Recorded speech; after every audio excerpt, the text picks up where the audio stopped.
9:59. We start at 9:30. Please ensure, listen to me carefully, please ensure that your cell phones are off. We don't want them to disturb the proceedings. Make sure that they are either off or on silent. Thank you.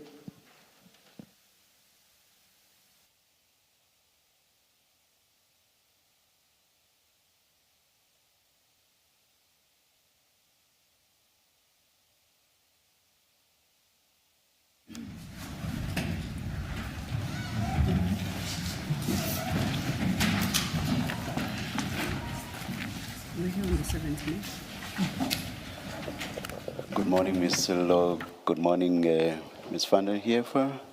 Good morning, Mr. Matlala. Good morning, Chairperson. Good morning, Commissioner. Please pull the mics closer to you and switch both of them on.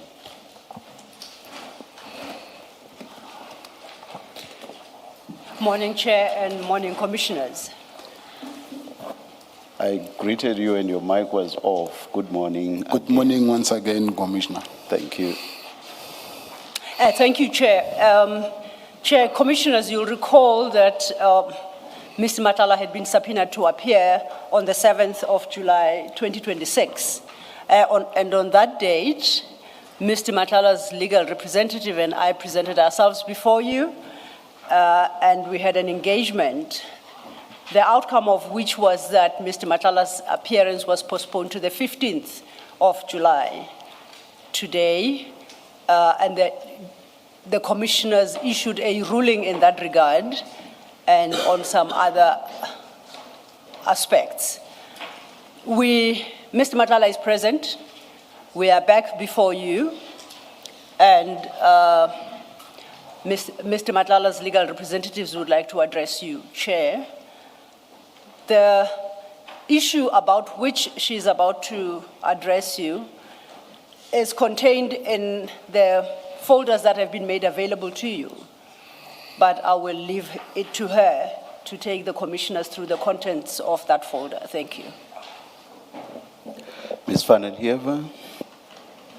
Good morning again, Chairperson, Commissioners. We have prepared for your benefit and in support of our application for a postponement, an affidavit that was duly deposed to by our client. Due to time constraints, however, we were only able to last night email an unsigned copy to my learned friend. The situation was that for a variety of reasons, this could not be done earlier. I would like to very briefly, if it's necessary, Chairperson, Commissioners, just take you through our reasoning as to why we respectfully submit that a postponement in this matter should be granted. Is there a signed affidavit now? There's indeed a signed. It was commissioned this morning, and we thank the Commission's, my learned friend and her team for assisting us with that. Even at, I think, at 10 o'clock, there was another endeavor made to get it signed at the prison. There were some arrangements, but it just came to no fruition. I do see it in a small folder in front of me. I read from my laptop, and that was an unsigned version. Thank you, thank you. Chairperson, in short, we set out the history of what's transpired vis-a-vis Mr. Matlala, when he was arrested, how the events surrounding him has unfolded. And the most important aspect thereof is the fact that he's due to commence with a trial on Monday. We believe that he's got the constitutional right to attend this trial and be regarded as innocent until proven guilty, together with the other constitutional rights that we've dealt with in this particular affidavit.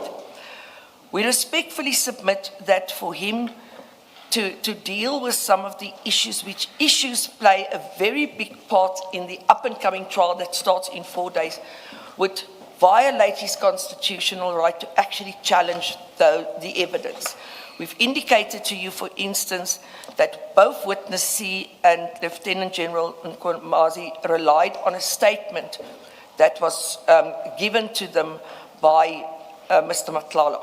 Before you get to that point, let me ask a general question.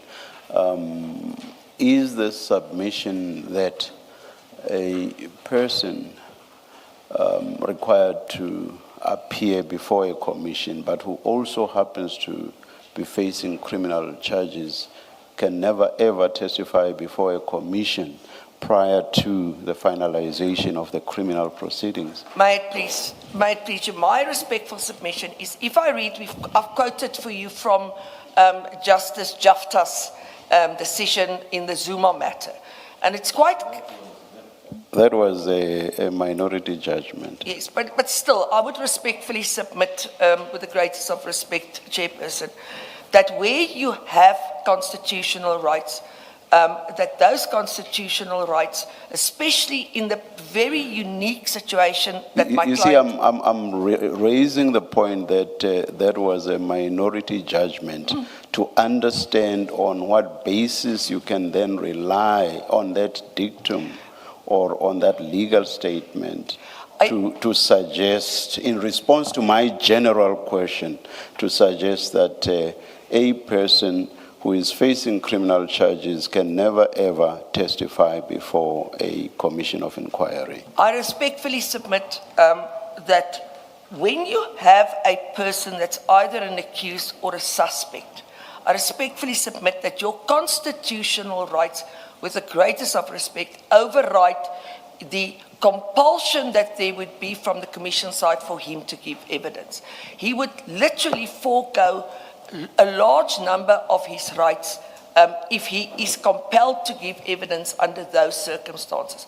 I think what we've done, if you would just permit me, please, Chairperson, I think...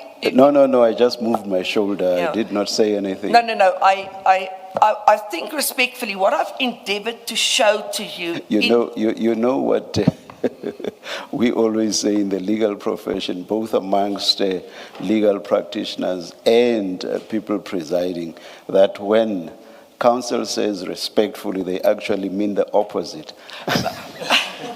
I was told that many years ago by a good friend that presided over a trial where he said, that was the impression. But Sorry for interrupting you, I'm sorry. Yes, please. I fully understand. Yes. The point is that is the nearest that we could come to any authority on this point.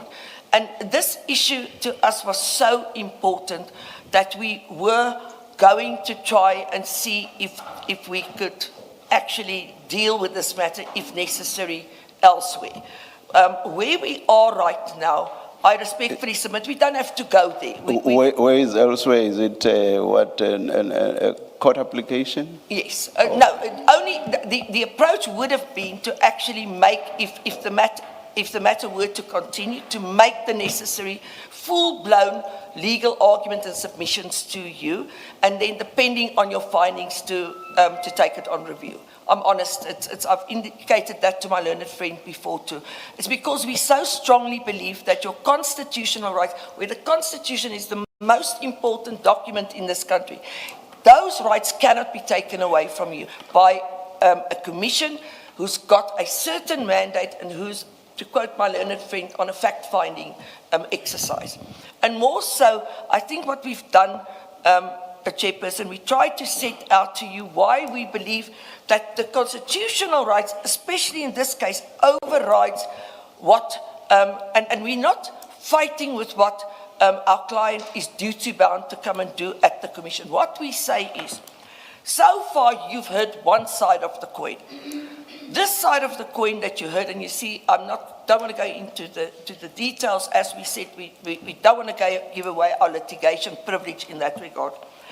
If we run our trial, we will show to you that what you've heard potentially is either not the truth or unlawfully obtained, etc.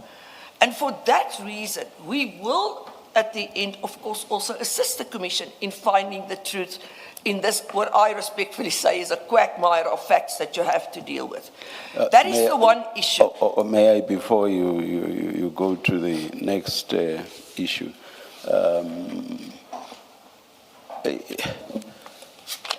a difficulty that I have, and that of course is subject to your response, is that this is raised, or this is being raised in a blanket fashion, is the suggestion that any and everything that Mr. Matlala could ever say before this commission would be something that would be subject to the exercise of his Section 35 right? Is that what's being suggested? And that there is nothing whatsoever that he could ever say which would be unaffected by his Section 35 right? Is that what's being suggested? That is not what I'm saying, and I think I've made that quite clear when I discussed with my learned friend. The difficulties that we find ourselves in at this point in time, and that was also the issue that prevented us from actually dealing with any affidavit beforehand, is that our client, and I was not party to that particular agreement, I only came in later, through a different legal representative with IDAC, the gentleman that's been named here was part of that, entered into to a 105A plea agreement. The magistrate then came back and found that the sentence wasn't just, and therefore gave all the parties time to go and reconsider. The issue that, that's when I got briefed to come back in, because there were very material and important issues that were not raised in the 105A that we believe would have materially influenced potentially the outcome of such an agreement.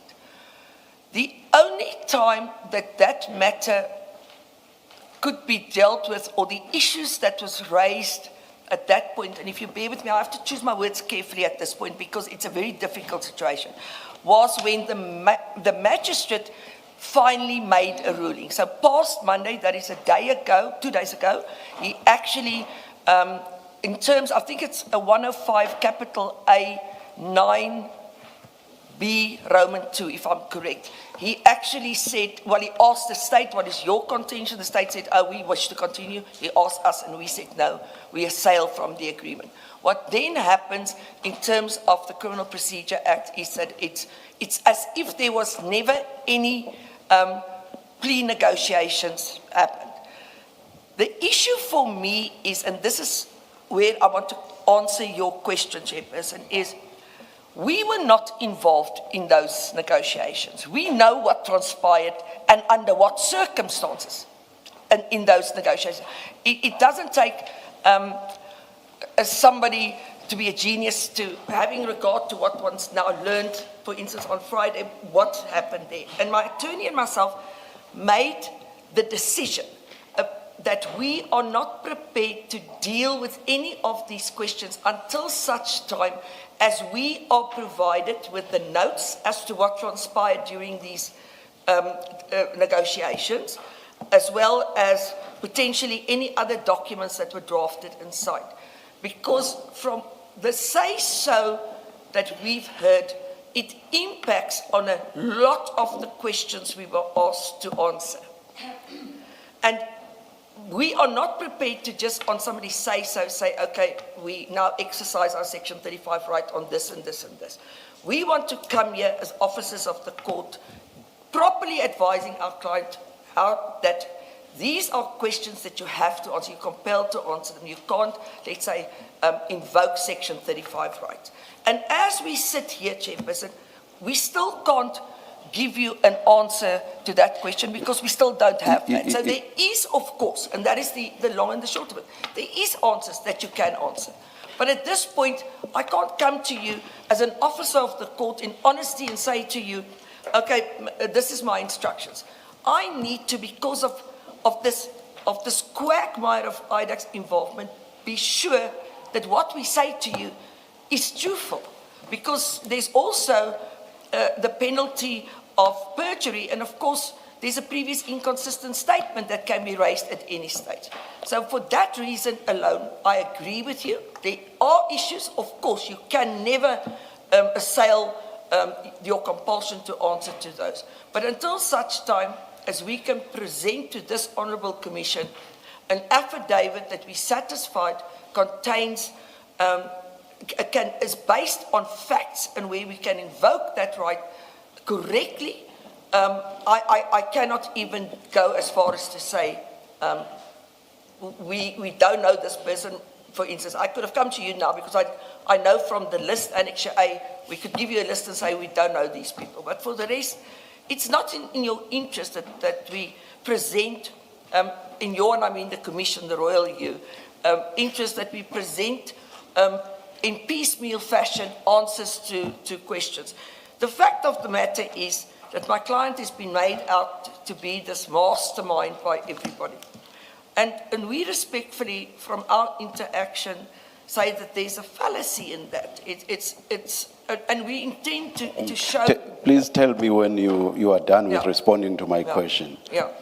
Before you move on to another point. I've basically responded to your question. Thank you. Let me tell you how my difficulty arose. It's because the affidavit does not clearly delineate the issues either at all or as clearly as you have done now.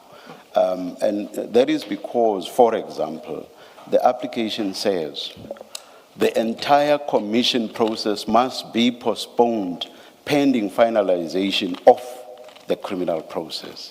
So it's on that basis that I then ask you, does that mean there are no questions whatsoever that Mr. Matlala could deal with before this commission? Now you have responded and said, no, there are. So there are issues that he can deal with before this commission. Now my next question is, why can't that happen before the criminal process has been finalized? Because I, as an officer of the court... At this level, I'm honest with you. No, let me finish. At this point, focusing only on those, this of course is not a ruling on whether we agree on the Section 35 point. That's something we're still to apply our minds to. But focusing only on the issues that can be carved out of the Section 35 issues. Why can't those be heard or dealt with by this commission before finalization of the criminal process? So there's three reasons. The first I've already dealt with. I said to you that there was negotiations ongoing and I need to understand in those negotiations who, what and where. And without that, I cannot, Are you talking negotiations with IDAC. Relating to the plea deal? Relating to the plea. That's history now. I'm asking you about now. I'm asking you about now, please. It's not history because it's only if I have regard to those and those are handed over that I can come and say I can answer question A and B but not C and D, because it is clear from what we have been given that is a suspect on these issues. So you cannot answer that question.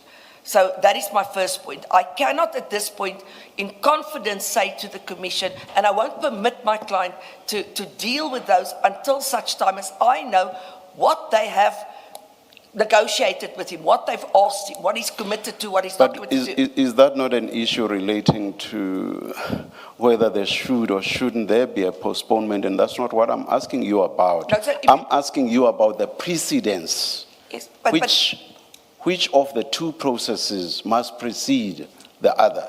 So I understood you to be referring to the plea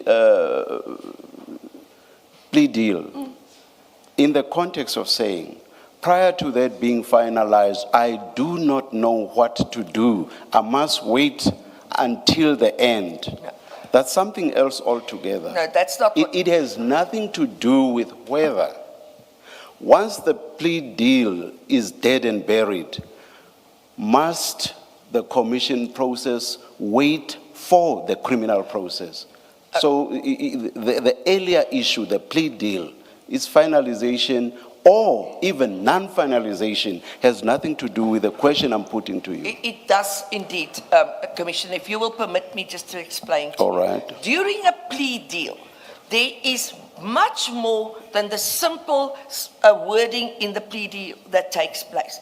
There's other negotiations that happens between the investigators, the client and the attorney. And during those investigations, there's names that come up, there's information given, etc.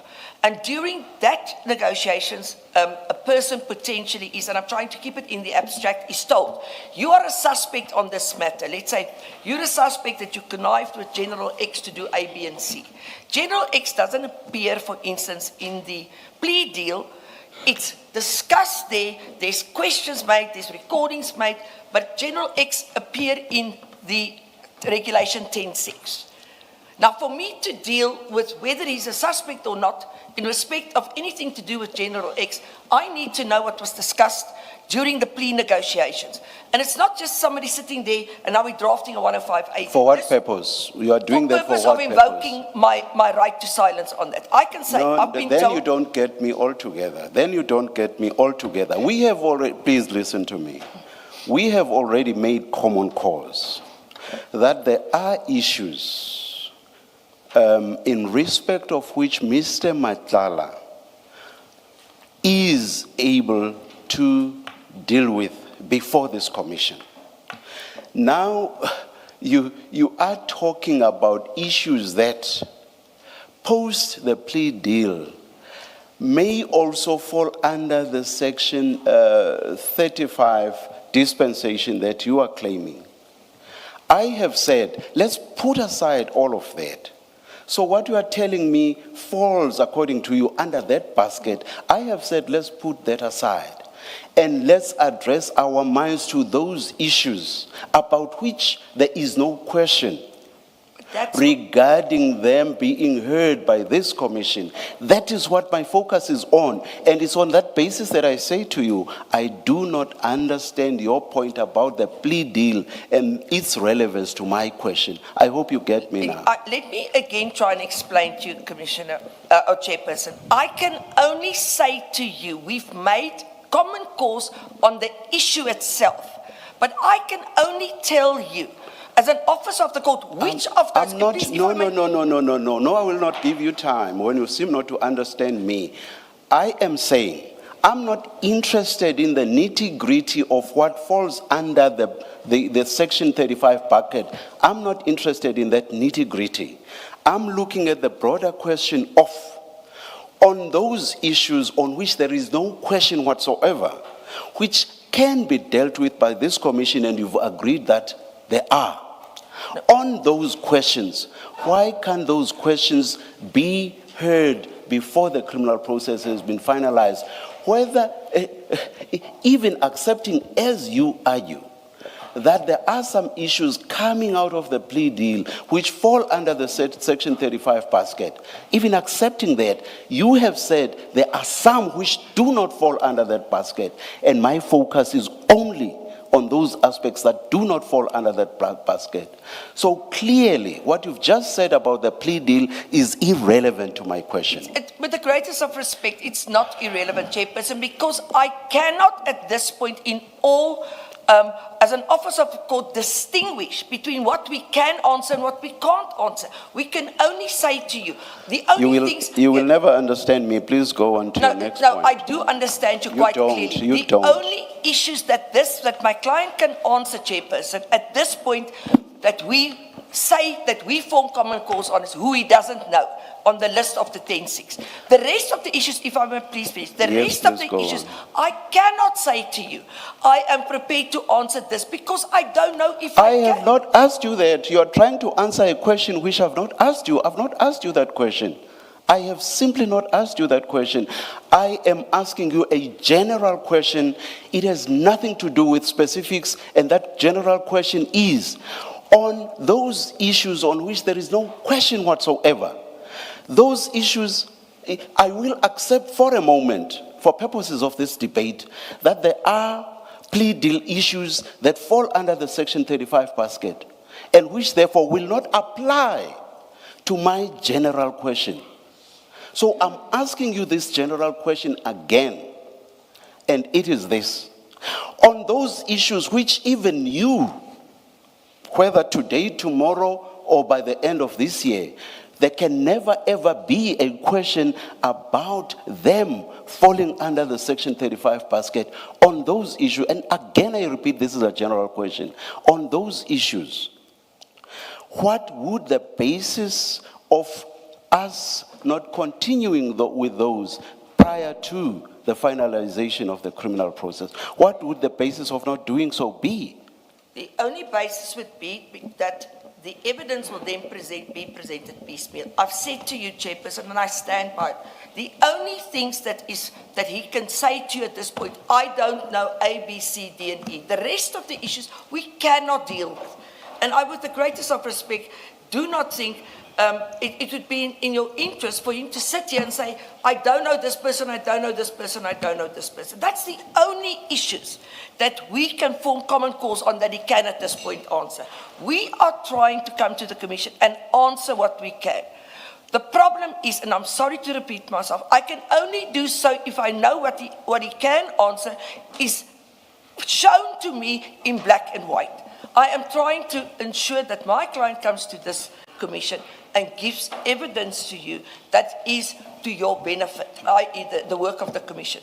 And not for him to be to answer things that we as legal officers, and you've been in our position before, you can never allow a client to go on oath if you as the lawyer are not sure what he said there is right. I will not perform my duty as an officer of the court if I allow that. And for that reason, right now, I can claim privilege clearly on certain issues. I can say, this is my Section 35 issues. The others, I say to you, I can't at this stage because I don't know what's going on in the background. So it might even be, once I've got the documents that I think is necessary for me to decide it, that we can move on that. But right now, we can't. And I respectfully submit that based on the remainder of the issues that we've put here, that this Commission should allow him the opportunity to finish the trial. And more so... Again, please tell me when you are done Yes, responding to my question. And then the last thing is, I think the thing that concerns me the most is, and we've taken the liberty of sharing a privileged document with you pertaining to the opinion. The one I think that's something else then. Can I come in? Yeah. And when that you, is, for me personally, is very concerning at this point in time. When you referred to a piecemeal hearing, this is just for clarity. Does that mean you are going back on the earlier acceptance of what I posited to you, which was, is it something that can be done for this commission to entertain proceedings that relate to issues that have nothing to do with Section 35? And I understood you to be saying yes. But now, towards the end of your submissions, you said, I don't know, I'm paraphrasing, I'm not sure of the exact words you used, but you said something like, it wouldn't be desirable to have a piecemeal hearing, something like that. Yes. Is that going back on what you said earlier, which was to agree with what I posited to you? Yes. As I said, and the reason why I say piecemeal is all that will happen at the end of the day, Chairperson, is he will sit here and say, I confirm I don't know these people. And that is literally all we can do at this point. That is the only part of the Regulation 10.6 that we are at idem with each other. I say nothing prevents him from going under oath and say, I don't know person A, B, C, D, E, and F, and sit back. The rest of the issues, again, I want to emphasize, we want to cooperate. We've put it in our paper. But give us an opportunity to ensure that what we come to the Commission with is truthful. It's based on facts.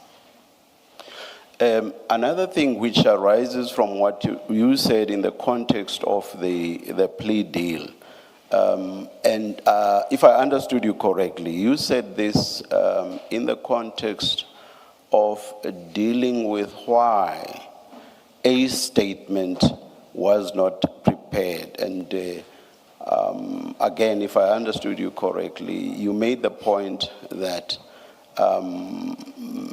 you or your client had to wait until that plea deal process had been finalized so as to know whatever it is that related to the facts eventually. Here's a difficulty I have. surely facts cannot change. Facts are facts. And I do not quite get it why Mr. Matlala could not have made his statement. He knows what the facts are, regardless of what the outcome of the plea deal were to be. He knew the facts, and therefore, from where I'm sitting, subject to your response, he could have said, these are the facts, and here are my responses to the notices that I have received.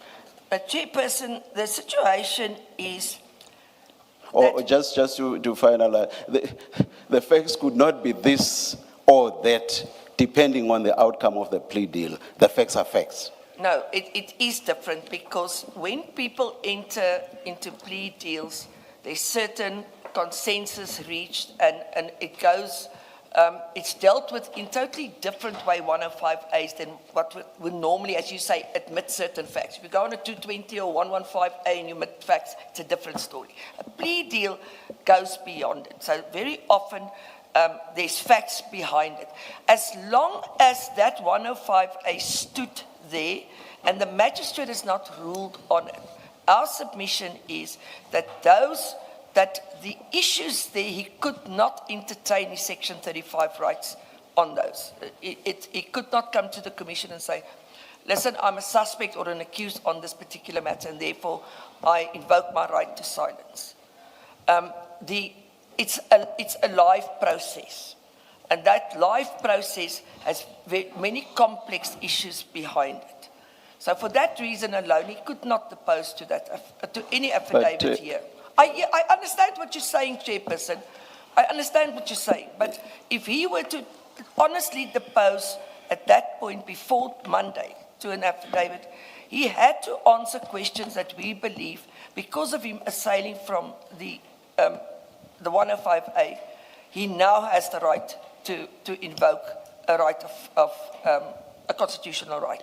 But the Commission's interest would be facts in accordance with what Mr. Matlala knows.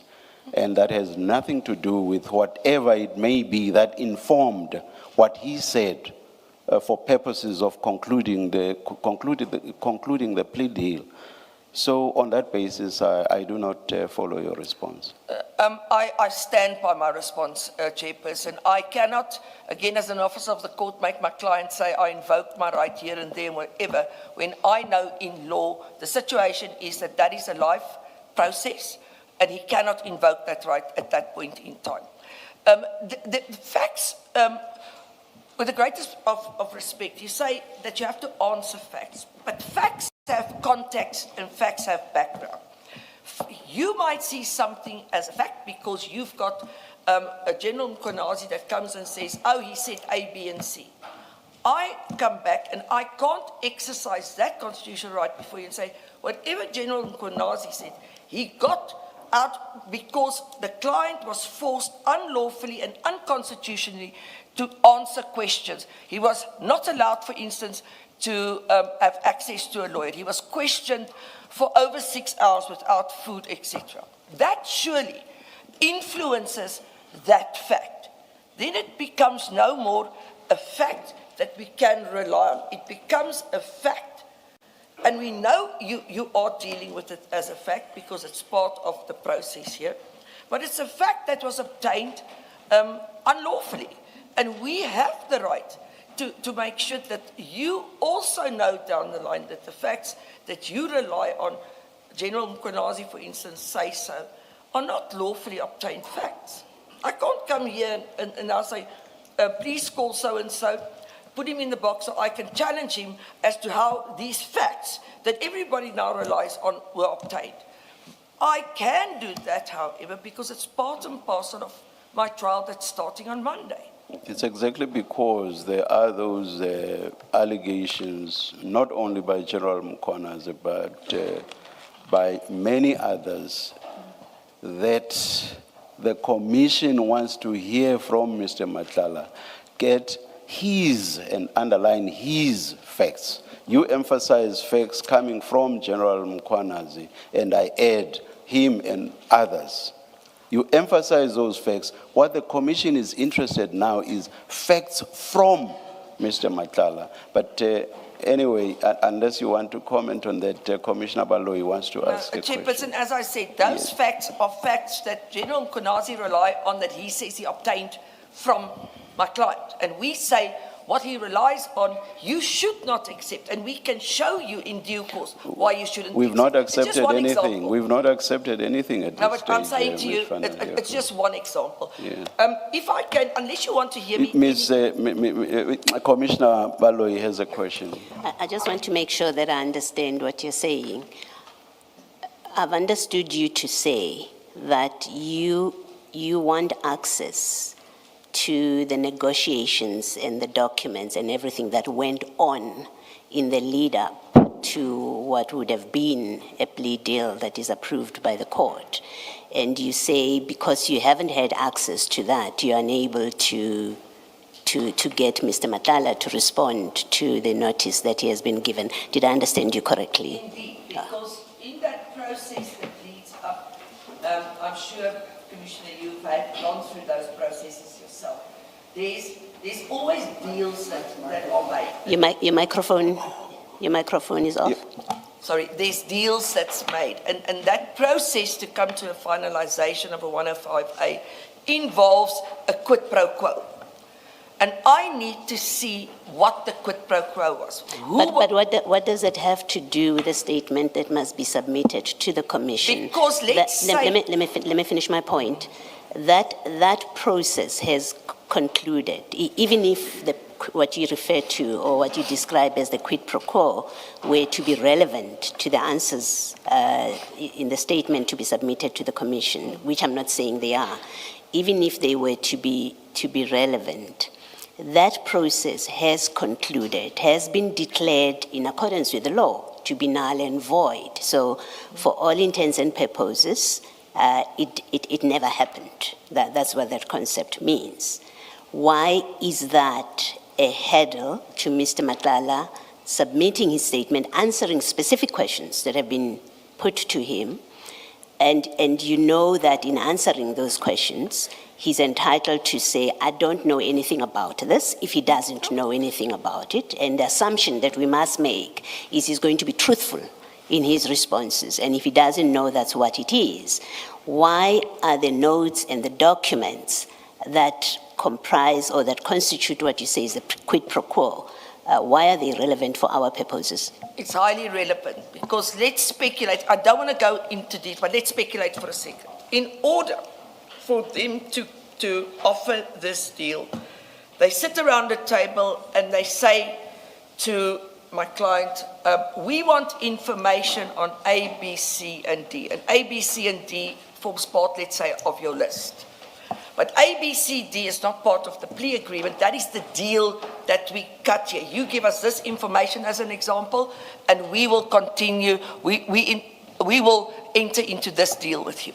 So, for instance, if there is, let's say, a Section 205, Section 204 affidavit opposed to, I want to see that because I want to see in that what transpired.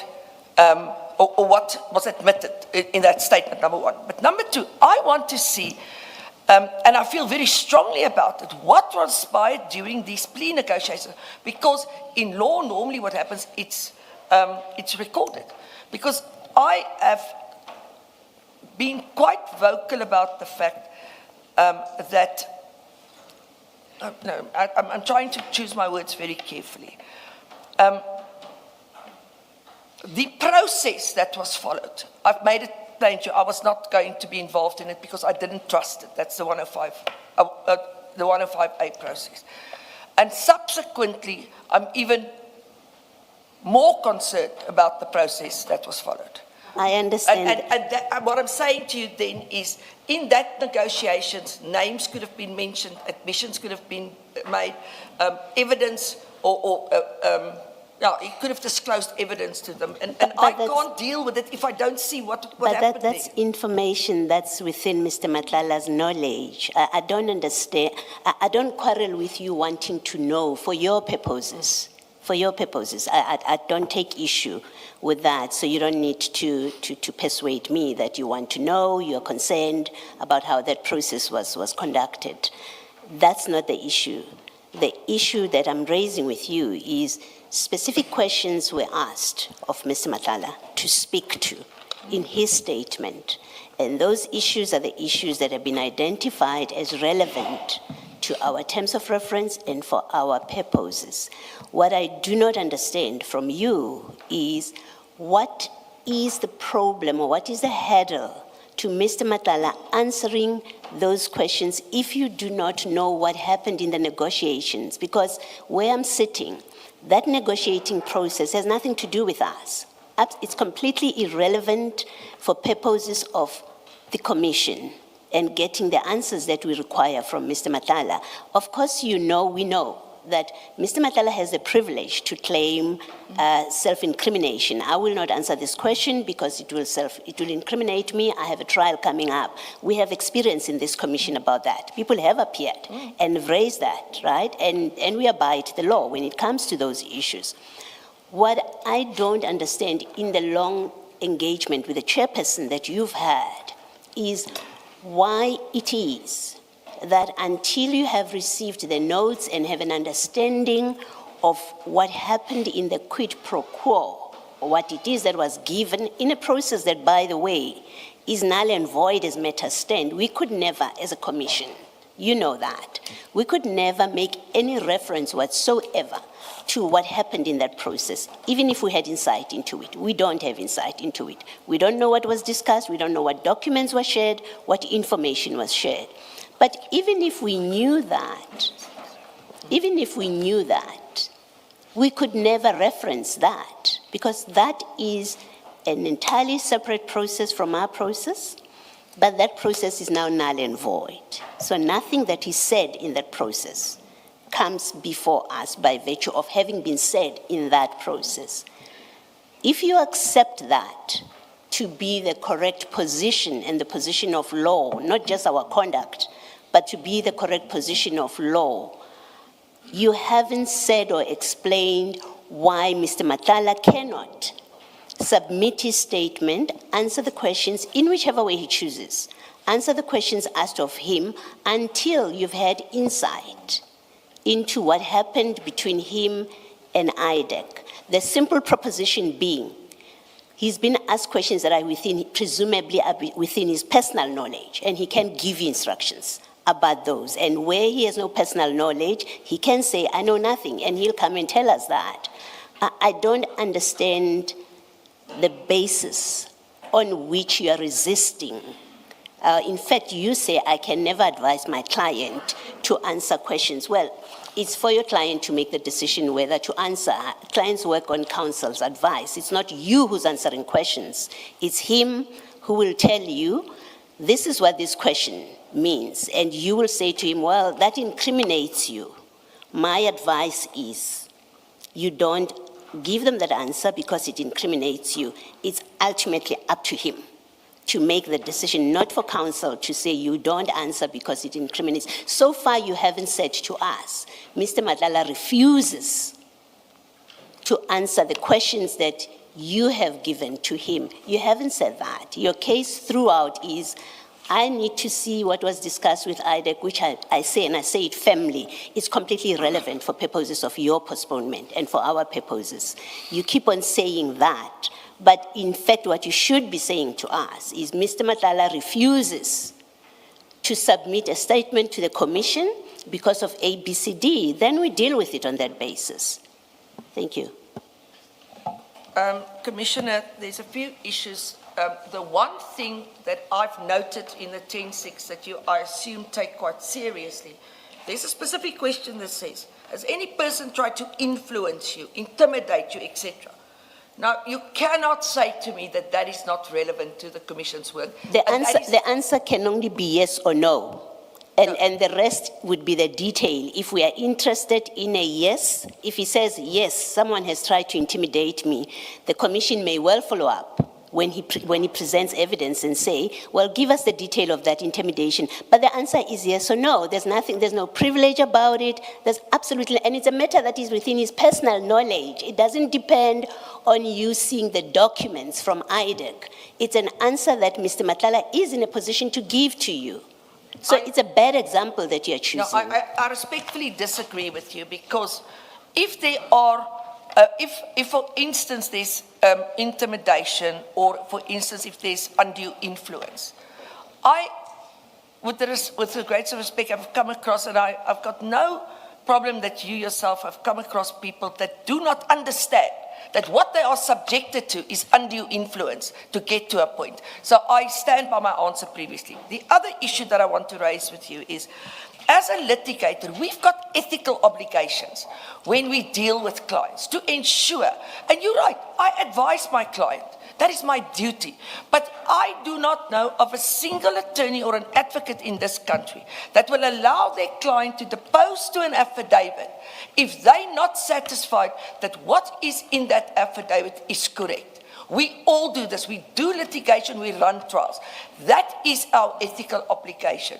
And if the issue is then that I am obstructing the process, if I want to put obstructed in inverted commas, by insisting on making sure that what I have is correct, then blame me.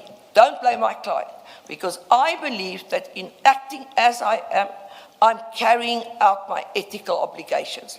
I've been doing this for long enough, so have you, to know things are not black and white.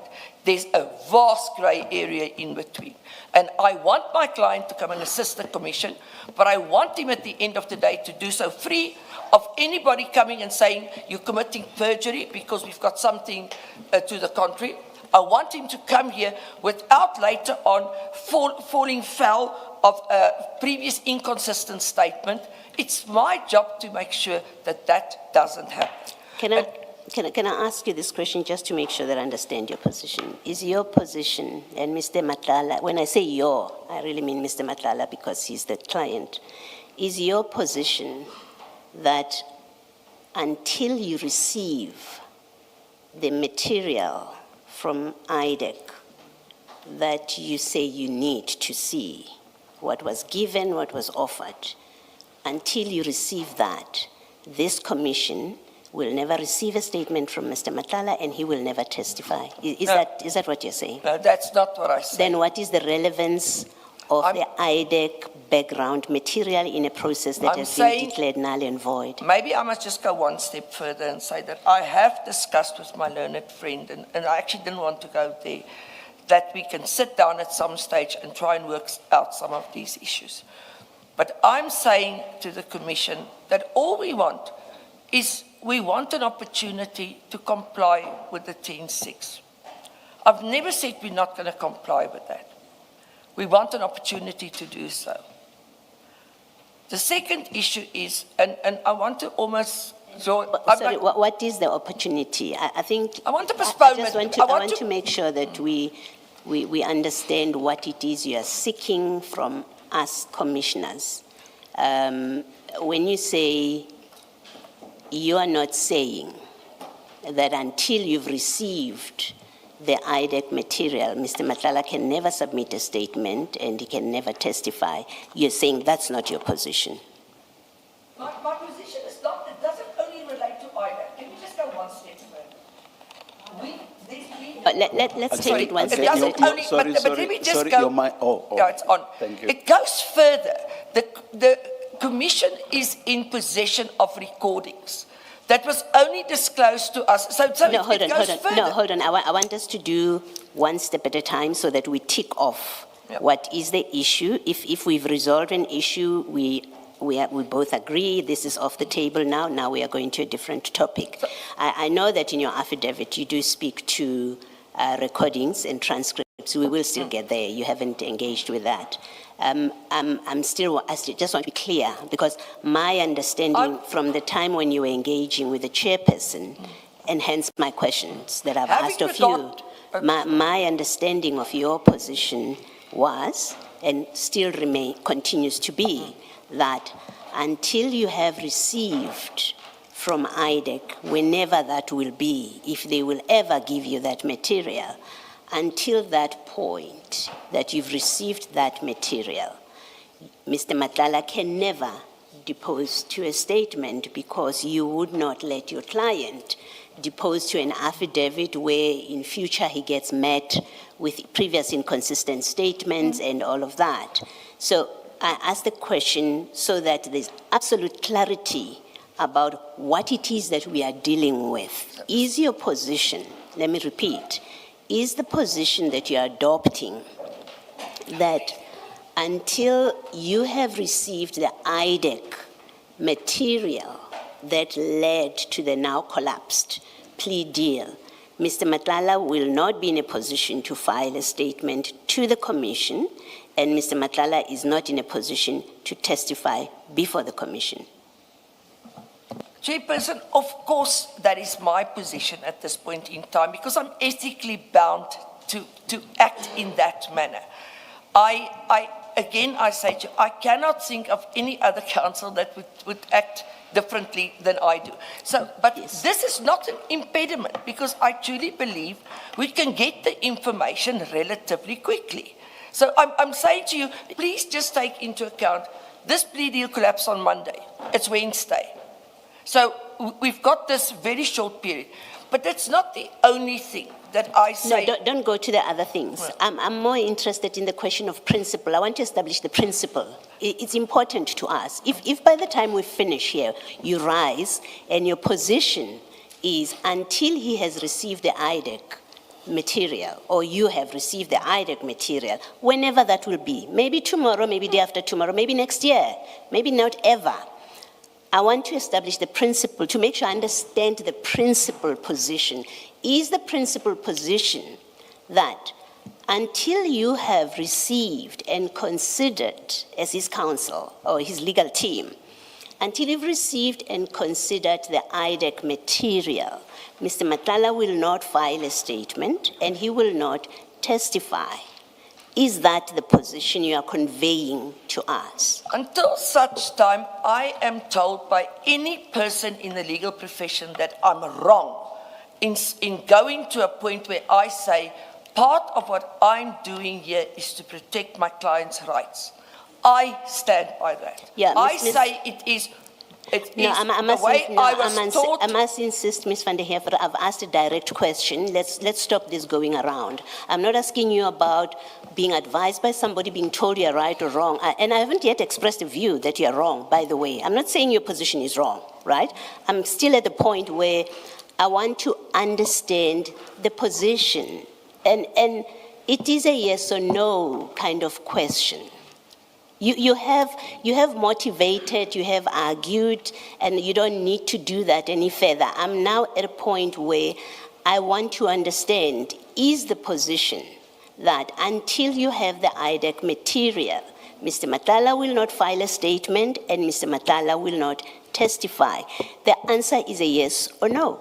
My instructions are that we will file a statement as soon as possible. What is your answer to my question?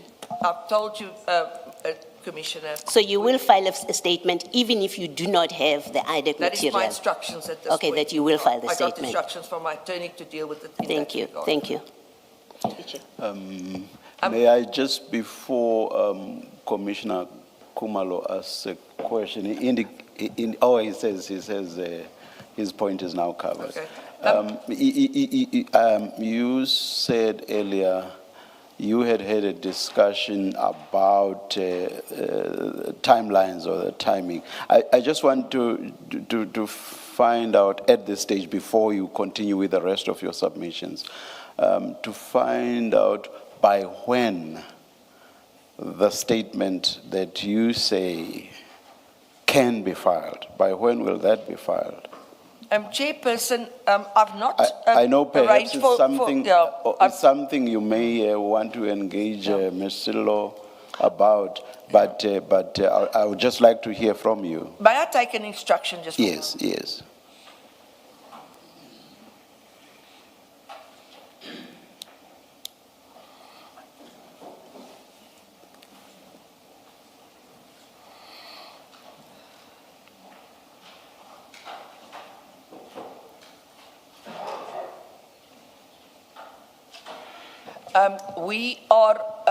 we think we can do it in 2 weeks. Of course, please take into account we're starting a trial on Monday. And that is, of course, also premised on the fact that we get the recordings that's been referred to and relied on by certain witnesses in the commission. And I've discussed another issue with my learned friend, but I'm not going to deal with this on the record. Me and her have managed so far to, between us, sort these issues out. So if it's convenient and if so permitted by the commission, my attorney says that we can probably do that in the next 2 weeks. Because, of course, maybe just for the record, we can also obtain some of the information through the erstwhile attorney. So.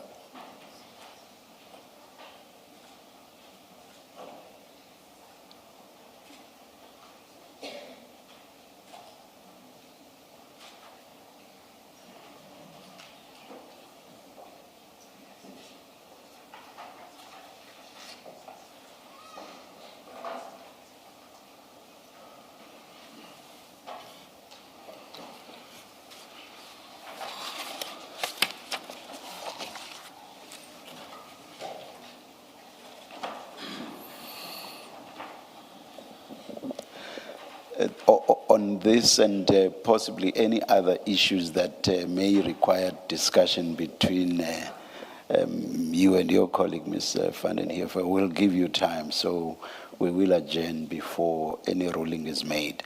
But I don't think you were done with your submissions unless you tell us that you are. If not, you may continue. I think my submissions are quite clear pertaining to the upcoming trial. I think we have the right to be presumed innocent. This commission is watched by many, many people, and I'm just afraid, as it goes, the questioning of him, and I'm not necessarily saying by yourselves, but I know my learned friend might give the perception that he's guilty, and he will go into his trial with baggage, and I'm trying to prevent that. I've set out for you, I think, quite clear the issues that we are dealing with.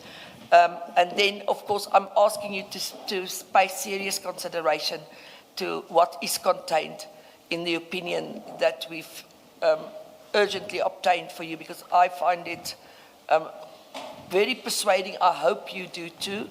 And we are endeavoring to deal with that issues the best we can. Thank you very much.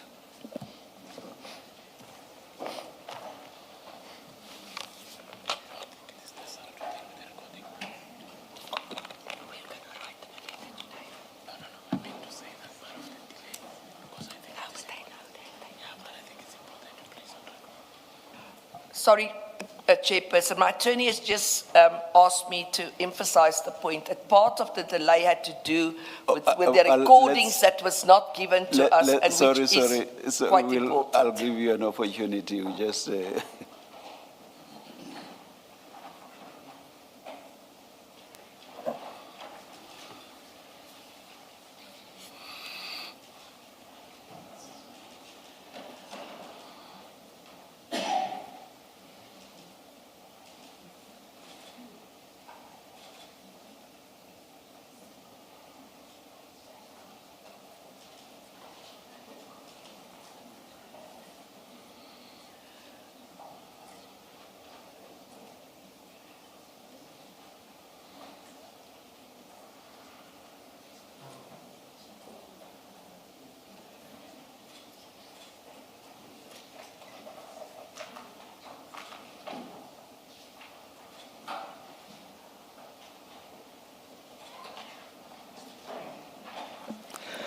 Ms. van den Heever, we heard what you say, and what you said you wanted to emphasize, unless you want to add to that. I've just been asked by the attorney to emphasize the point. Those recordings are vital. They've been referred to by witnesses. They've been, and the day we received the recording, and I thank my learned friend for her intervention in that, was the very day that the statement was due.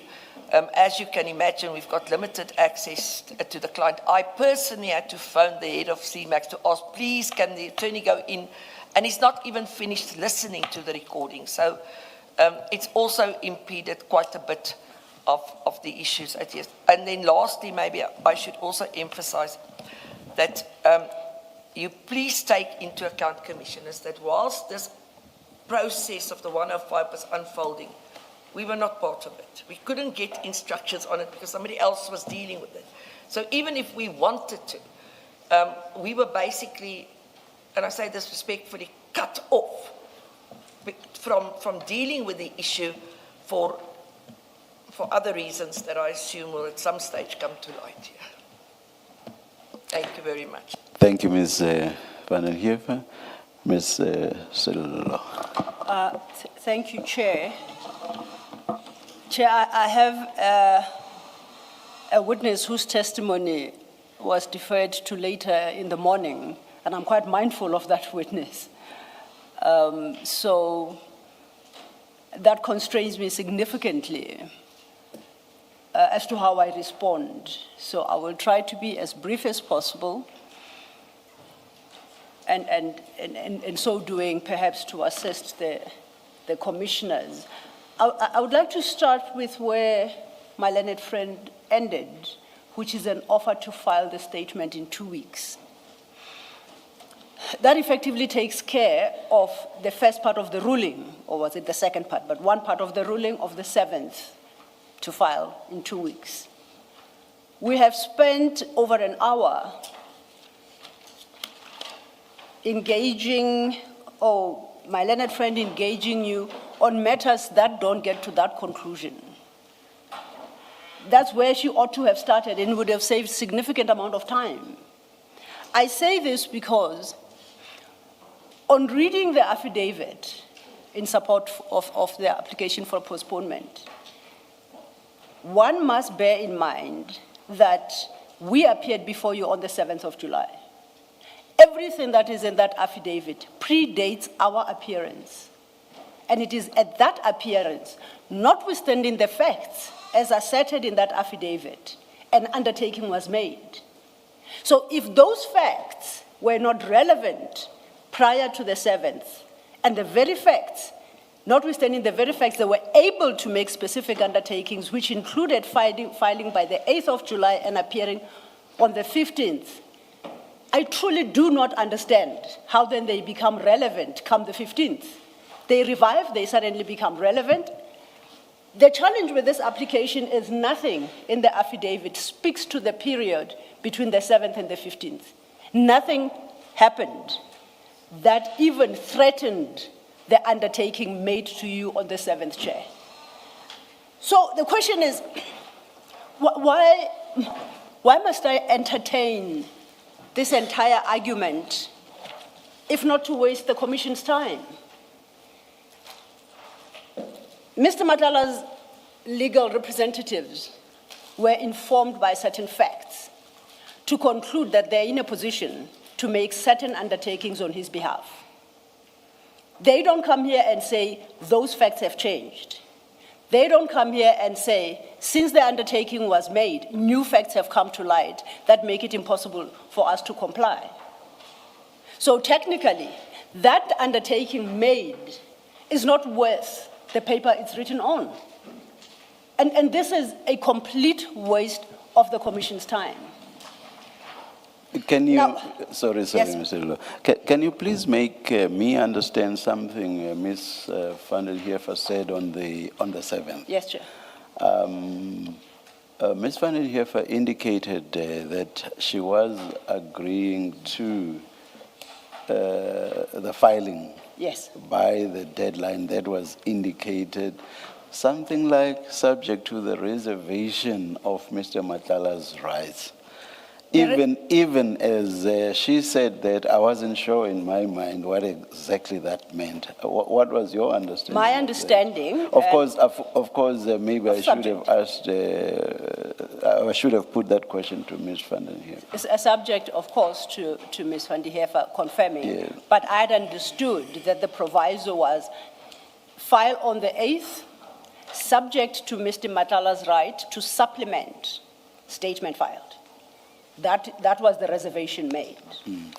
Because there could not be an undertaking to file, but at the same time not to file, an undertaking yes. not to file.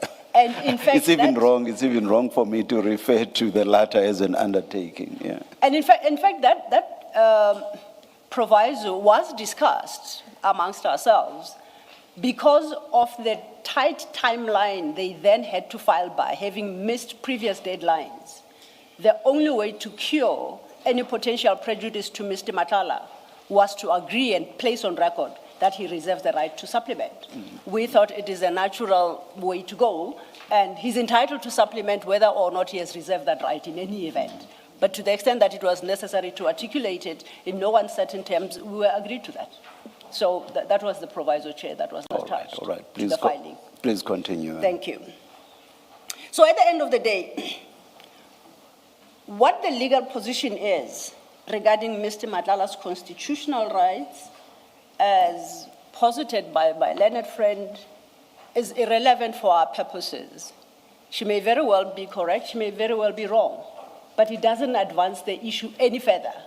Those rights existed on the 7th when she made the undertaking, unless she suggests that they have since or very recently been earned.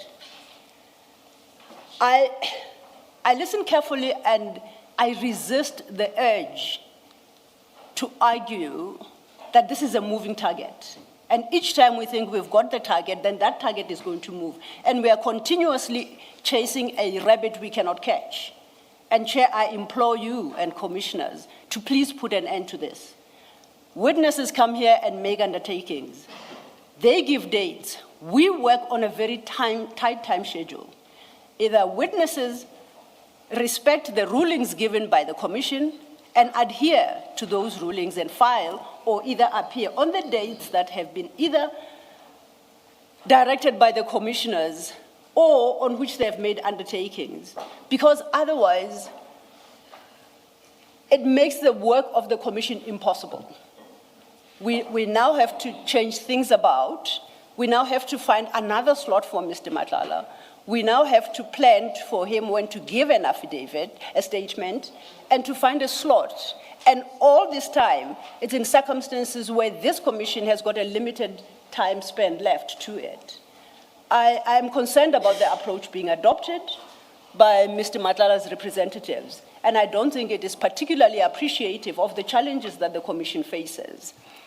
As to whether or not the commissioners and the chair will permit the rulings handed down to be wantonly disregarded as for the commissioners to decide. But I wouldn't be surprised if the commission holds a dim view of that. So, the difficulty we have, or I have personally, listening, is, and I do accept that I possibly misunderstand Ms. van der Heever, the plea agreement with IDEC, the aborted or stillborn plea agreement with IDEC, at the risk of stating the obvious, that has got absolutely nothing to do with this commission. What this commission is interested in is its terms of reference. It's interested in the issues that were raised in the Rule 3 notice that was served on Mr. Matlala, as well as the subsequent Regulation 10.6 notice. That's all where this commission is interested in. I'll rephrase that. That is all the evidence leaders have indicated they are interested in. The commissioners may expand those issues. What position Mr. Matlala assumes in response thereto is his choice. We desperately do not want to be a part of a discussion on how does he respond to a particular question.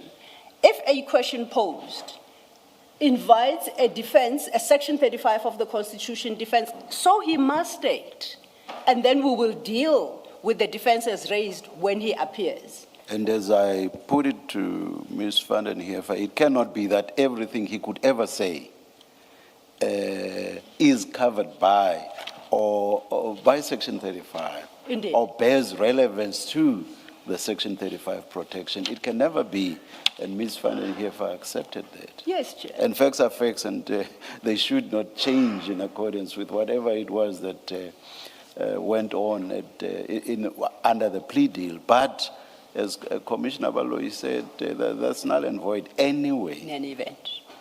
And once again, it depends on whether I understood her correctly, it gets worse. because now it sounds like the commission shall be hamstrung by any plea deal that Mr. Matlala may choose in any criminal trial, whether ongoing or in the future, to conclude. So, effectively, if Mr. Matlala were to tomorrow face 5 charges in five different criminal trials, and he considers whether or not to conclude a plea deal in any one of them, then this commission is hamstrung, unless I completely misunderstood Ms. van der Heever. My understanding would be, I don't believe she would suggest that. But at the same time, then I struggle, what exactly is being suggested regarding these plea deals? And once again, I have no clarity. I submit, commissioners, that the only position to assume is we have nothing to do with any plea deals that Mr. Matlala chooses to conclude anywhere in any court.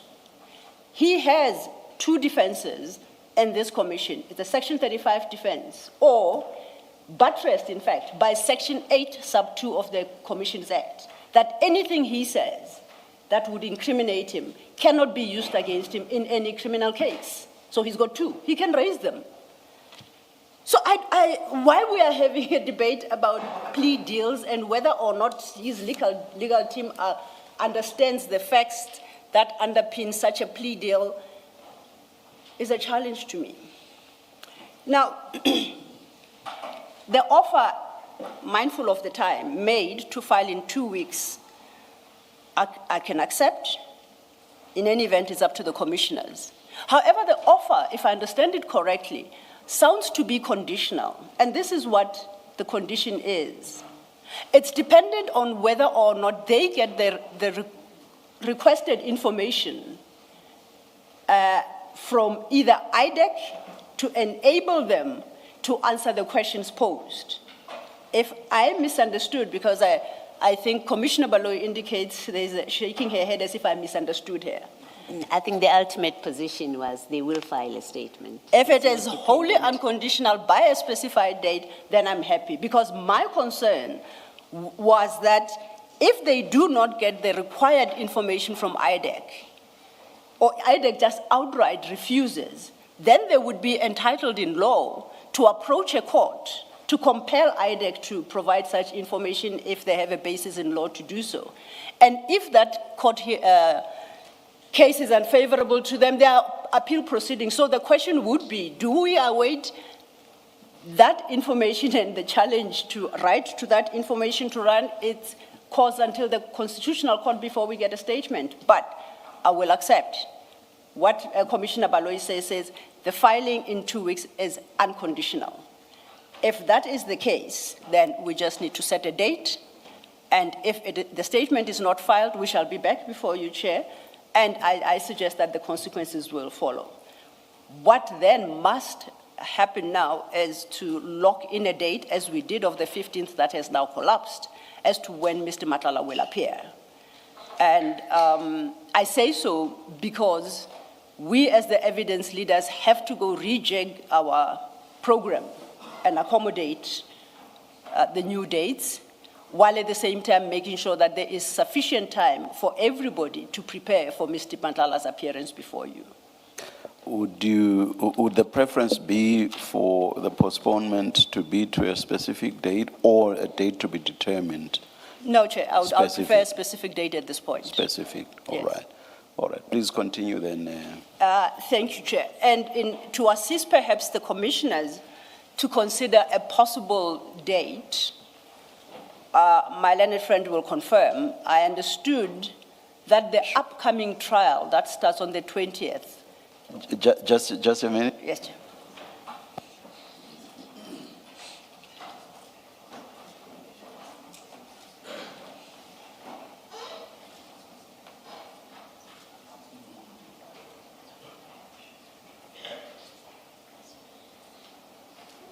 I think on your last point about the date, I think it would be better for you and Ms. Van den Heever to engage, and then, which of course would necessitate a stand down.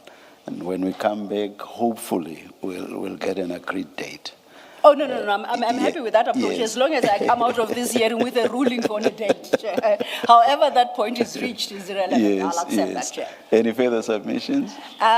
No, Chair, I think that will suffice. I'm looking at the time. As the commissioners are aware, there's another administrative issue to deal with before my witness returns to complete his testimony.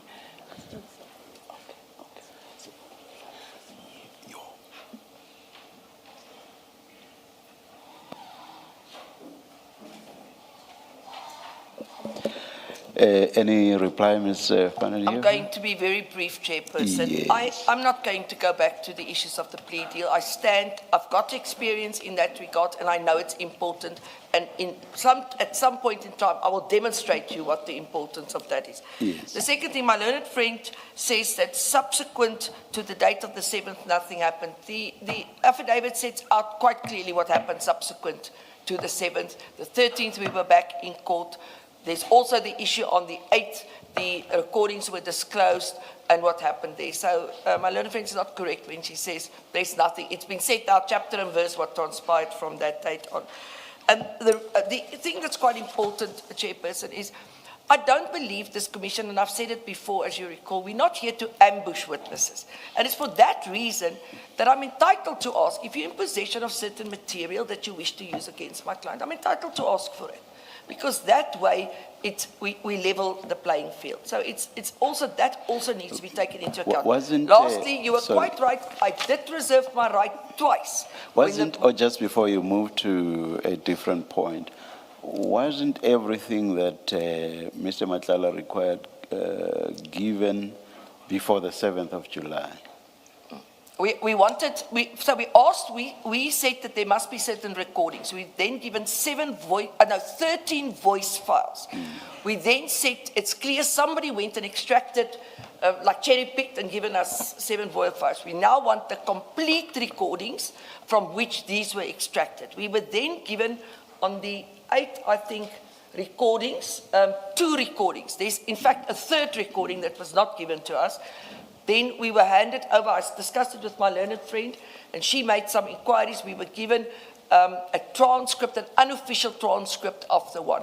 So, and these are long. The one is 6 hours and the others together is longer than that. So, and the client must sit and listen to it because he needs to ensure himself. So that process wasn't even concluded.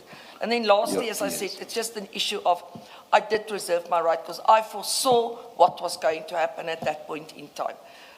It was not a condition I will file and then amplify. I just couldn't because at that point I still hadn't had any access to the client to discuss any of the issues relating to, as I said, let's call it the Medicare 24 matter.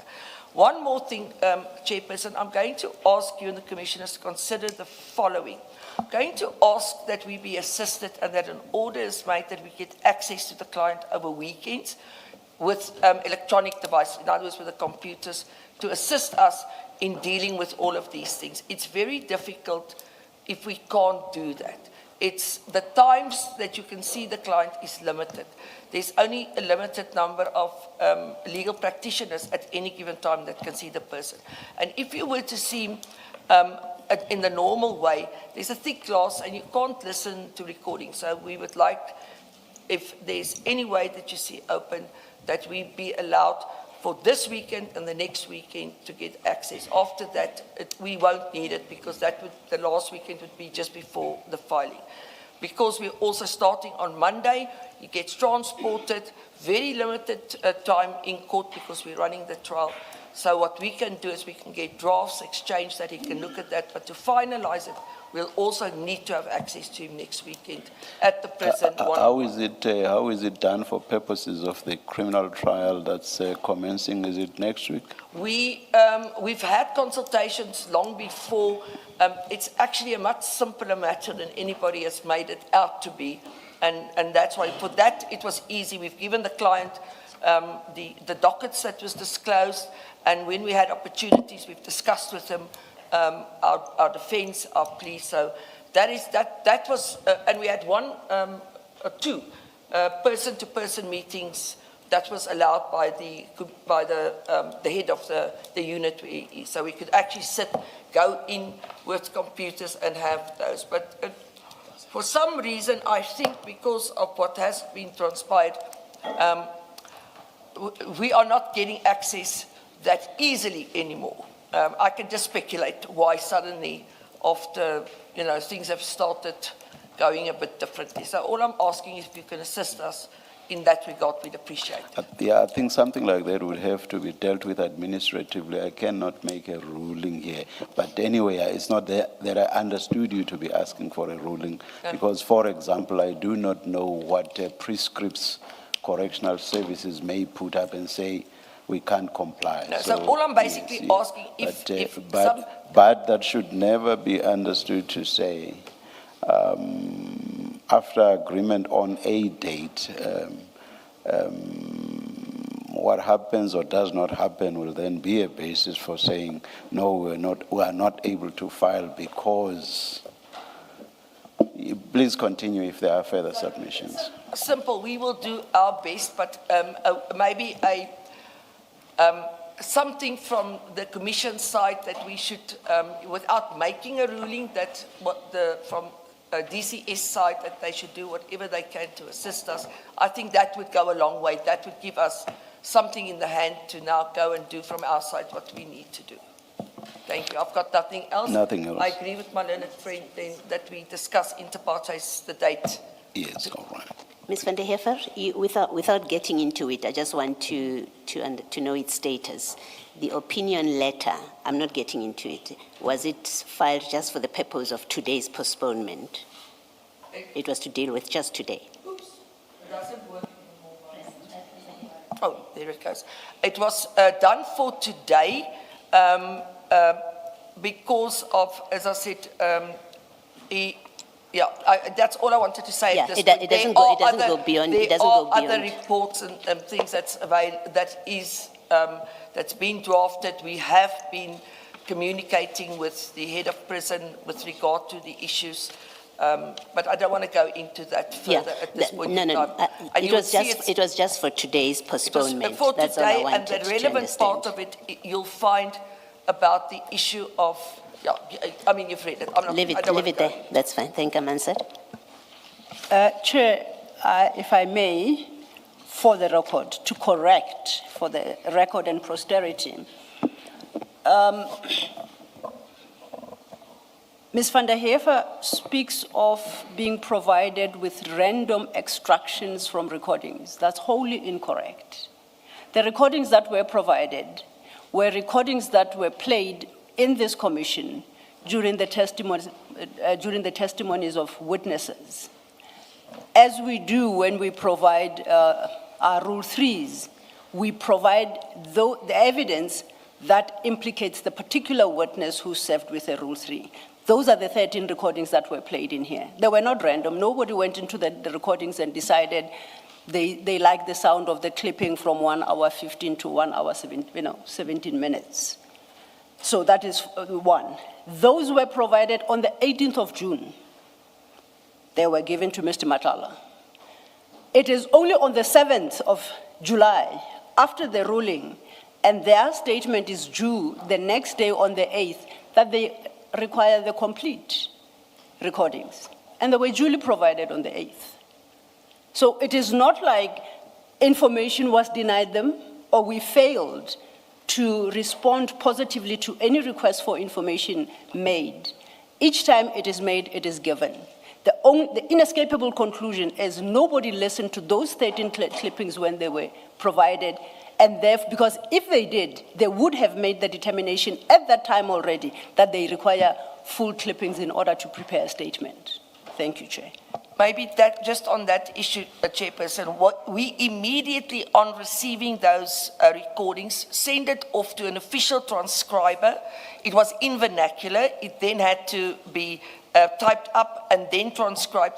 And then upon seeing the client with the computer, it's only then that we realized that these were extracts from various other recordings. And it was only at that point that we could approach the commission, the evidence leader, my learned friend, and say we want the full recordings, because we were then informed that it's extracts from other recordings.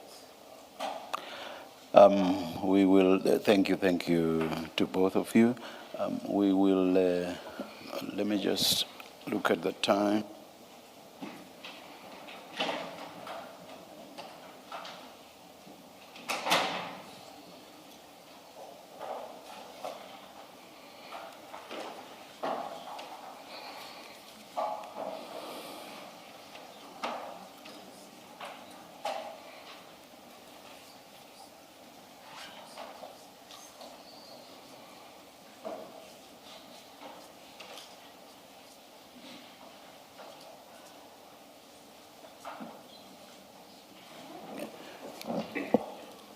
We will adjourn and come back when you tell us to, and we hope that we'll be within a very short time. We are not taking the tea break at this stage. Noted, Chair. And this is for a discussion between the two of you on the date of the hearing and two, the date of the filing of Mr. Matlala's statement. Thank you, Chair. Let's adjourn.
All right, we are ready to resume. Please make sure that your devices are quiet. Put them on silent. Thank you.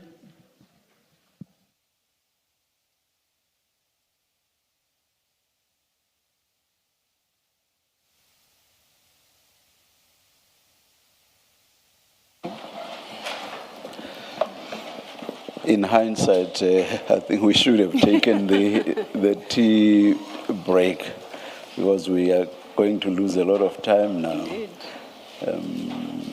Yeah, instead of hanging around outside, which is what we did. Anyway, let me hear from both counsel. Thank you, Chair. I agree with you. Perhaps we might as well have taken a tea break. It took, the negotiated settlement took longer than we had anticipated, but we think we found each other. So this is the agreement we have reached going forward, and we would request a ruling be made in that regard, that Mr. Matlala's statement shall be filed on or before the 29th of July, 2026, and that his testimony is stood down to starting the 1st of September, 2026.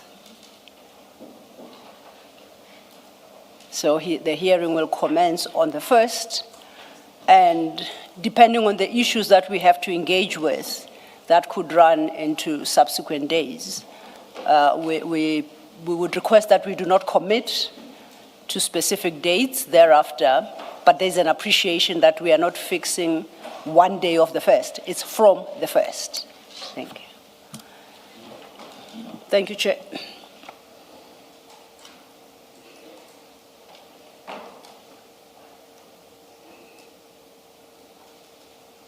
Ms. Lo, is it the understanding between you and Ms. van den Heever that if we need to roll over to the next day, we won't run into diary issues that Ms. van Heeren had not prepared for that?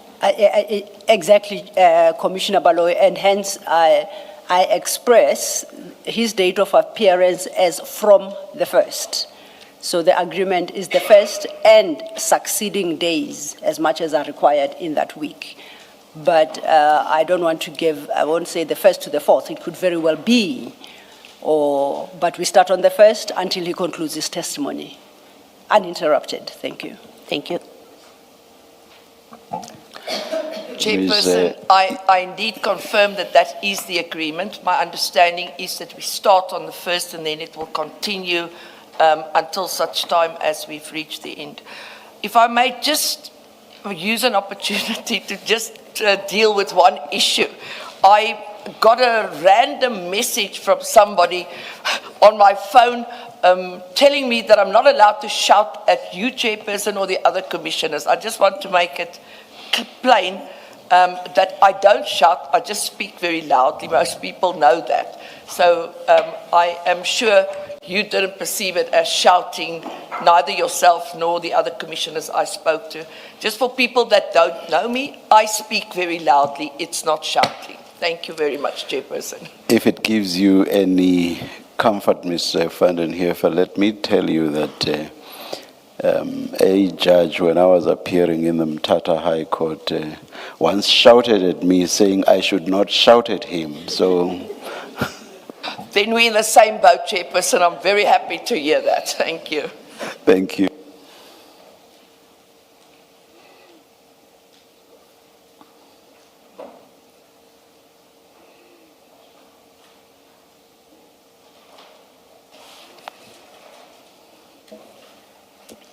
Oh, one other thing, at least based on the agreement that has just been conveyed to me, I assume that you will not be insisting on reasons for the fact that we are saying the hearing will be continuing.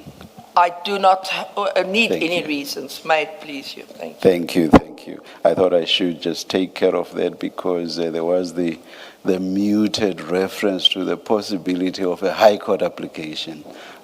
So one might say no reasons were ever given for an application that we made. Like they say, I don't roll that way, Chairperson.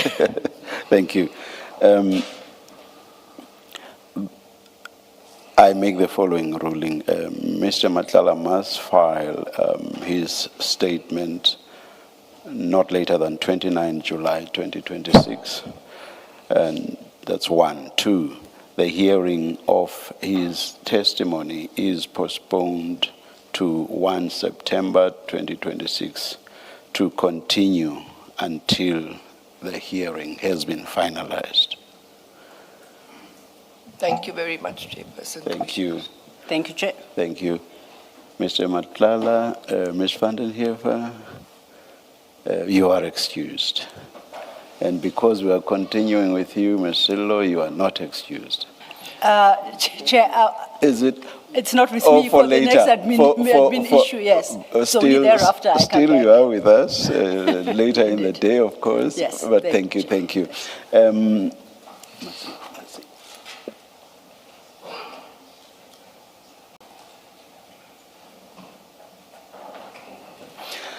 Let's adjourn and come back at midday, 12. Thank you, Chair.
morning, Mr. Shaskalson. Good morning, Mr. Premhead.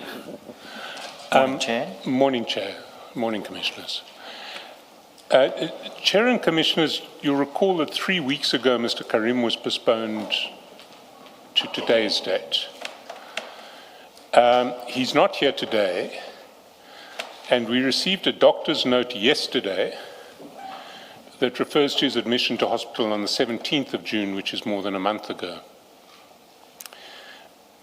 When we received that doctor's note yesterday, it seemed to explain Mr. Karim's apparent inability to appear today, but it didn't explain his inability to answer, at least in part, the Regulation 10.6 notices that had been served on him and that I addressed in the Commission 3 weeks ago. You'll recall, Commissioners, that we're still waiting for Mr. Karim to tell us, for example, who the auditors of his companies are.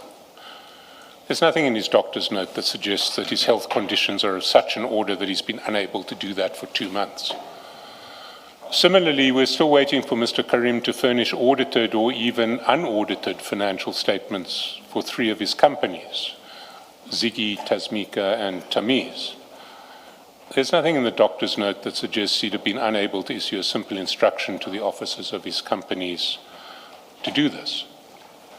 And I want to emphasize here, we're talking about a group of companies, including Ziggy, Tasmika, and Tamiz, that have been paid hundreds of millions of rands from the Northwest Provincial Government and Northwest municipalities in the region of which he's the ANC Treasurer.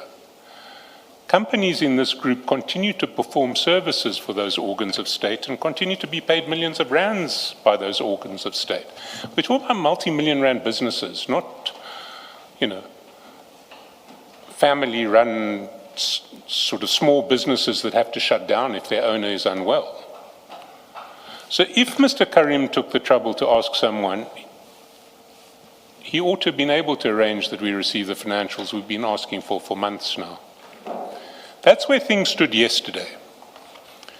Mr. Karim seemed to have an excuse for not appearing, but he did not seem to have any excuse for failing to answer any of the questions in the Regulation 10.6 notice we sent him 2 months ago, and for not providing any of the documents we sought in that notice, almost all of which he had undertaken to provide when he testified when he was healthy back in, I think it was April.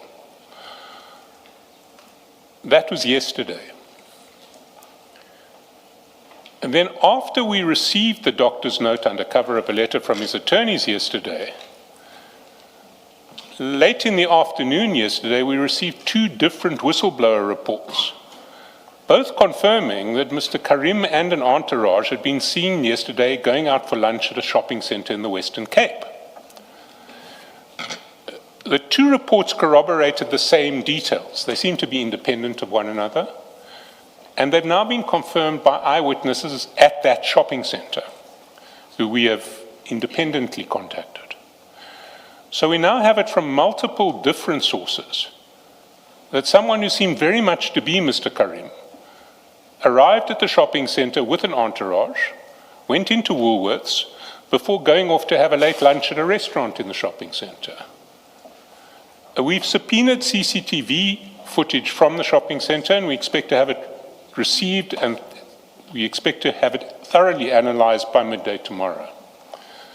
For now, we have a concern that Mr. Karim may be taking liberties with this commission. And that concern is amplified by other whistleblower reports that we've received indicating that Mr. Karim has been seen at social gatherings in the Northwest over his period of ostensible incapacity. So we are going to issue a subpoena later today to the hospitals at which he's been receiving treatment to establish when he was admitted and when he was discharged, since he testified at the commission. We're also going to be issuing a subpoena to his doctor, who's based in Cape Town, to establish the dates on which he has seen Mr. Karim. And we don't expect that it will take us more than a day to obtain this information. And what we would like is for the matter of Mr. Karim's appearance, or non-appearance, to be stood down until Friday morning, or maybe Friday lunchtime, when it can be considered on the basis of a formal postponement application, which we would ask this commission to order him to bring by 10 o'clock tomorrow. The evidence leaders will reply to that postponement application by 6 p.m. tomorrow, and it could be heard by Friday morning at 9:30. If Mr. Karim's legal team needs more time, if we can have that postponement application by 5 p.m. tomorrow, we would undertake to respond to it by 10 on Friday, and it could be heard on Friday afternoon, not Friday morning. But what we do expect the postponement application to address is at least the following issues. The dates on which Mr. Karim has been admitted to hospital over the last 4 months, the dates on which he's attended medical consultations over the last 4 months, his travel movements over that period, whether he's attended social engagements over that period, and whether he's played any role in the management of his businesses over that period, and if not, who's been responsible for these businesses which continue to turn over in his absence. Ms. Justice, can you please add one more thing? I'm interested to know how he traveled from the Northwest to the Western Cape. Did he book flights? Did he fly there? Because if he can give instructions to people to book flights to him, surely he can give instructions to people to give you the names of accountants. Thank you. So that is our request, Commissioners, that the matter stand down to be decided on the basis of a formal postponement application on Friday. Thank you, Mr. Shoskowson. Yes, Mr. Premier. Good afternoon, Chair. Good afternoon, Commissioners. 5 brief points in reply, if I may. Firstly, do you have the Commission's correspondence bundle? I was handed one about 10 minutes ago by a Commission representative, but it's called Karim Suleiman Correspondence and Sundry Documents Witness Bundle. I'm going to refer you to the confidential medical report in that. I'm not going to discuss the contents, but if you can turn up page 128 of that medical report, when you read paragraph 1 of that report, that will deal with my learned friend's contention that there's an inability to explain attendance. And when you read paragraph 2 of that same report, particularly lines 2, 3, and 4 of the second unnumbered paragraph, that is a direct response by a medical practitioner as to why, potentially, there's an inability to give answers.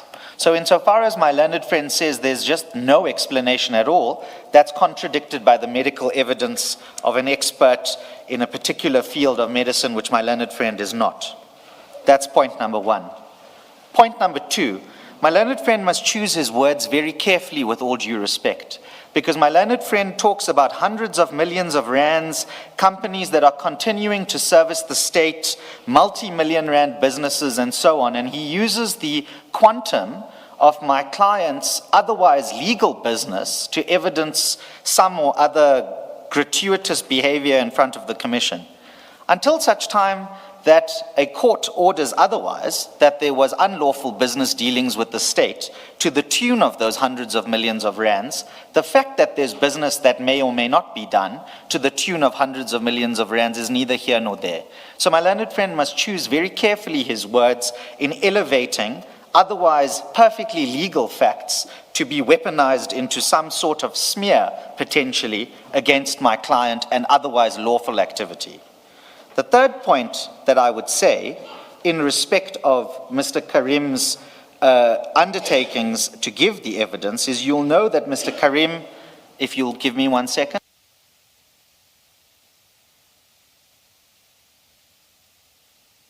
I'm indebted to Ms. Matlangwane.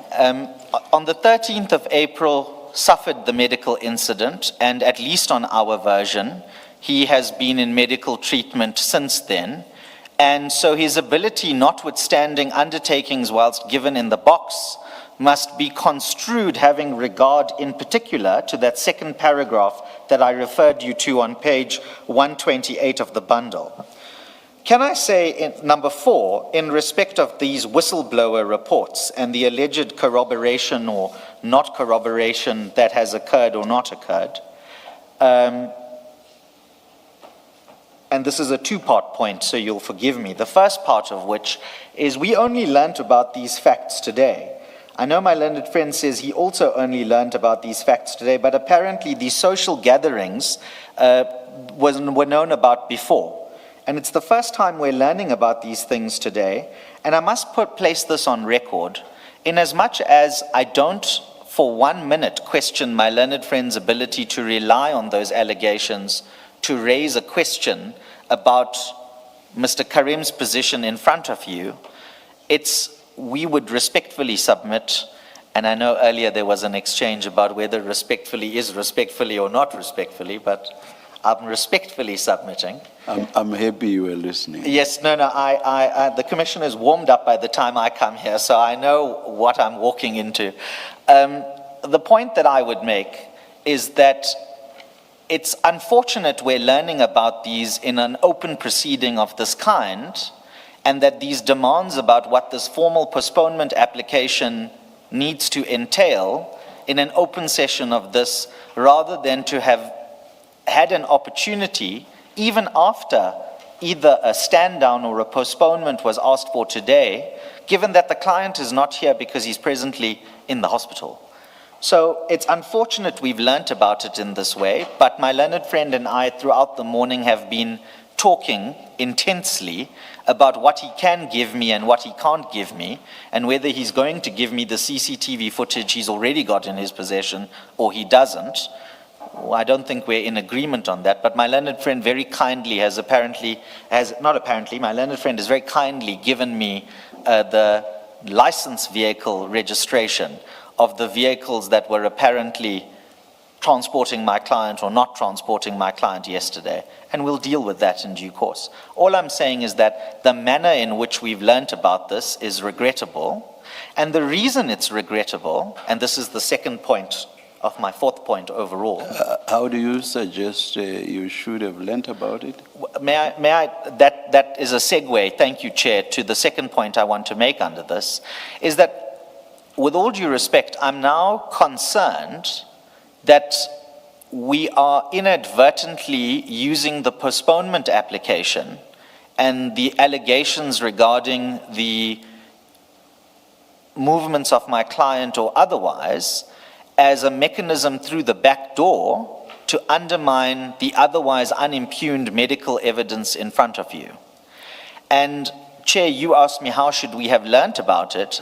With all due respect, I don't think it's for my client necessarily, unless you order otherwise. If you order it, well, then we have to do it. But if you don't order it, it's not for my client, with all due respect, to answer these accusations in the ether in the way that they are, where the overall purpose or effect is to create doubt about the medical excuse. That's a different issue.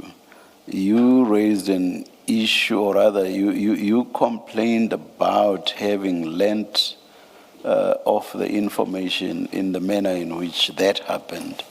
So I'm asking you the question, how do you suggest you ought to have gotten to know about the information? That's different to what you are saying. Yes, Chair, thank you. The way in which we should learn about it, and I know Chair says to me it's a different issue, I will respectfully say it's not a different issue, is because if the purpose or effect of that accusation is to raise doubt about my client's medical condition and whether there's a legitimate excuse for his attendance or non-attendance at the commission, because that's what the sting of that accusation actually is, then actually the shoe should be on the other foot, in the sense that it should be the commission, the evidence leaders, bringing an application where they raise this evidence in the round of questioning the medical advice or otherwise, or the medical reports or otherwise that have been tabled in front of you that otherwise serve as the excuse. It's not the hill I'm going to die on. All I'm simply saying is that I'm concerned that the way in which these accusations now have to be dealt with is almost reversing the onus that otherwise falls on my client. That still doesn't answer my question. I apologize, Chair. Yes. The question of how Mr. Karim must respond is something other than your suggestion about, maybe the word I'm going to use will be strong or too strong, the impropriety that you suggest with regard to how you came to know is what I am addressing. That has nothing to do with how Mr. Karim then deals with the information. So my question is, how do you suggest this information ought to have landed on your or Mr. Karim's lap? In writing and particularized, so that it's formally placed in front of us, rather than as what happened between my learned friend and I, which was a conversation between colleagues regarding these issues that are now being raised. So that's when I talk, and Chair, with all due respect, impropriety is a far higher word That's exactly Yes. why I Yes. said maybe it's too strong a Yes, word. Yeah. because I'm not, But, I'm not accusing my learned friend or anybody of impropriety. I'm just raising my concern about the manner, and then that's the direct answer. Maybe instead of impropriety, I should have said concern, Yes. which is the word you've just Yes, used now. yes. So Chair, I think we're ad idem then that it's concern, not impropriety, and formally in writing, because these are very serious accusations, and I understand that my learned friend is under his collegial obligation to give me notice that he was going to raise it today at the hearing, but he could have we could have reached some or other arrangement about being informed about this formally and then given an opportunity to respond. But we are where we are now, so that's water under the bridge, I suppose. Yeah, I was going to say, why is it that the informal advice cannot serve the same purpose as written advice? Well, I suppose because my learned friend is not the witness. So when my learned friend, and neither am I. So when my learned friend says to me, you know, these are the core of the allegations, it might turn out that some or other detail about that is going to change or not change, and there should never be a dispute between my learned friend and I as to what he said to me or what he didn't say to me. I mean, if my complaint is at this point only boiling down to housekeeping about the form of communicating the information, I accept that that might not be an issue which needs to detain the Commission. The issue, as I understand it, is not so much about the interaction between the two of you. It's about Mr. Karim addressing what we are told has since been discovered. Yes. So the focus is less about the interaction between the two of you. Exactly. And the point being, if indeed it is true that Mr. Karim was at some food outlet out of town, I think reference was made to his vehicle or vehicles, I'm not sure now whether one or two or more. So point is, when you apply for the postponement, why is it, or rather when he, Mr. Karim, applies for the postponement, why is it that he should not, in the application for a postponement, deal with those? If he says, I was never out of town, I was never at this alleged food outlet, and therefore, my medical certificate stands, and it is to this effect. Nothing has changed. I do not see what the hurdle is, Mr. Karim, dealing with the new information on that basis. Agreed, but I think that's also I'm sorry, Chair. Yes. May I respond? Yes, please. Thank you, Chair. But that's the point, with all due respect, is that, remember, when we arrived here in front of you today, it was on the basis of what was known before my learned friend disclosed the new information. But now what's happening is new information is being introduced, which may need to be dealt with to justify future postponement, but the basis upon which we're here in front of you today is the different historical facts, not the new facts introduced now. But that's exactly why Mr. Karim is being afforded an opportunity. And it's not as if Mr. Shaskalson is saying, and we want Mr. Karim to deal with this now. No. And that's it. Mr. Shaskalson is suggesting to the Commission that Mr. Karim must be afforded an opportunity to file an application / affidavit dealing with these developments. So, in the light of that, I would suggest to you, subject to what you say, in the light of that, it should not matter much what you originally came here for today. Things have changed, and because things have changed, Mr. Karim is being afforded an opportunity.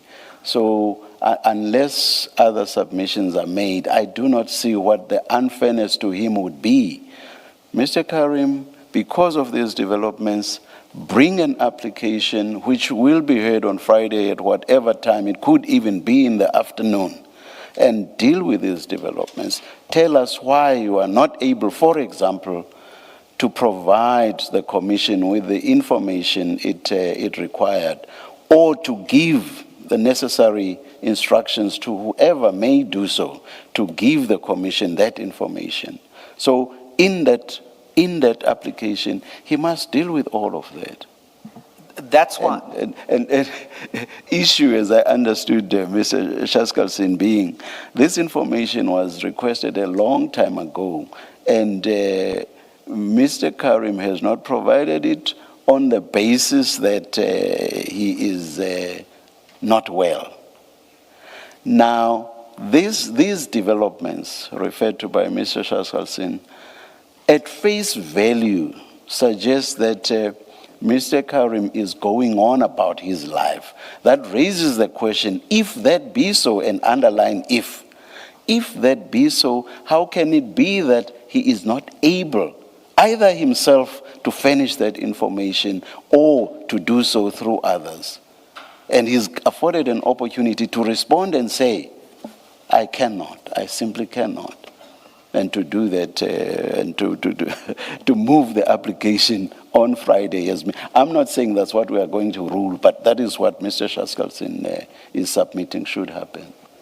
Yes, Chair, and I accept that. That's why, Yes. that's why I placed manner and form no higher than a concern, rather than using that favorite A word of ambush and also claiming trial prejudice and fair trial rights. I was, with all due respect, simply placing on the record a more subtle concern from my client. That's all. And that's why I've resisted putting it higher than that.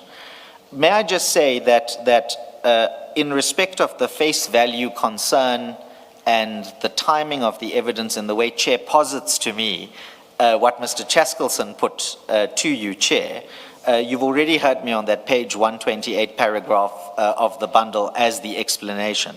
But insofar as and this is now... Please take me to the relevant lines of the first paragraph. The first substantive paragraph, not the intro. Yes, the first substantive paragraph is about whereabouts. So that's inability to attend, to use my learned friend's phrase. In respect of the second paragraph, yes, you referred us to specific the explanation, lines. yes. Specific lines. If you look at the second sentence beginning on line 2... Starting after.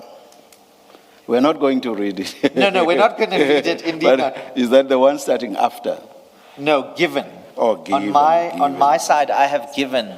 Okay. All right. I'm indebted to Commissioners Baloy and Kumalo. I thought you referred to the first paragraph as well. Yes, So I had no problem at all with the second or the last paragraph. Yes. So what I was raising with you was, please direct me to something on the first paragraph. So are you saying you said nothing about the first paragraph? The Chair, just to be clear. The first paragraph starting Mr. Karim. Well, the problem is they both start Mr. Karim. Oh, let me look. Has been. The big paragraph. Okay. So Mr. Karim the has bean been. paragraph, if we Yes. can call it that. Yeah, do you have lines you want to refer to? No. there? In the bean paragraph is the whereabouts explanation. Okay, And if I have to point you to particular lines, I would say from the date mentioned in Okay. 3, running on to 4, as it continues. And then there's an Okay. explanation there which I don't need to go into. Okay. And then in the second paragraph, Yes. the remains paragraph, not the been paragraph. In that paragraph, I would ask you to look at the second line, the second sentence starting given. And I would say that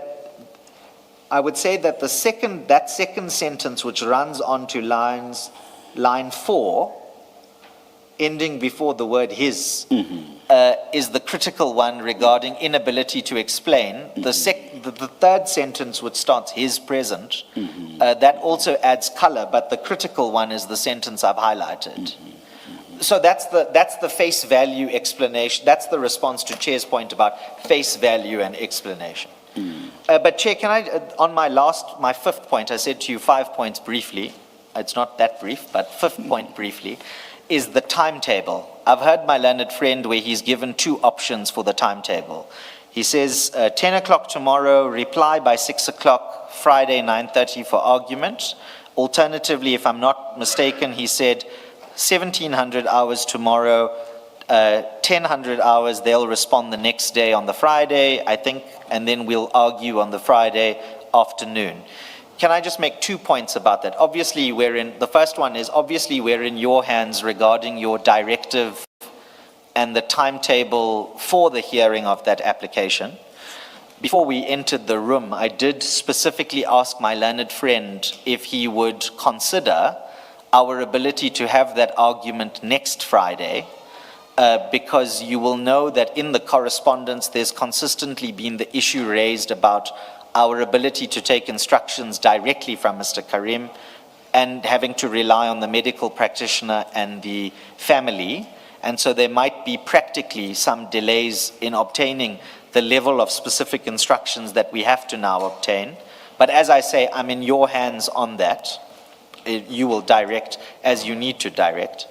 The second point, and I think my learned friend and I have reached an in-principle agreement on this, but if I'm wrong, no doubt he'll correct me in reply, is that Friday, insofar as, I'm just using Friday as the placeholder date, Friday, insofar as we end up needing to discuss medical conditions, hospitalization dates, even identity of the medical practitioner and the speciality that they may or may not specialize in, obviously impinges potentially on my client's medical privacy rights, and also around causing unnecessary public, in an open sense, public speculation about his state of being or not being. And I've already flagged with my learned friend that we might need to be because for the exact reason that I can't read to you what the contents of the medical report actually says, I have to use all these sideways descriptions of directing your attention to content.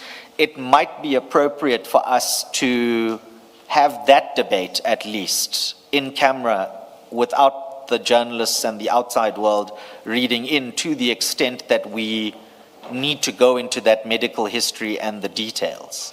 So never mind the timetable issue, Chair. I think in addition to, if you direct that we have to bring the formal postponement application in the way that it's posited, I'm giving advance notice to you as the Chair and the Commissioners, and I've flagged it and I've discussed it with my learned friend, and he was very understanding, I'm grateful, that we might need to then have that as an in-camera session so that my client's medical privacy rights are protected and his dignity is not unduly impaired as a result of what information we, as the Commissioners, the evidence leaders and his legal representatives, need to have a frank debate about in a way that still manages to protect him. So, Chair, those are, may I just check with Ms. Matlangwane, who usually holds the purse strings?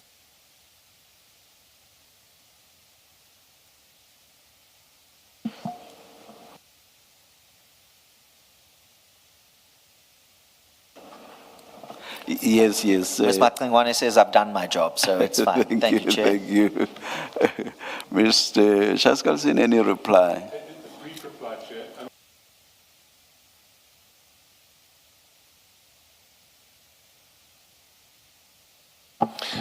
First, in relation to the businesses. Why I mention the businesses is not to say that these are unlawful earnings or that these earnings are, proceeds of crime or anything like that.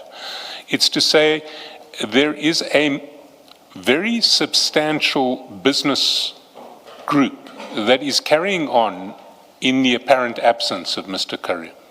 And if the group can carry on in the apparent absence of Mr. Karim, then it's not clear to us why we can't get, through a simple request from Mr. Karim, details like financial statements of 3 of those companies in the group, the identity of the auditor of 3 of those companies who we still haven't been able to ascertain from repeated requests to Mr. Karim.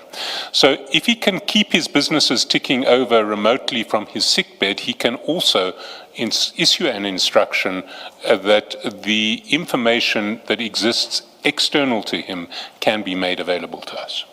And he hasn't done that for months now. The second issue in relation to the medical report is it's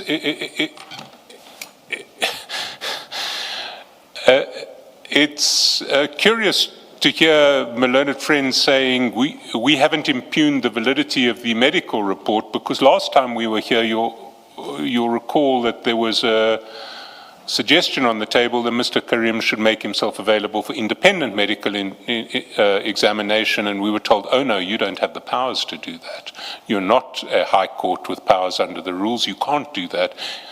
He won't make himself available without you, and you don't have the power to do that.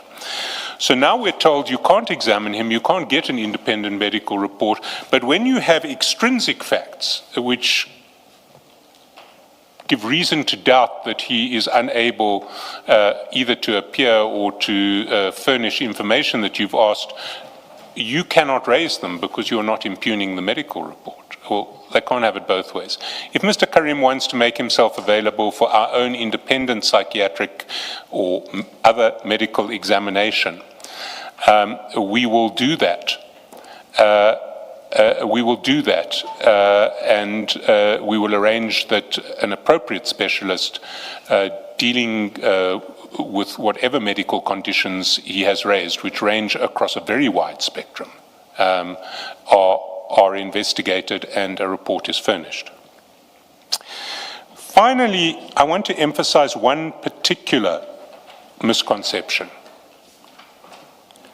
And it is this. Mr. Karim comes here asking for a postponement without making a postponement application.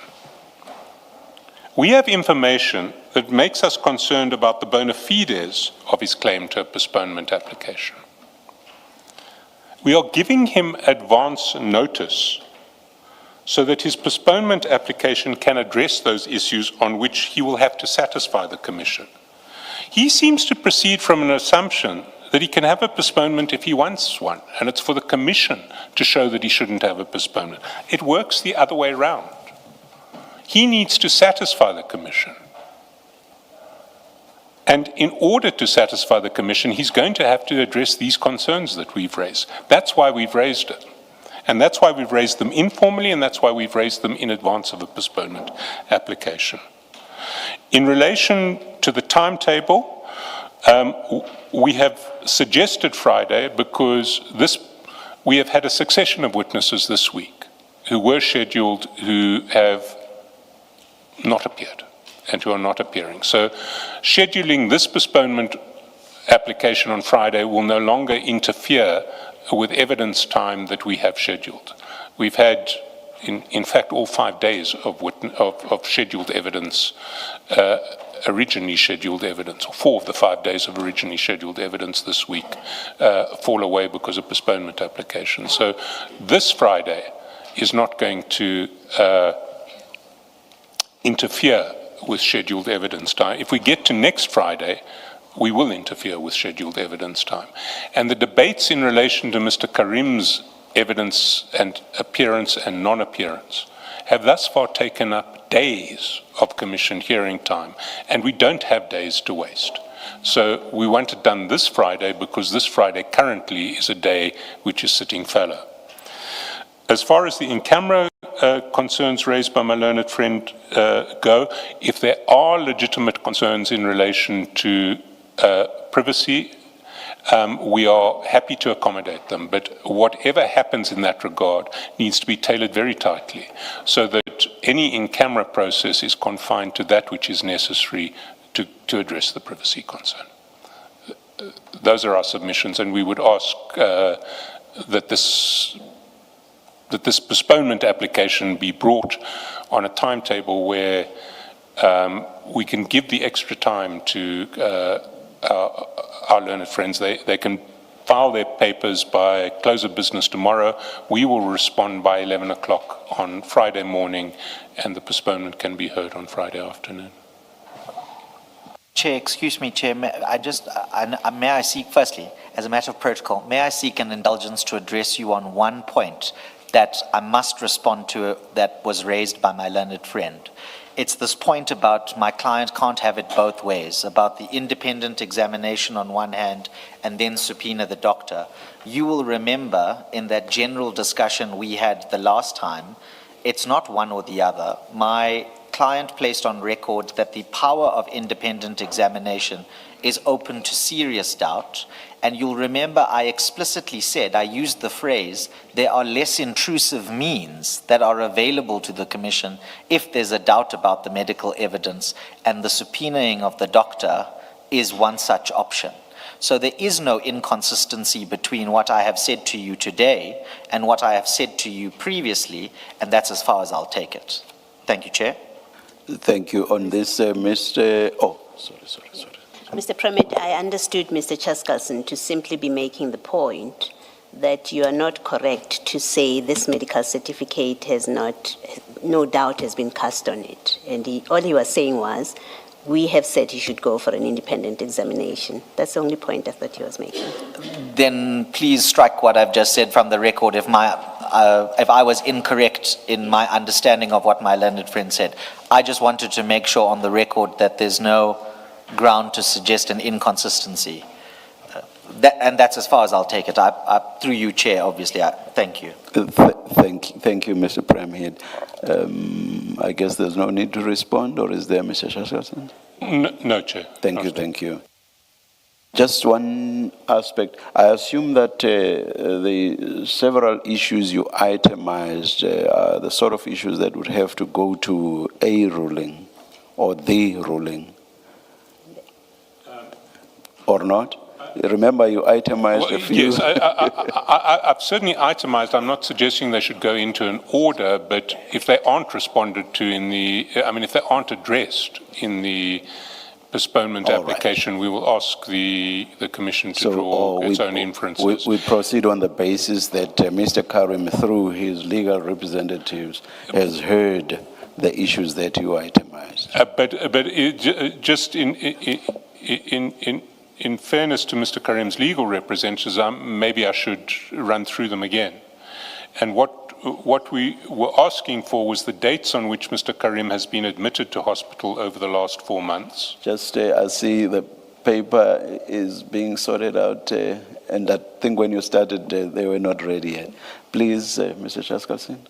Yeah. The dates on which Mr. Karim has been admitted to hospital over the last 4 months, the dates on which Mr. Karim has attended medical consultations over the last 4 months, his travel movements over that period, how he traveled to Cape Town in the last week, if indeed he or beforehand, if indeed he has traveled to Cape Town. And it seems that he has traveled to Cape Town because one of the medical reports speaks to hospitalization in Cape Town. Whether Mr. Karim has attended social engagements over the last 4 months, whether he has played a role in the management of his business over the last 4 months, and if not, who has been responsible for the management of his businesses. And Chair, as a clarity, I think Mr. Chaskalson's extension of the travel arrangements covers Commissioner Kumalo's supplementation of the original list, so to speak. And let me just clarify where it comes from. In his presentation, Mr. Chaskalson said they have information that he has been traveling from the northwest. So I know that there's no airport in the northwest, so unless he drove to Cape Town, I'm assuming he would have flown from either OR Tambo or the other airport. I can't remember what it's called for now. So that is relevant to me, because if you can give instructions to anybody to book flights for you, then you can give instructions to those who are running the business to provide the detail the Commission is looking for. Yes, thank you. Thank you, Chair and Commissioner Khumalo. Oh, just, yeah. Perhaps, before, I'll give you a chance, Mr. President. I was saying thank you for the clarification and the amplification as to the travel arrangements, because my learned friend said travel arrangements broadly, but Commissioner Khumalo has a specific travel arrangement in mind that needs to then be dealt with. That's what I was saying thank you for. Thank I'm you. indebted to Commissioner Baloy. Thank you. And Mr. Shaskalsin, perhaps it's best for you to just give a piece of paper to your colleagues. I'll do that immediately after the Thank you. Mr. Chaskalson, you have narrowed down his activities, business activities, to management. Can I suggest that it be in the business affairs and not narrow it down to management, because management would suggest, could easily be interpreted as being purely operational. And what we would like to know is what has been his involvement, if any, in the affairs of his businesses. Thank you, Chair. I'll do so, Commissioner. There is the matter of detail around the exact timing about filing, for example. Let's leave you and Mr. Premier to discuss that detail and even the time when the application should be heard. But let me upfront say that the decision I make is for that postponement application to be heard this coming Friday. But the question of when exactly tomorrow the application should be filed, when the answering affidavit should be filed, and the exact time at which the application should be heard on Friday, may I ask Council to please discuss that. And once you have agreed, Mr. Premier is excused, and Mr. Shaskalsin can just bring that to our attention, say after lunch, and a ruling then gets made. Thank you, Chair. We will do that. Chair, may I please just ask a clarity, and I'm sorry to do this, but you'll remember on the last occasion when I argued for an in-camera application in front of you, part of my submissions was to say, well, the horse is already bolted, because in trying to justify the in-camera, we went to the details. I've already flagged the fact that there's going to be a request for in-camera. Obviously, if the Commission, through the evidence leaders, opposes that request, that's a different story.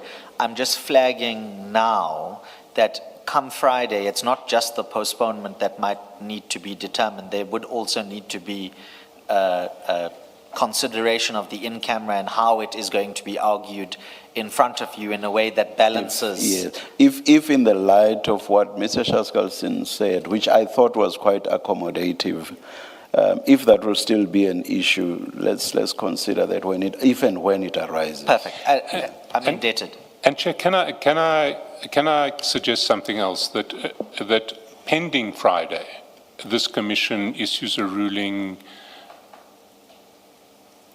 essentially stopping speculation about Mr. Karim's trying to contain speculation about Mr. Karim's medical condition pending Friday, because the issue is going to be, I don't know how to formulate it, but I do think that there is a risk that coming out of today's hearing, there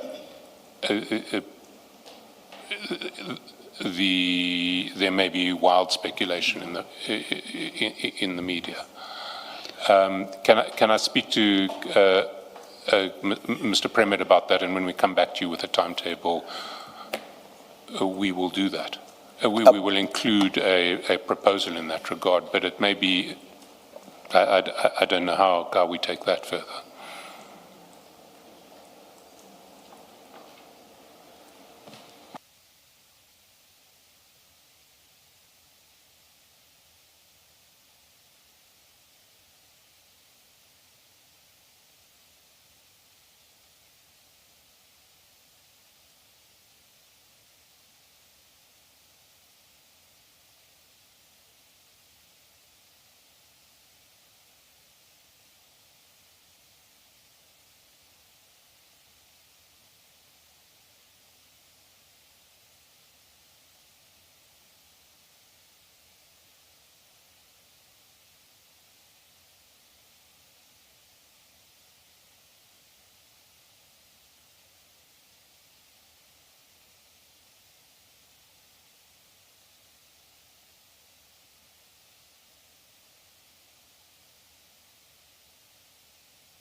On the last point you made, Mr. Shaskalsin, may I say, please make it part of the discussion, and let's see what comes out of that. We are subject to what Ms. Silo says. We are minded to take an early lunch and come back at 1:45. But of course, we will hear Mr. Shaskalsin first. If Mr. Premier will not be coming back for whatever issue he might still want to address. If there's agreement and there's a draft ruling, then Mr. Shaskalsin will come back and... I'm indebted. That's very kind. Thank you. Yes.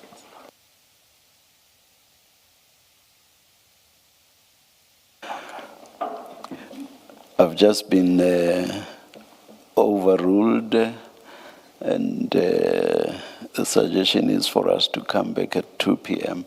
We'll adjourn and resume at 2 p.m. Let's adjourn.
Mr. Chaselson?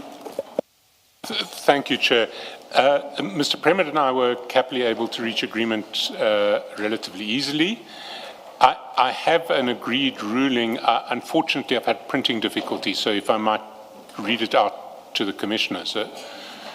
The first paragraph is that the postponement application is set down for hearing at 1400 hours on Friday, 17 July 2026. The second is that the application will be served and filed on or before 2000 hours on Thursday, 16 July 2026. Third paragraph, the answering affidavit will be served and filed on or before 1100 hours on Friday, 17 July 2026. And fourth paragraph, the replying affidavit will be served on or before 1300 hours on Friday, 17 July 2026.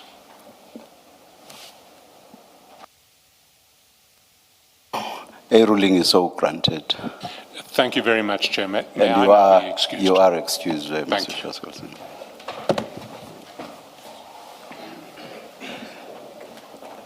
Thank you, Chair.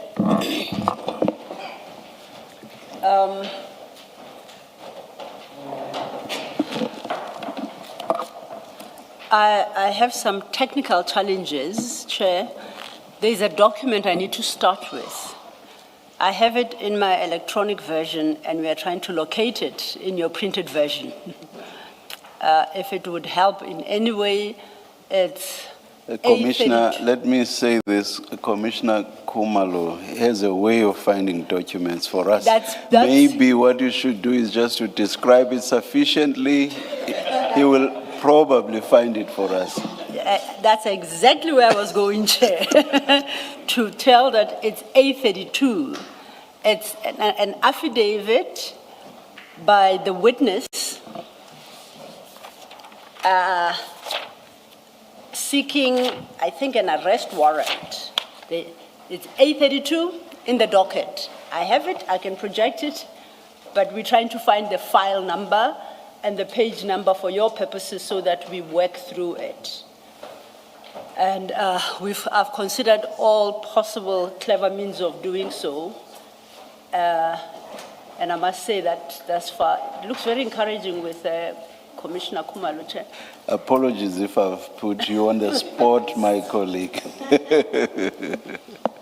But perhaps while we do so, I wanted to, it's midday, I haven't done the preliminaries, my apologies. Good afternoon, Colonel. It's as if we're continuing from morning. Colonel. Good afternoon, Chair. Good afternoon, Commissioner. Good afternoon, Council. Good afternoon, Colonel. Good afternoon. Thank you. Commissioner Baloyi had some questions for the witness, I think, regarding the Section 27. Yeah, Section 27 affidavit, I think, from yesterday. It wasn't finished. But I wanted to move from that to jump back to Section 27. But perhaps I perhaps should allow Commissioner Baloyi to deal with her issues regarding that affidavit. I'll come back to it. When I come back to it in my plan, that should work.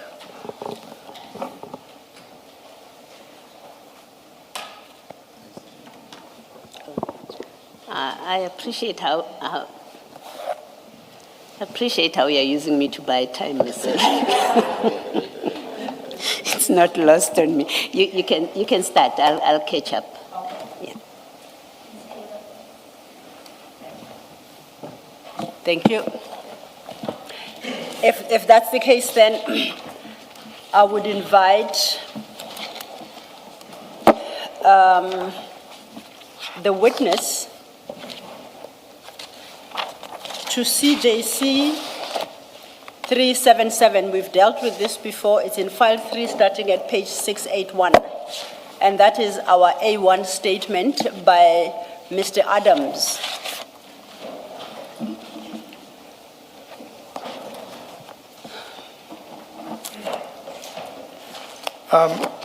CJC 377. Chair, before we continue, may I just come and say, give some input?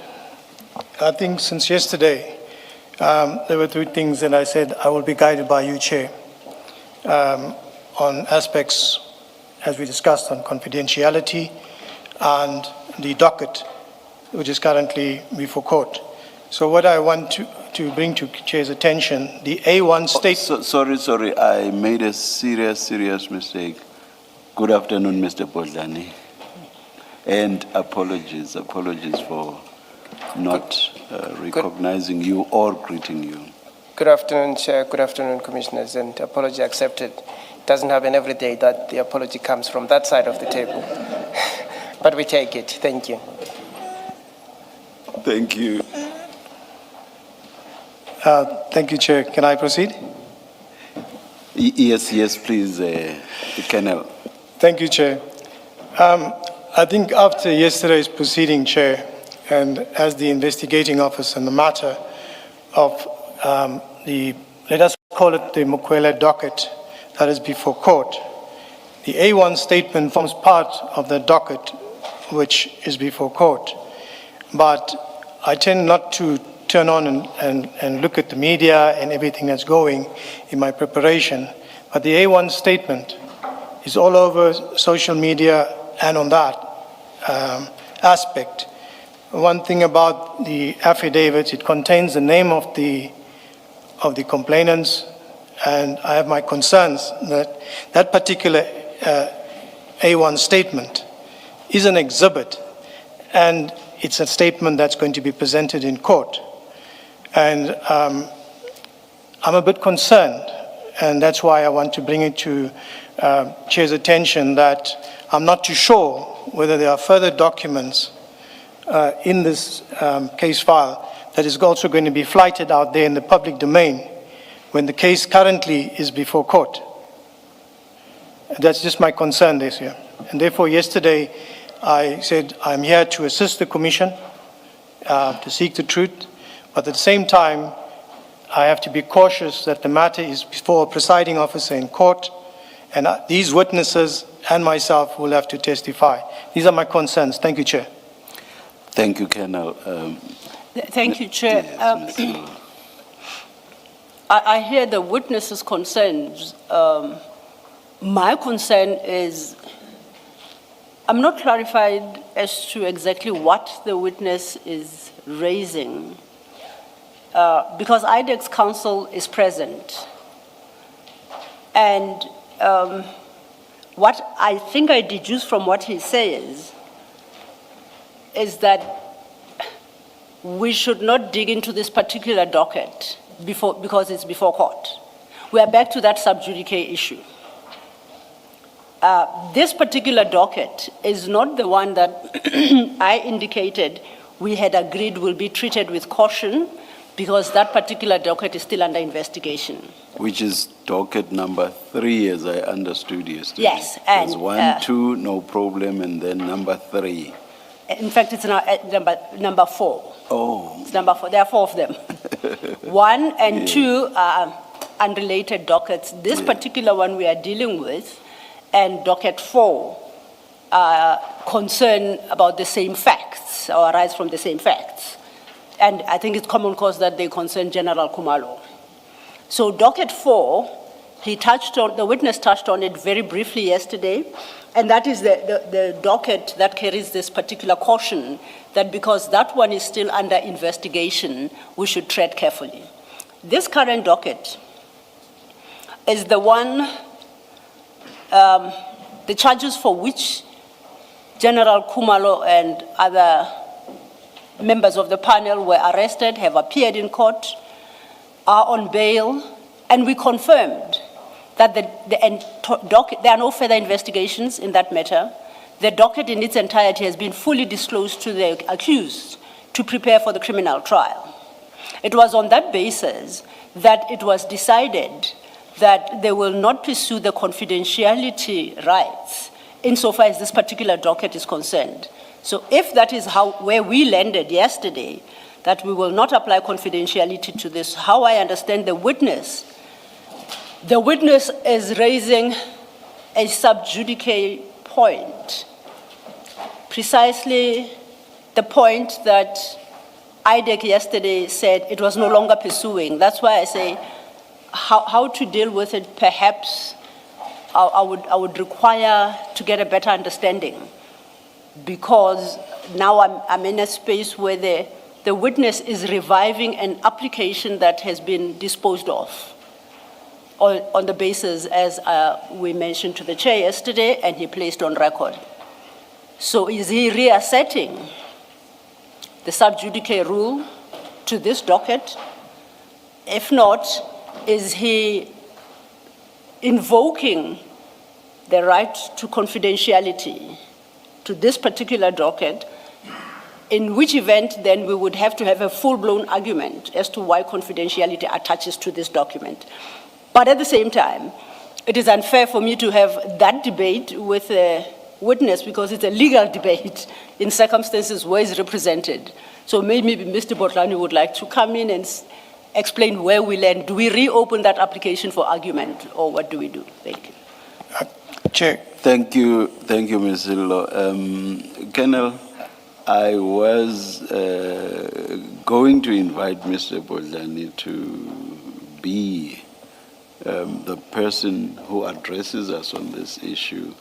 I do not know whether before raising the issue you had alerted him to the fact that you were going to be raising the issue. I do not know. Perhaps let me hear from Mr. Botlani. Thank you, Chair. Yes. I don't understand the concern raised by the witness to be an invitation to the opening of a debate that we've had with our colleague and have closed it in the manner that we have. Indeed, I gave counsel before these proceedings resumed this afternoon. The concern, as I understand it, is the documents being made public. I think it's the flighting of the documents, not that questions on the document cannot be asked. That's not what was referred to me by the witness. So him being asked questions on the documents, it's something that he accepts has got to happen, because otherwise would be hindering this commission from doing the very duties that it has to discharge. But his concern was, as indicated to me, the documents now being available out there in circumstances where some people are still going to deal with them in court. That's what was relayed to me. Not that our colleagues should not ask him questions about the documents. All right. If some of the questions, because I heard the Colonel even refer to names of people, there is names that may be appearing on the documents. How should the documents be treated? Should there be a need to refer to the names in a context where it's quite clear that that's based on the content of the documents? How are we supposed to deal with it? It's a difficulty. I've tried to consider it with my colleague, Mr. Ramatsek Sanemi, but we couldn't come up with a mechanism.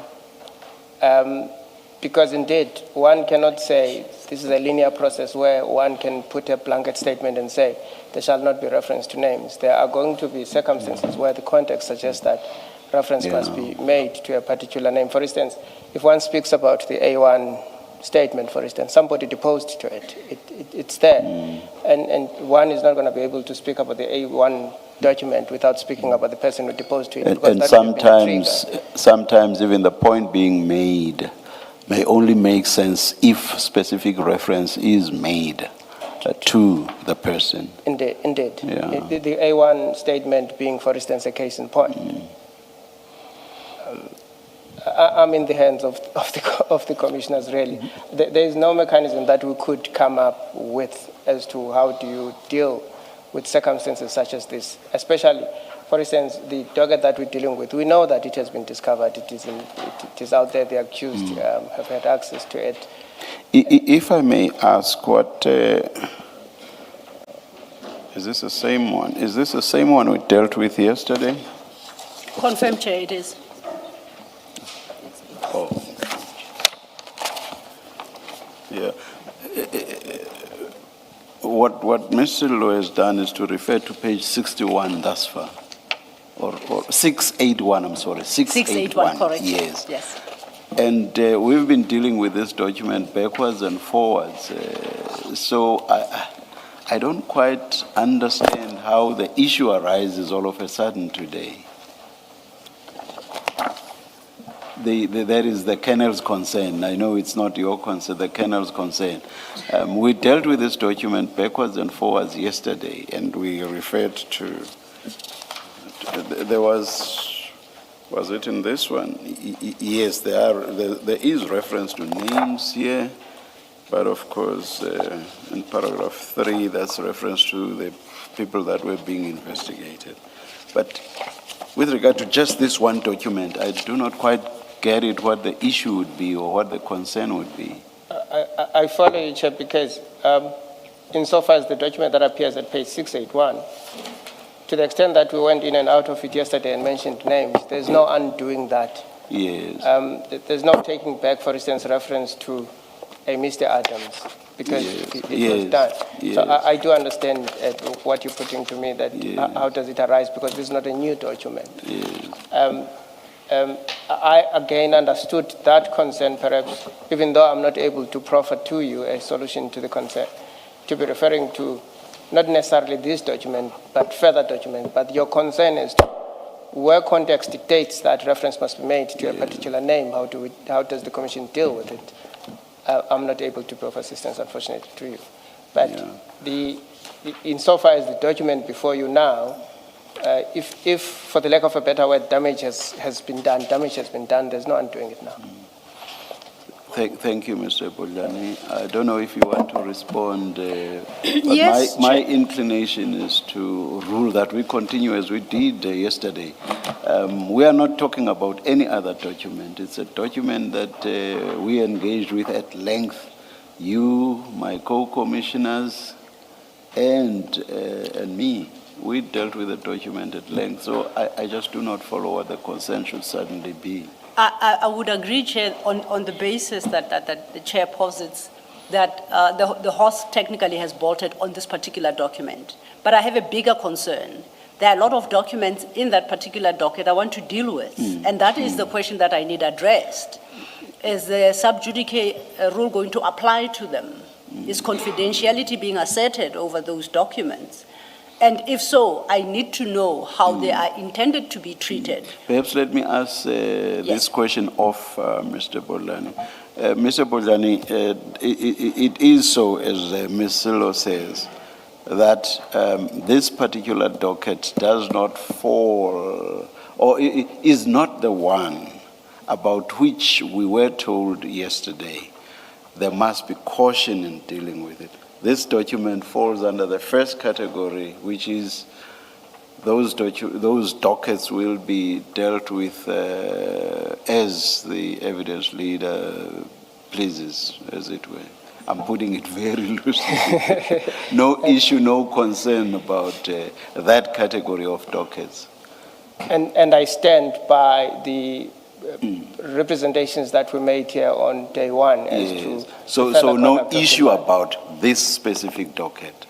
It falls under the category in respect of which you said no issue there. Maybe I should start here. The difficulty we have is we represent an institution that has lawyers in it, and there's obviously going to be varying views here and there regardless of the counsel that one gives. But insofar as what we presented here on day one as to the treatment of the documents, we stand by that. The documents, in our view, that are affected by the sub judice rule are as identified by the evidence leader. That remains the position. Right. We stand by that. But you agree that this one is because there was a separation of the documents. There was one document in respect of which we were told caution must be exercised. Indeed. Docket, I think I said documents, docket. And that was just one. And the rest, there was no issue there. I called upon you to confirm, and you did. Indeed. So And I stand by that confirmation. yeah, that's how we should deal with it. If this falls under the category in respect of which there is no issue, let's deal with it on that basis. And it should not matter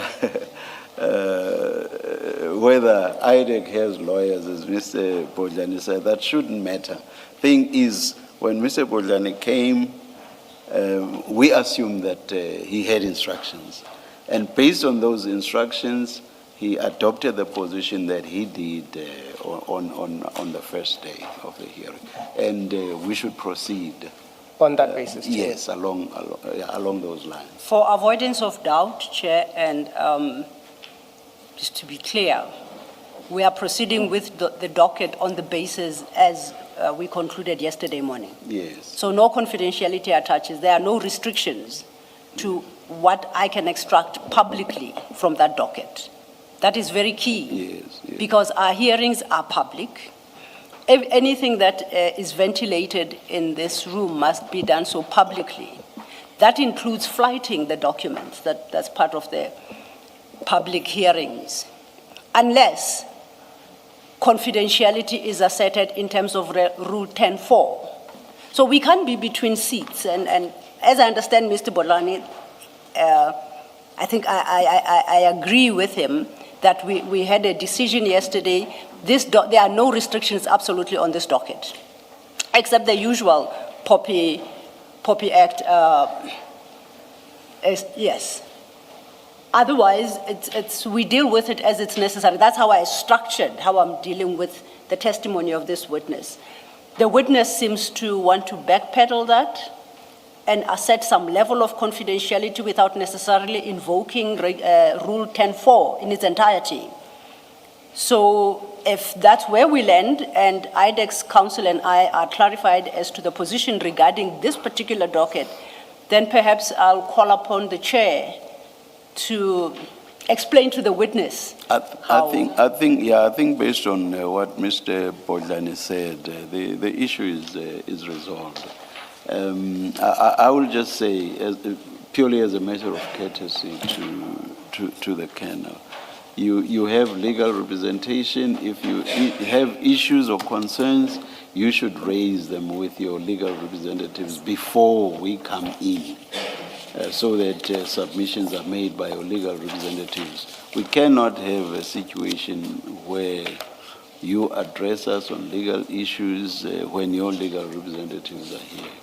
So from where I'm sitting, the issue is resolved, and this is not anything new. It's on the basis of what was agreed yesterday. And I would assume that you were part of the agreement, or you or IDEC gave instructions in that regard. So from where I'm sitting, the ruling is that we proceed. Chair, may I respond? All right, let me... Thank you, Chair. Let me set the record straight first, Chair. Yes. We are here for a purpose, and that is to assist the Commission. Yes. And to get down to the truth of what is there. Yes. My concerns have been relayed to Council. They are aware. My concerns was also during the consultation process given to the evidence leader. And that was that the matter, the docket, is currently before court. So, but what I want to say, I do not want to come across like we want to hide anything. So when we started the process yesterday, there was no problem. And I said, Chair, if you remember, I will be guided by you, because as the Chair, you would know where, where the docket, entry into the docket has been, we will probably have prejudice in it. My concern is that the A1 statement was flagged and it was posted all over social media. So we've dealt with the A1 yesterday and the questions that were asked there, which I responded to uncomfortably. But the main thing is, what other documents are going to be flagged? How these documents get onto that platform has everything to do with the fact that they are being flighted. And they are being flighted because no confidentiality attaches to them. That was our understanding. That was what was said at the beginning of the proceedings yesterday. And they were dealt with fully in open session yesterday. So I would not understand why there should suddenly be an issue just because they happen to be out there on that platform, that is social media. We have no control over that. Once they are public, they are flighted here, people can grab them and do with them whatever they will. Yes, So Chair. it's you either claim confidentiality and say the documents should not be flighted, which has not been done here. There's been agreement that they can be, or rather, they can be flighted publicly. They can be dealt with publicly. So, or you could have said, no, they should not be. I'm claiming confidentiality for ABCD reasons, and then the commission would decide whether or not it agrees with what you say. That is not what happened. So I cannot understand why at this late hour you should be raising the issue that you are raising, just because you happen to see the documents on social media. It cannot be. I understand, Chair. Yes. But what I'm saying is that... Can we please move on? You have your, if you want us to adjourn, and I can give you 5 minutes for you to adjourn, we cannot be addressed by your legal representatives and by you on a legal question. We should have been resolved between you and your legal representatives. May I request that You give instructions to your legal representatives. We can't have you, Mr. Bojani has said there's no issue with this. You are suggesting that there is an issue. What do we do? Do we reach a decision between contradictory positions placed before us by you on the one hand and by your legal representatives on the other hand? That's the most awkward situation I've ever seen. If you want us, we can go out for 5 minutes and come back once we've been told to come back. Could I request that adjournment for 5 minutes, please? Yes. We'll come back when we are told to. Let's adjourn. Thank you, Chair.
1-2.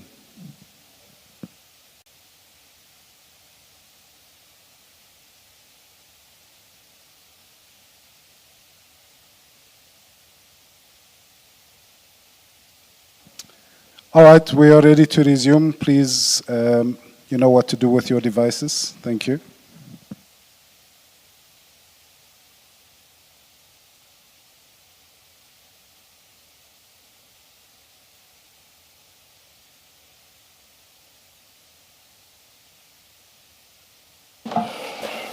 Mr. Bodlani. Chair, thank you very much for the indulgence. It's much appreciated. And we went beyond the 5 minutes that we had requested. An apology this time has to come from this side of the table. We apologize for that. We have had time with Mr. Pateachi and explained how the process works. In fact, it was not the first time that we did so. He understands why we are currently where we are. There's no dispute about the fact that the doggeding issue is with the accused. Nobody knows what he's doing with it. Nobody knows to whom has he revealed whatever content is there. And we've tried to explain those concepts to him and how they impact this process and why it is not available to claim confidentiality, subject and so on. He's ready to testify and he's going to answer questions that are put to him on the docket. Thank you, Chair. Thank you, Mr. Bodlani. And I too must extend my gratitude to my colleague, Mr. Bodlani. I'm happy that we could at least find common ground on this issue. It will facilitate our going forward. It's a pity that we've lost the time we've had, but I believe that going forward it will be a smoother run now that these issues are clarified. Thank you, Chair. Mr. Padiachi, and I must thank you as well for engaging with your legal representatives and for facilitating that we reach the point that we have. Thank you.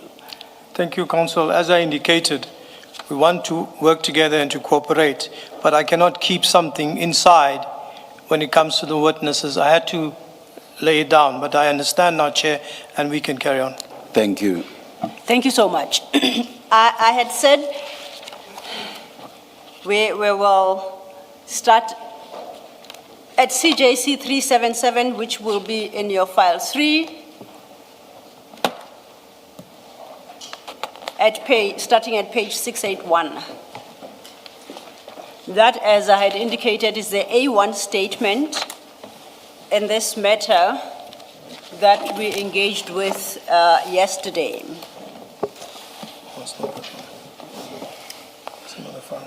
File 3.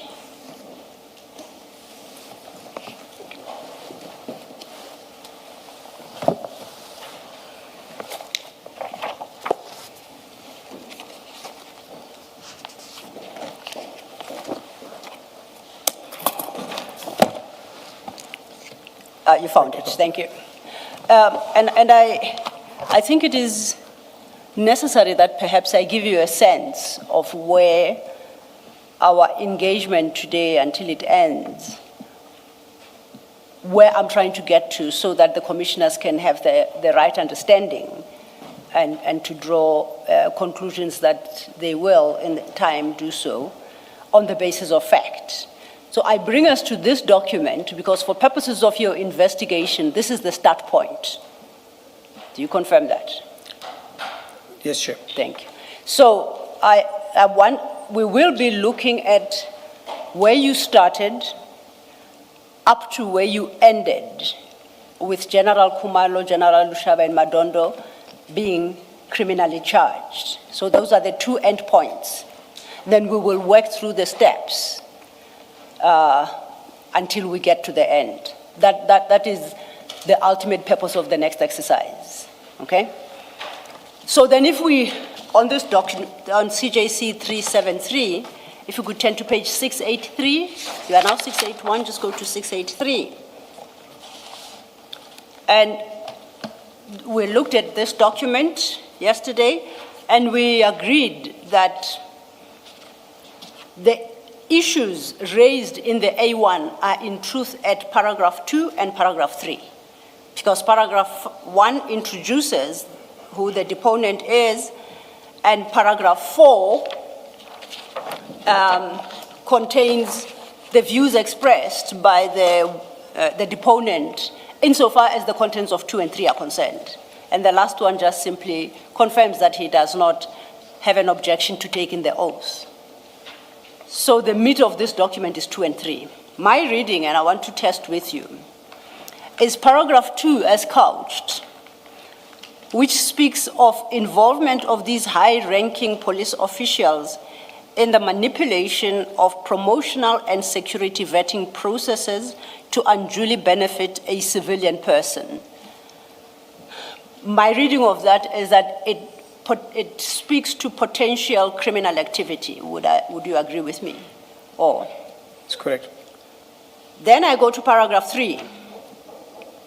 Paragraph 3 speaks to highly skilled and qualified senior police officers who applied for the post being overlooked by the CI management who favored Mrs. Mukwele over them. Correct. Now, I analyze that to be definitely not criminal, based on the facts stated there. It sounds more like a HR complaint. Would you agree with me, or do you consider those allegations to point to criminal conduct? Yes. Please. Oh, I wanted you to please start because you spoke over each other. Okay, we are now in paragraph 3. So we have agreed as to the allegations in 2, what they potentially point to. Yes. So I say, from what's in 2, that points to potential criminal conduct. That's correct, Chair. Okay, then I turn my attention to paragraph 3, and I say, the deponent states that he was informed that there were several highly skilled and qualified senior police officers who applied for the post but were overlooked by the management who favored Mrs. Mukwele over them. Full stop. Now, I say my interpretation of that is this particular paragraph speaks more to HR issues regarding promotions and appointments and does not suggest any criminal conduct as worded. And I'm checking whether that's your understanding, or do you see criminal conduct in paragraph 3? When you look at paragraph 3 in isolation, it talks about, it's like an HR, somebody that didn't get promoted or was overlooked for promotion. Paragraph 3 only. Yes. But when you take paragraph 2 and paragraph 3, and you put it together, it flows from paragraph 2, that something took place, and as a result, people that were more qualified didn't get that particular post. But when you look at paragraph 2 is telling you that there is possible criminality here. Yes. Paragraph 3 is just something that flows out. It is not so much of a focus because it's other people that didn't get promoted. This is not about other people that didn't get promoted. This is more about criminal conduct in paragraph 2. Possible criminal conduct. I see where you're going with this, but I would like to draw your attention to the wording. It's paragraph 3 speaks to people being overlooked. That's correct. So you understand paragraph 3 to mean that what's contained in paragraph 3 is a consequence of paragraph 2, and that can be because they were overlooked. It's not like they did not get the position as a result of the manipulation of promotional and security vetting. Is that how you say it's a consequence? Chair, when I look at it, okay, there's an appointment, and this appointment here stands out that there's possible criminal conduct here on what I'm getting out of here. But with the appointment, all these, the appointment, the other people that applied, what the whole thing was about. It's an allegation of a person here being criminality in the appointment of an applicant. So that's why I wouldn't separate the two as 3 from 2. I'll take them all for purposes of the allegation, so that when I look at this and I start to prepare myself, I'm requesting documentation.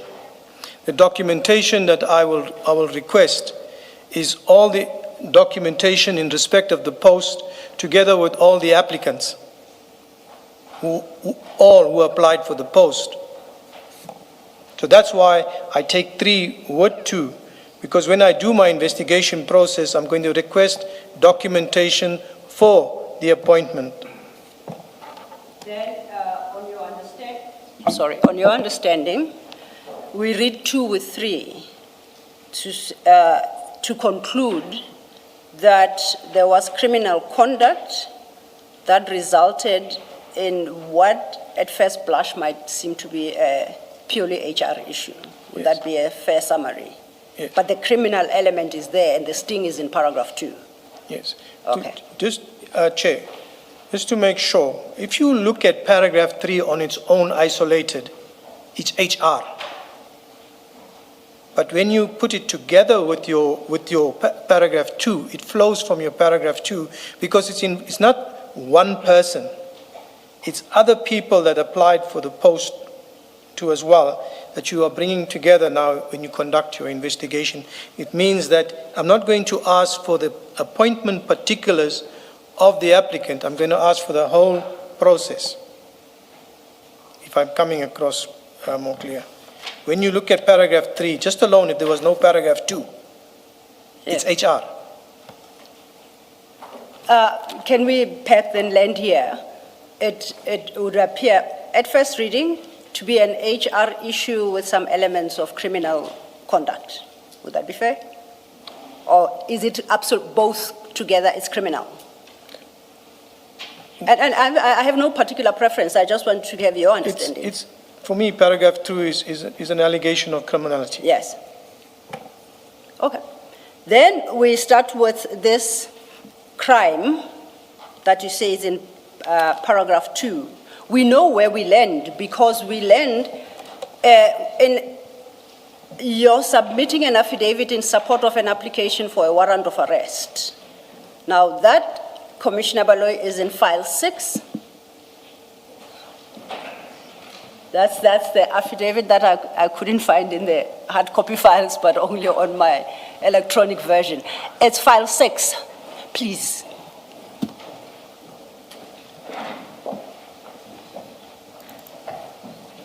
At page 2373.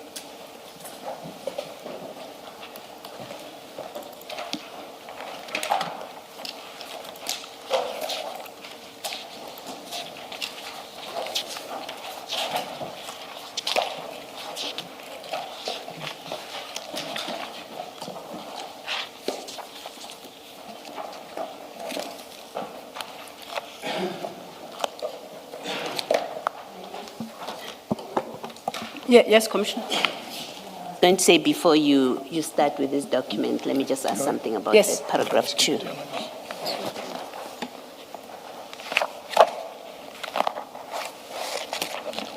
Two, 373.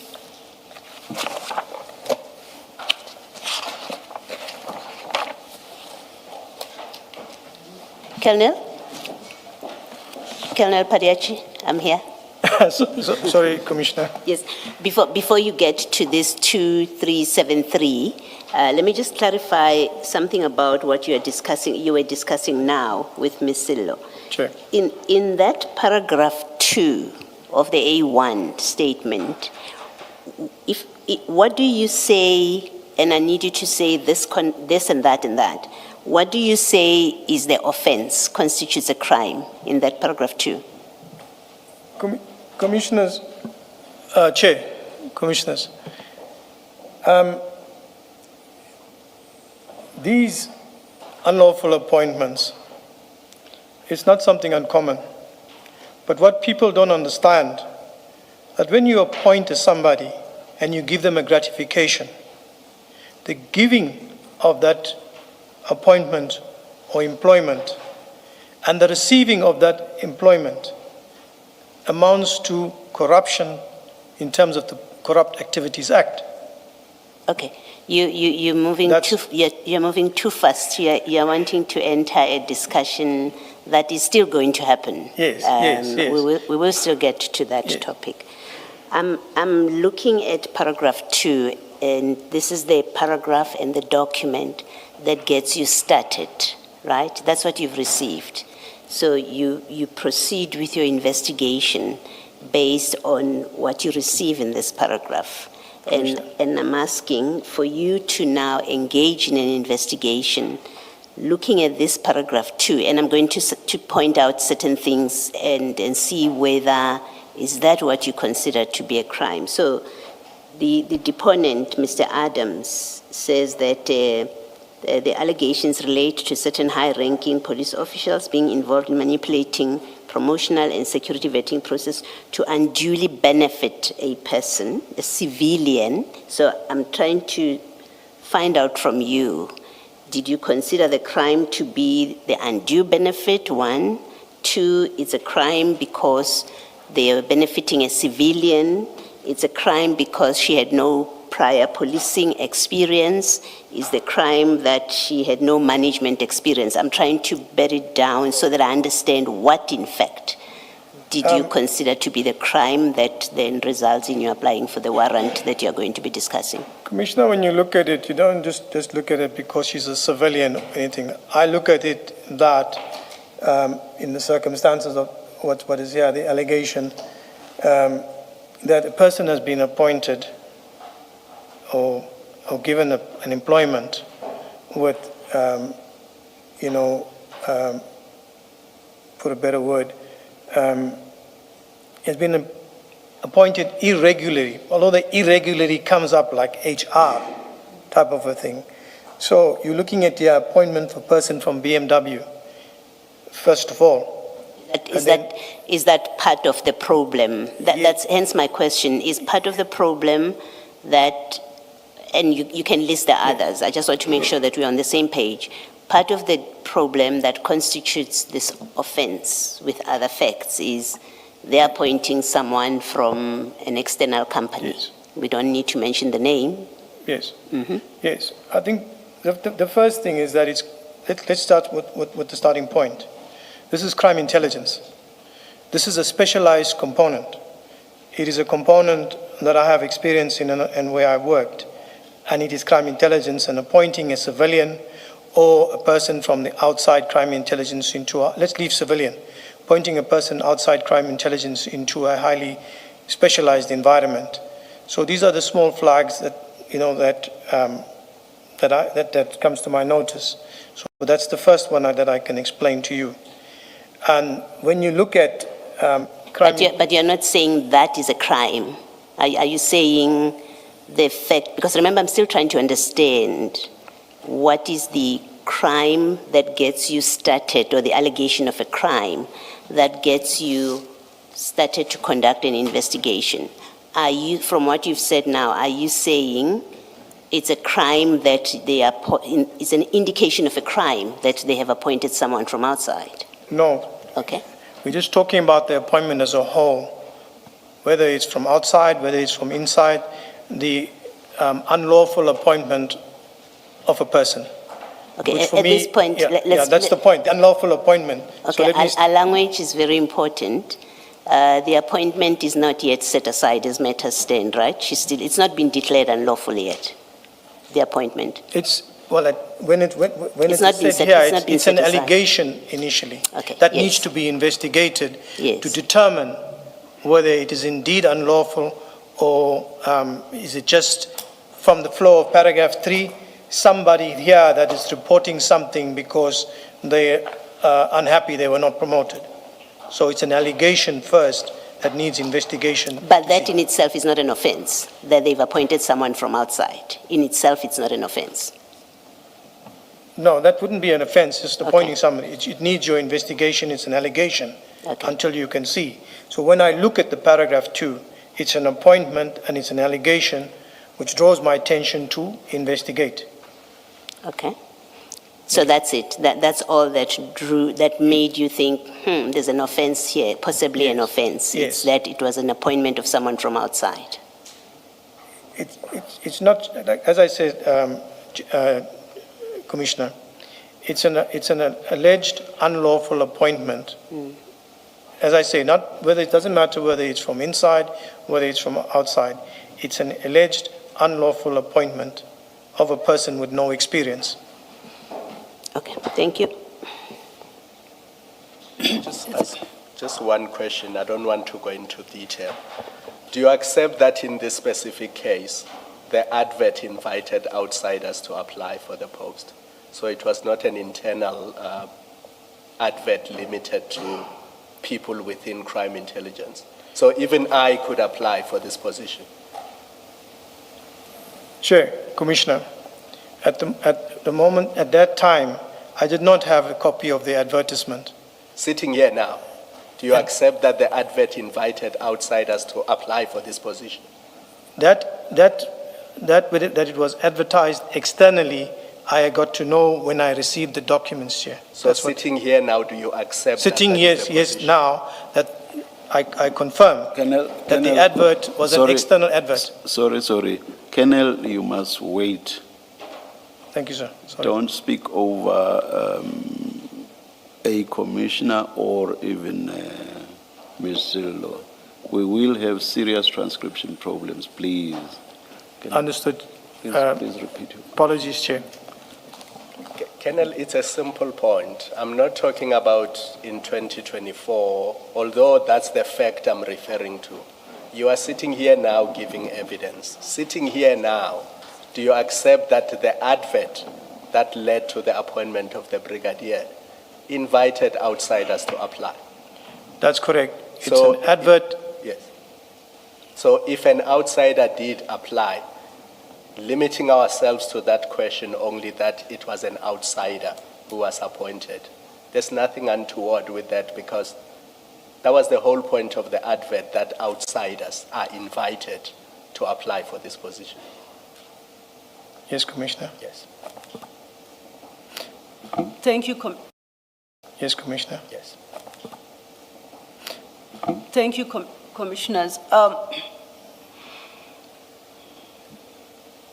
I had understood, perhaps I'd misunderstood you. I'd thought the sting of paragraph 2 to constitute criminal conduct lies in the act of manipulation. Did you so understand it as well? Or, because that's what I thought you had agreed with me about, but from your engagement with the commissioners, it would appear that now perhaps I didn't understand you correctly. So that then, just so we are clear, what did you say is the criminal act in 2? I thought you and I had agreed that it's a manipulation, but you seem to now hold a different view. Just to clarify, what is the criminal act? Remember, avoid or resist the temptation to go forward and claim information you subsequently acquired. As you read it, the words in front of you, in which word of those many lies the criminal conduct?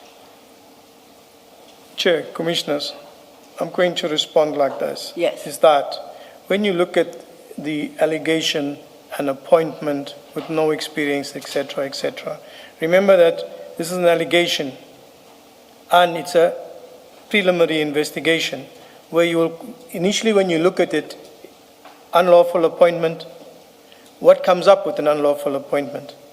An unlawful appointment could be a gratification. But first we have to determine But you don't have that on this affidavit. Remember, we are still here at this affidavit where the allegation is there's been an appointment of an outsider with no police experience, no management experience, at least that you've been told by this affidavit. There's no suggestion. This affidavit doesn't say to you there's gratification. It doesn't.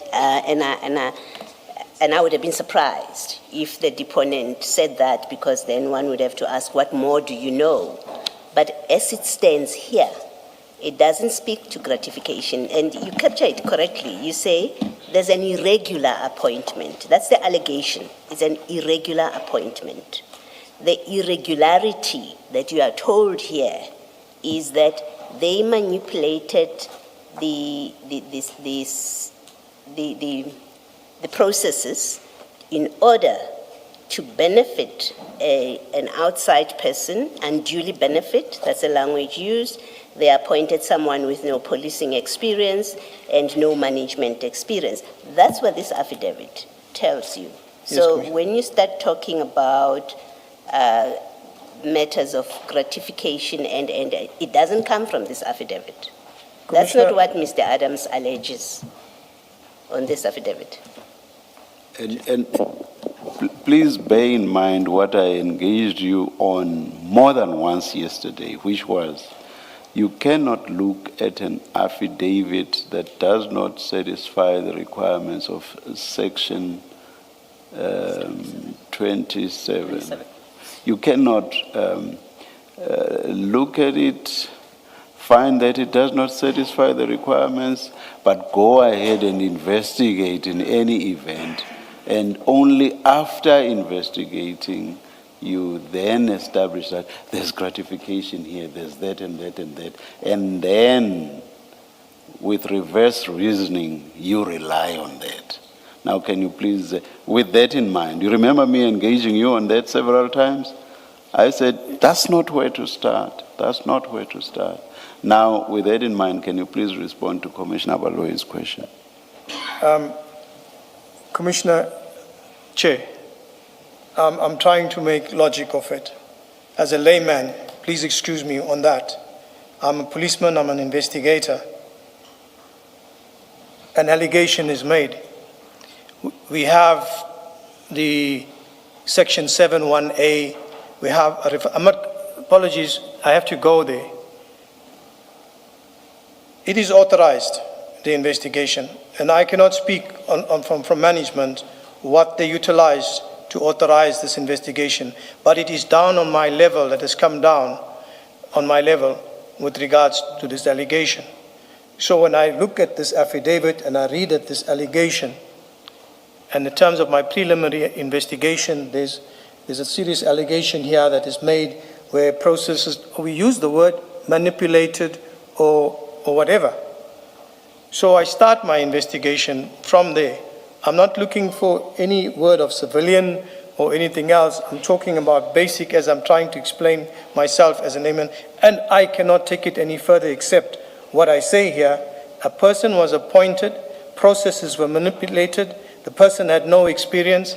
That is my start to go out there and look at it and confirm it with further investigation. Chair, Commissioner, I can take it no further than what I've said here. In how you've described it, just how you've captured it now, Chair. that seems a typical HR matter that the Public Service Commission would deal with. If you had taken this affidavit to the PSC, and I'm saying just from how you've captured it, that it seems something that falls squarely within the powers of the Public Service Commission. And you took exception yesterday quite strongly to General Mkwanazi saying you lack the experience to investigate matters.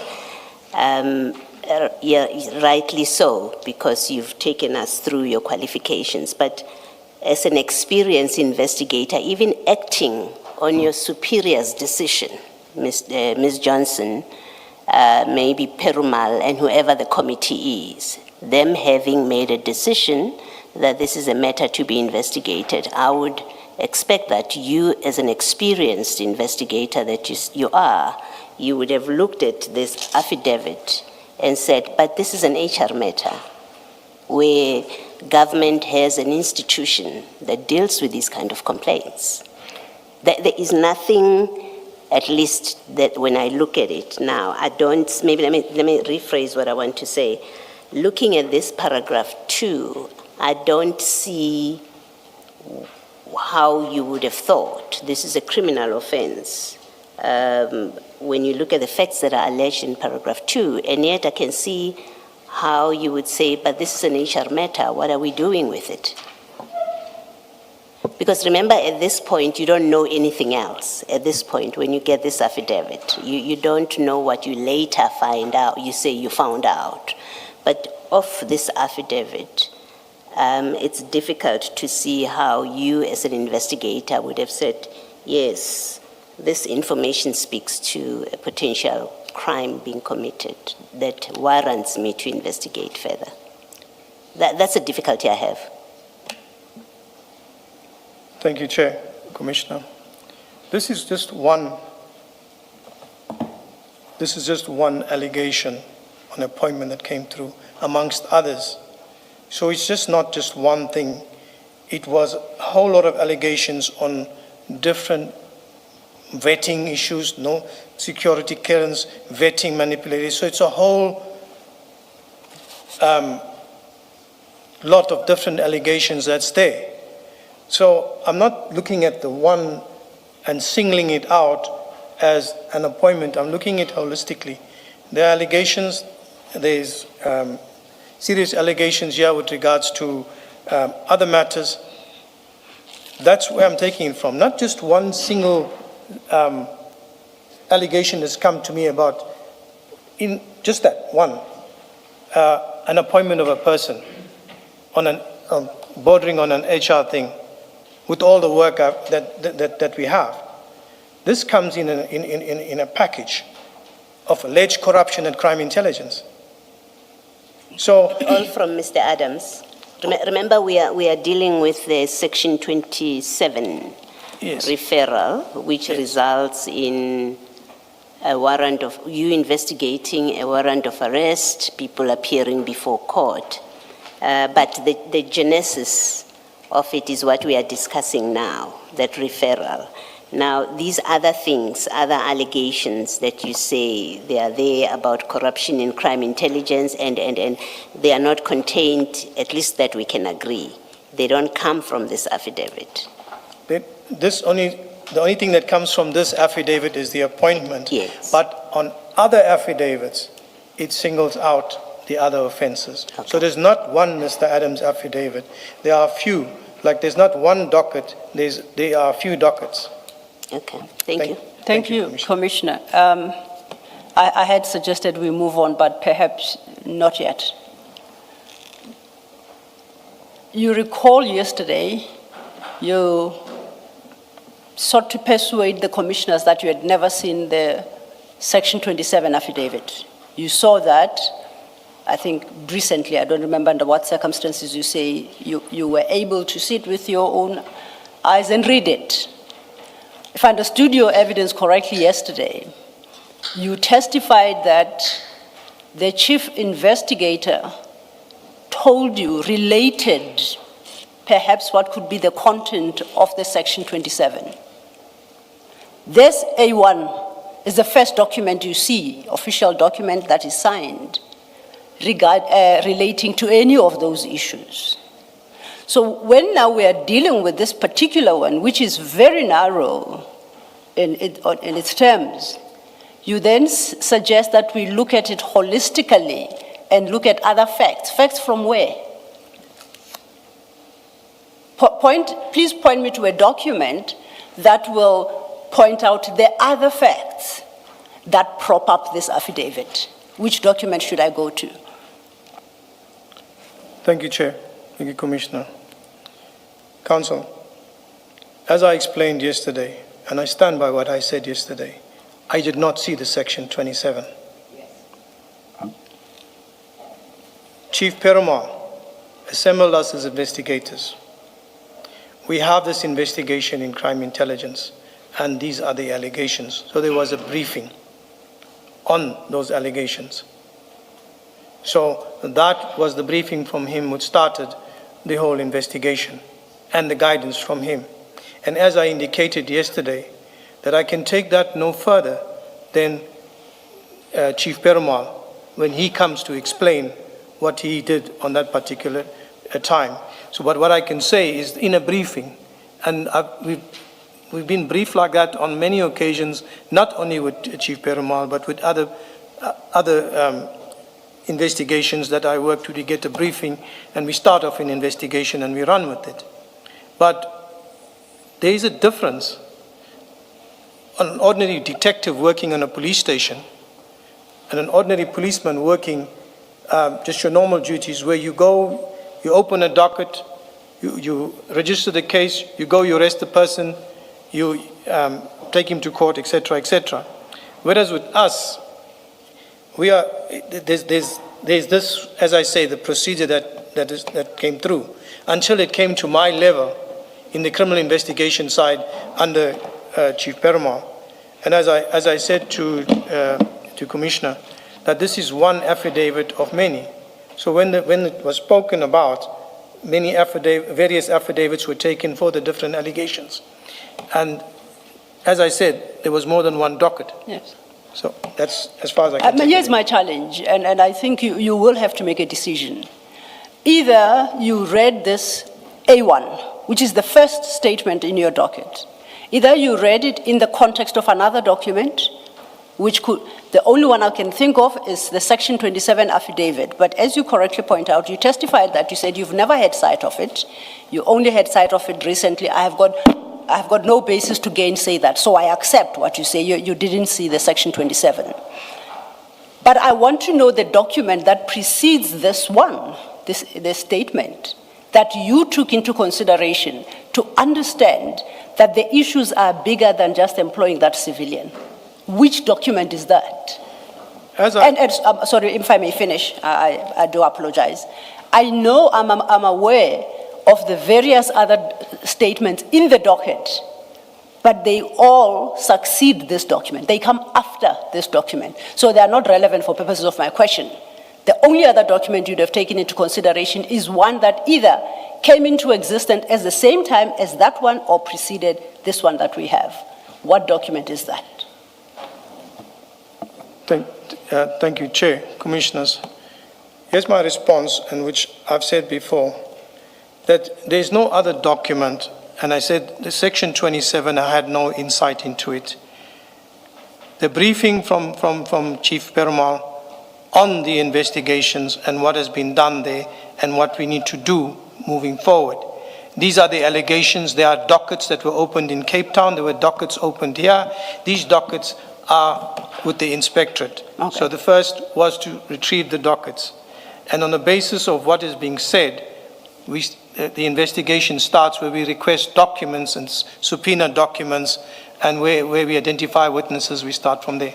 Okay, I'm happy to park it there for now. We will come back to the point you've just made. But you remember, I'd said this is my starting point, and I'm going to tell you what my end point is. And then we go back and we walk the steps to my end point. My end point is as I said, the file 6 open before you, page 2373. That is the affidavit you deposed to when you applied for the arrest warrants of these panel members, that panel that was headed by General Khumalo. Now, it runs from page 2373 to page 2401. It's quite an extensive affidavit, and I see it is dated at 2401, 24th of June 2025. Page 2401. That's correct. And you confirm that's your signature? That's my signature. It's dated 24th of June 2025. That's correct. You recall that our A1 statement is dated the 6th of January 2025. That's correct. So we've got like a 6-month run to get from start to finish. That's correct. Now, looking at this document, you deal extensively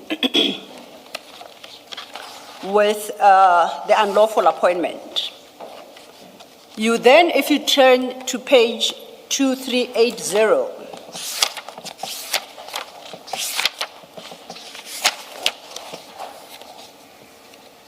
at paragraph 11, at the bottom of 2380, you state, the attached draft charge sheet outlines the acts committed by each of the 7 suspects in a very comprehensive way, which includes charges of corruption, defeating or obstructing the administration of justice, and perjury. Then you say, see Annexure A. Now, our Annexure A that was part of this affidavit, is at 2418. Same file. And that's the charge sheet. Against Kumalo, Lushaba, Madondo, Likalakala, Gabela, Nube, and Mukwele. You confirm that? Correct. Am I correct? I told you that. 2418, the charge sheet. Doesn't see your nodding. Yes. So I need you to verbalize the answer. Okay. So now we know 6 months later, we are now we started with that HR appointment of a civilian, possible manipulation of the processes leading to that appointment, overlooking senior generals. That was our start point. We end here where now we are proffering charges of corruption, defeating or obstructing the administration of justice and perjury. Now, staying on page 2418, which is your charge sheet, if you turn to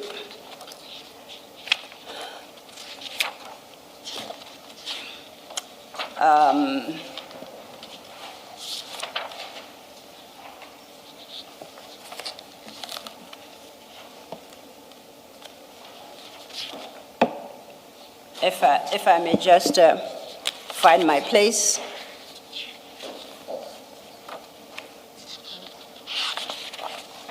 But while I find this place, but in this charge sheet, you rely extensively on PRECA, the Act. And you actually unpack the provisions of PRECA at page 2427. And it states, this is under your... Sorry, sir. Yes. Can you please state what PRECA is for the record? Prevention and Combating of Corrupt Activities Act, number 12 of 2004, PRECA for short. And you introduce PRECA from page 2426. You quote from the preamble of the Act, and then you quote section 1, and in particular the definition of gratification. And at 2429, you quote the provisions of section 3.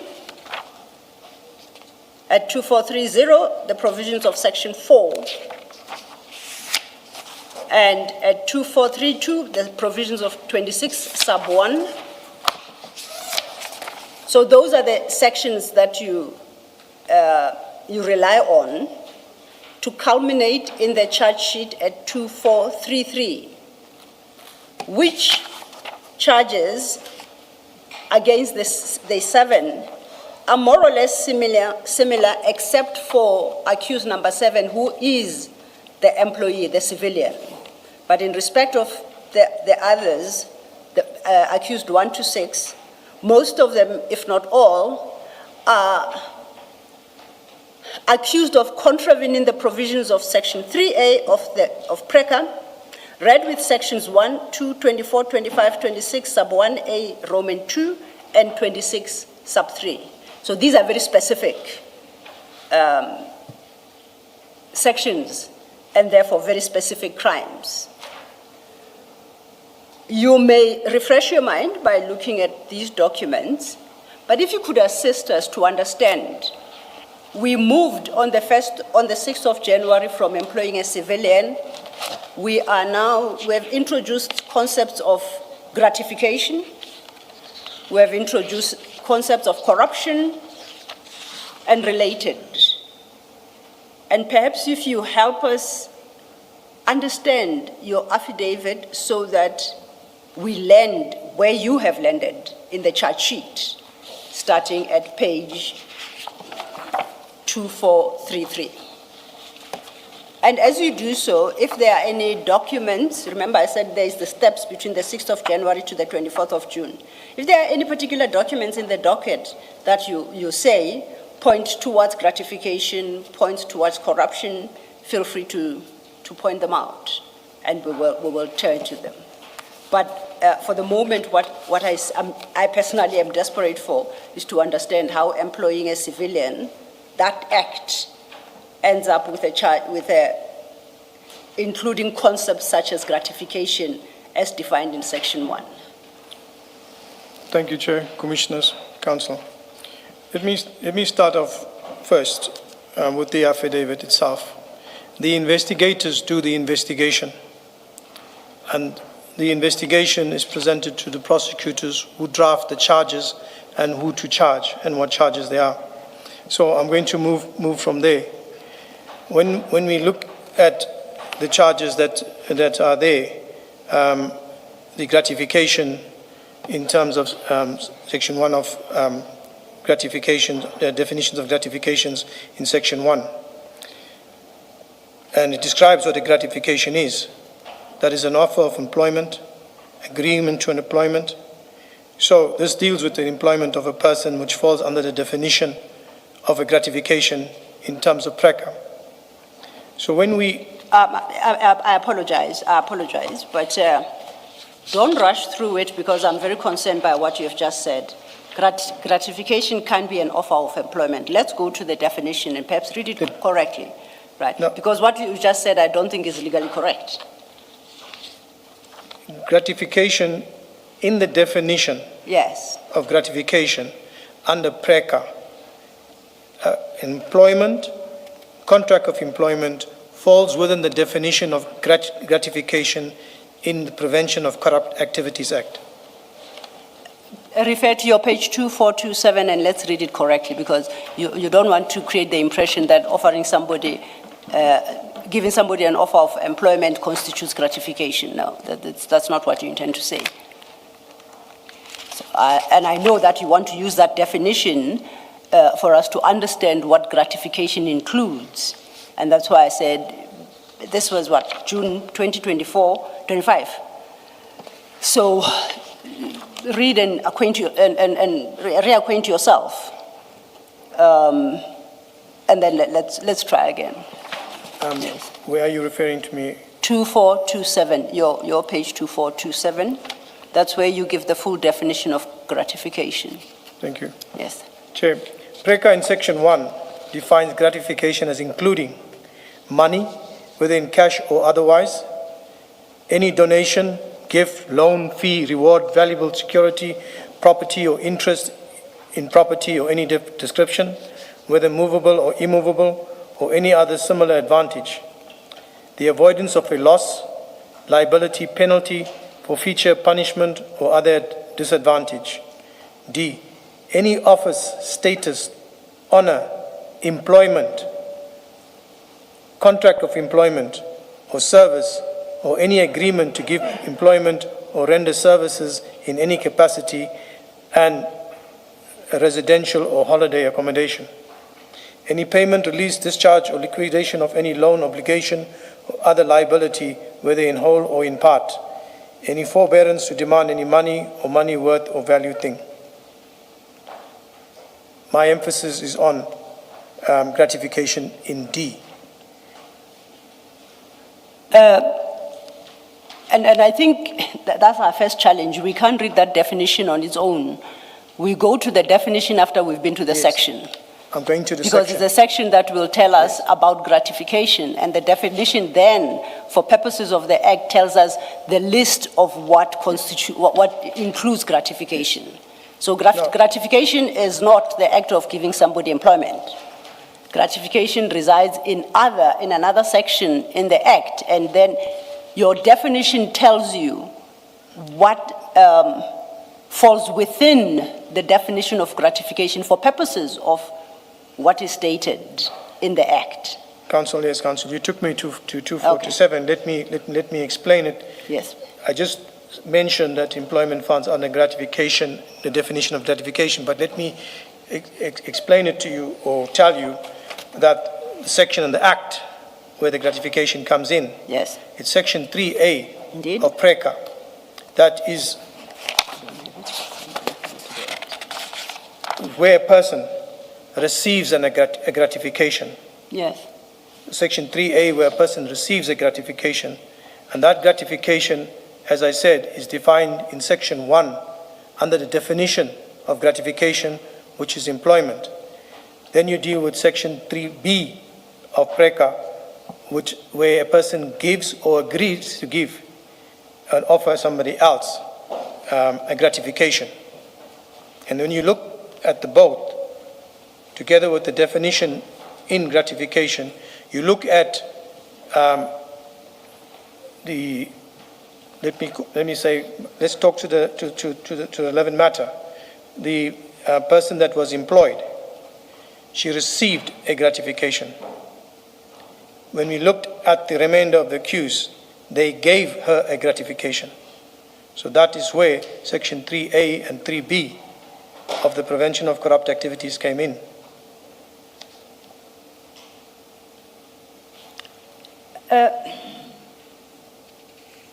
Does your answer perhaps not lie in Section 3?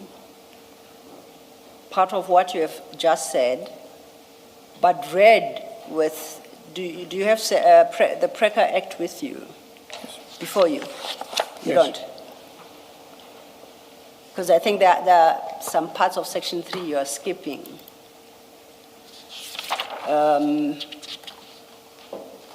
You've quoted it at page 2429. I'm reading it from your You have quoted it in your 3429. affidavit, page 2429. 2429, that's where Yes. I'm reading it from. Yes. But then if you're reading the actual section, you stop too soon, because it must continue after 3A and B. In order to act personally or by influencing another person so to act in a manner continued, sub 1, that amounts to the sub AA, illegal, dishonest, unauthorized, incomplete, or biased, or BB, misuse of or selling of information or material acquired in the course of the exercise, carrying out the performance of any powers, duties, or functions arising out of a constitutional, statutory, contractual, or any other legal obligation. Roman 2, that amounts to the abuse of position of authority, BB, a breach of trust, or the violation of a legal duty or a set of rules. Roman 3, designed to achieve an unjustified result. Or Roman 4, that amounts to any other unauthorized or improper inducement to do so. So the offer of employment must fit in with the remainder of Section 3 to constitute, to fall within the definition of gratification. Do you agree with me? Yes. Now, that forces us then to look at your docket to see whether any of the listed activities there are to be found in your docket. Is there evidence of anyone acting personally or by influencing another person in a manner that amounts to the illegal, dishonest, unauthorized, biased,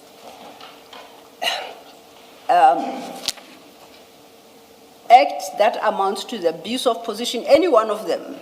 Is there such evidence in your docket? Will we find it there? Yes, Commissioner. Okay. You don't have to remember off the top of your head.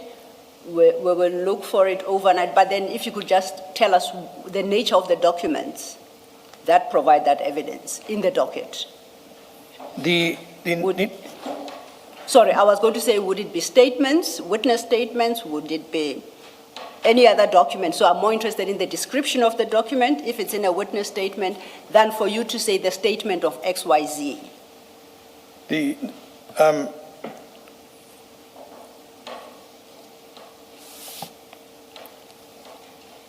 panel that gave the gratification Yes. to the Mukwele, they gave a gratification to Mukwele. Mukwele received the gratification. The gratification that she received was the employment, which was not due.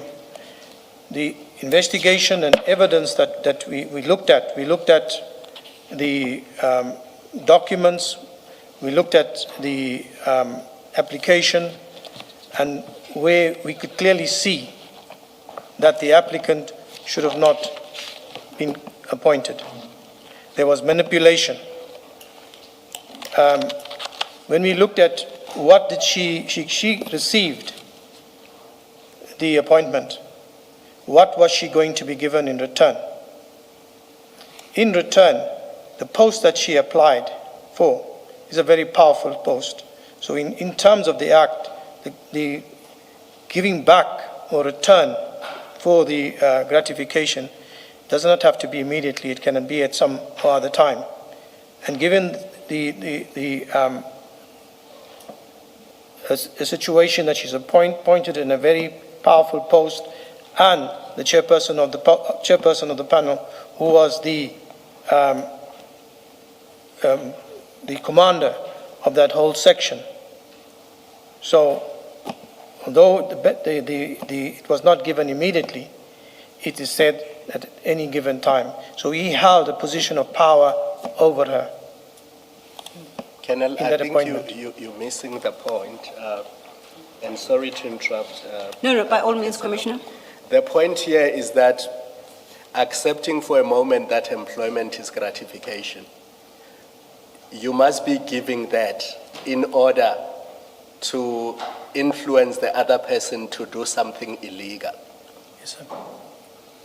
Because reading that section, it says, in order to act personally or by influencing any other person so as to act in a manner that amounts to illegal, dishonest, unauthorized, and all of those things.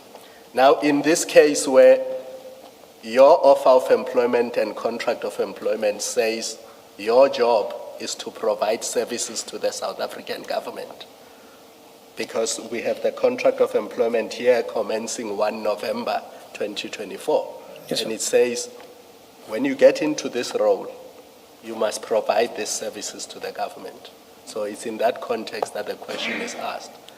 So it can be that she's going to give something in the future, because her providing a service or a labor to her employer, that's not what the section contemplates and what the definition contemplates. It contemplates that in return she must do something illegal, something improper, something unlawful. Yes, sir. That's what I'm saying, is that what she was going to do is not going to be done immediately, but what you're supposed to give back was not going to be immediately, but can be given at a later stage because of the position that she was appointed in. She was going to do something illegal. Correct. Some years later. No, we do not know when that would be. But Precisely the problem. Because you don't know, that's precisely the problem. That's precisely the problem with this. That you have you formulated a charge, you got a warrant of arrest, you got people arrested, you have people appearing in court, and continue to do so on the basis of something that you say, and rightly so, fairly so. You say, well, we don't know, maybe in future she was going to do that. How does that, for a seasoned investigator, how does that sound right? As you say it, we don't know, maybe in future she was going to do that, and you've taken all these drastic steps that have a consequence on people's lives and have had a consequence. And you sit there now, many months later, you say, well, we don't know. Maybe she was going to do it in future. It cannot be right that that's a basis on which you went and instituted this prosecution and got a warrant of arrest. That's precisely the problem with this. And my concern, Colonel, is that the date of the offense is listed in A1 and the supporting annexure as October 2024. But she signs the contract of employment in December 2024. So 2 months after the date of the offense. And the effective date is 1 November 2024. And if you are saying this offense, which amounts to acceptance of gratification, the material facts relevant to it, happened in October. But some years from now, we don't know when. We think it's in exchange of her doing something illegal. I mean, that's circuitous reasoning, which I just don't get. And let me be clear to you, we don't want to go into the merits of whether people are guilty or innocent. That's for the court. That's for the criminal court. What we are concerned with is, what was IDEC's motive? Was IDEC doing these things because they were influenced by politicians, or there was some ulterior motive, or they were acting contrary to the NPA Act? That's really what we're looking at. It's not our place to say people are guilty or innocent of a crime. That's for the criminal court. So I hope you understand that. But to get to that, my interest in particular, is what did IDEC do from the moment it received the complaint? Did it comply with statute? Did it follow correct procedures? And what was the reason behind how IDEC acted? And all these questions and what we elicit from you, we may have to draw inferences from those at a later stage. But just so you are clear, we're not focused on whether people are guilty or innocent of a crime. Can I respond? And I hope that assists you and you are able to come down, and when you respond to questions, it's with that in mind. Can I respond, And Commissioner? we've taken advocates the last time, but No, I did so because I could see that you were struggling with the second part of that definition of gratification. Commissioner, noted. What I've explained and what you've explained now, that what you are looking for is that whether IDEC was influenced in any way with regards to this particular matter. And that's where I'm saying that's where the emphasis was. But when we're going in deeper into the matter, and this single matter, we're going right into the merits of the whole matter. No, Colonel, we're going into how you conducted yourself in the lead up. That's what we're focusing on. So your affidavit, where you were asking for a warrant, that's the lead up. Yes. That's not in the criminal court people answering to charges. That's IDEC's conduct in the lead up. How did you deal with documents? For example, I asked you a question. Let me give you an example. I asked you a question earlier about whether the advert was, inviting people from outside to apply. And your answer to me was, you were not aware at the time, you became aware now. Now, I've read your affidavit, the same affidavit we're looking at, from June 2025. And in that affidavit, you say so, in so many words, that this position was advertised externally. So it means in June last year already you knew that to be the position because you put that in your affidavit. Again, that's the lead up. That's not what happens in the criminal court. Commissioner, if I could just stress the affidavit, part of it, and the advert. I did not say that it is now. Only get to know now. When the documents were subpoenaed and we got the documents, the whole appointment documents, the advert was there. So it was clear when we received those documents in February, March 2024. No, 2025. I just got to get the date right. When we received those documents, then the advert was there. All the applicants' documents were in the bundle. So there we saw it externally. And we also noticed that it was advertised previously too as well. Thank you, Commissioner. Thank you, Commissioners. You, just staying with the definition, I think you stated that this employee was to act illegally in the future in order for the employment to constitute gratification. She would have been, as I explained, and I did not want to go too much deep into the merits of that response. No, it's okay. I'm just testing. Yes. Did I understand you correctly? So basically, in so saying, you were indicating that if it is a quid pro quo, her part was not done yet. That part would subsequently come. after the employment. That's Yes, what you sought to whatever communicate. it would be would come Yes. after that process. All right, It didn't now- have to be immediate. And I appreciate that you can't put a timeline to it. You don't know when. What I'm interested, sorry, ask me. No, carry on. It's fine. Okay. So, and I say I accept that you can't put a timeline to it as to when it shall be done, when she will so act. Correct? I'm happy to accept that. At this stage, Commissioner, at this stage we could not say. Indeed. Yes. And I accept that. Yes. What I'm interested in is the act. What act was she to perform, to your understanding? When we're dealing with the investigation as a whole and we look at what is there, it was the capture of crime intelligence, and we were still busy with the investigations on the other aspects with it. So I apologize to interject. I want us to take it a step at a time. The act that you suspected she would in time commit is the capture of crime intelligence. Yes. What is that? When you look at the various appointments that were taking place within crime intelligence for a specific purpose and a specific reason, from the flow out of the other investigations, that people were being brought in and appointed for specific reasons to be compliant with those particular reasons would actually be unlawful.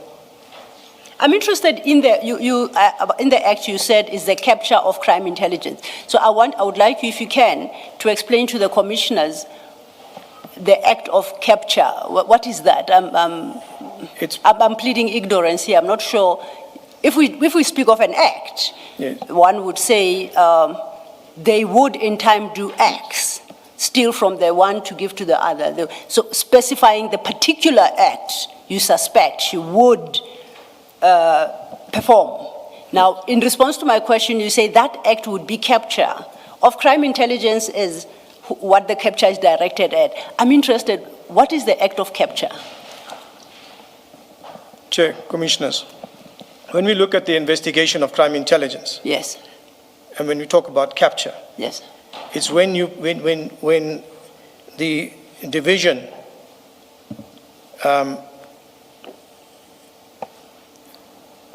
your people are placed in specific positions to do certain things. Now, certain things could mean tenders, manipulating of tenders. It could be giving out information on operations that are there. The applicant was the head of a very sensitive post, Okay. which deals with high-profile operations. When we look at the other appointments in terms of different places where people were appointed as commanders of the Secret Service account, and when we look at some of the other investigations which were properties, people are put strategically in place, and that's why we call it capturing of the unit, where you control every subcomponent and every person that's there that is pliant to do what you want them to do. That is more or less what we say capture. Can I just, I'm interested in her act, not the act of the collective. Interestingly, you didn't say the act would be to steal, for instance. You say the act would be to capture. Now, at the time you made that determination, what about her employment led you to conclude that the act she would in time perform is that of capture? When you look at the investigation itself and the charges, we looked at, she applied for the post. Yes. Investigation revealed that she lied, misrepresented herself on that. The panel were aware of it. Each of the panel members to themselves were, if we look at our other investigations that are there, why they also would have went with the chairperson of the panel to appoint the specific person, because they also had investigations against them. So to give you an example, when you look at one panel member, and I'm actually branching out into something that I didn't want to, but when you look at the first docket that we were investigating, that is the matter of General Ushaba and the alleged housebreaking, and where a classified laptop together with an iPhone cell phone that was stolen, there was no real investigation done there.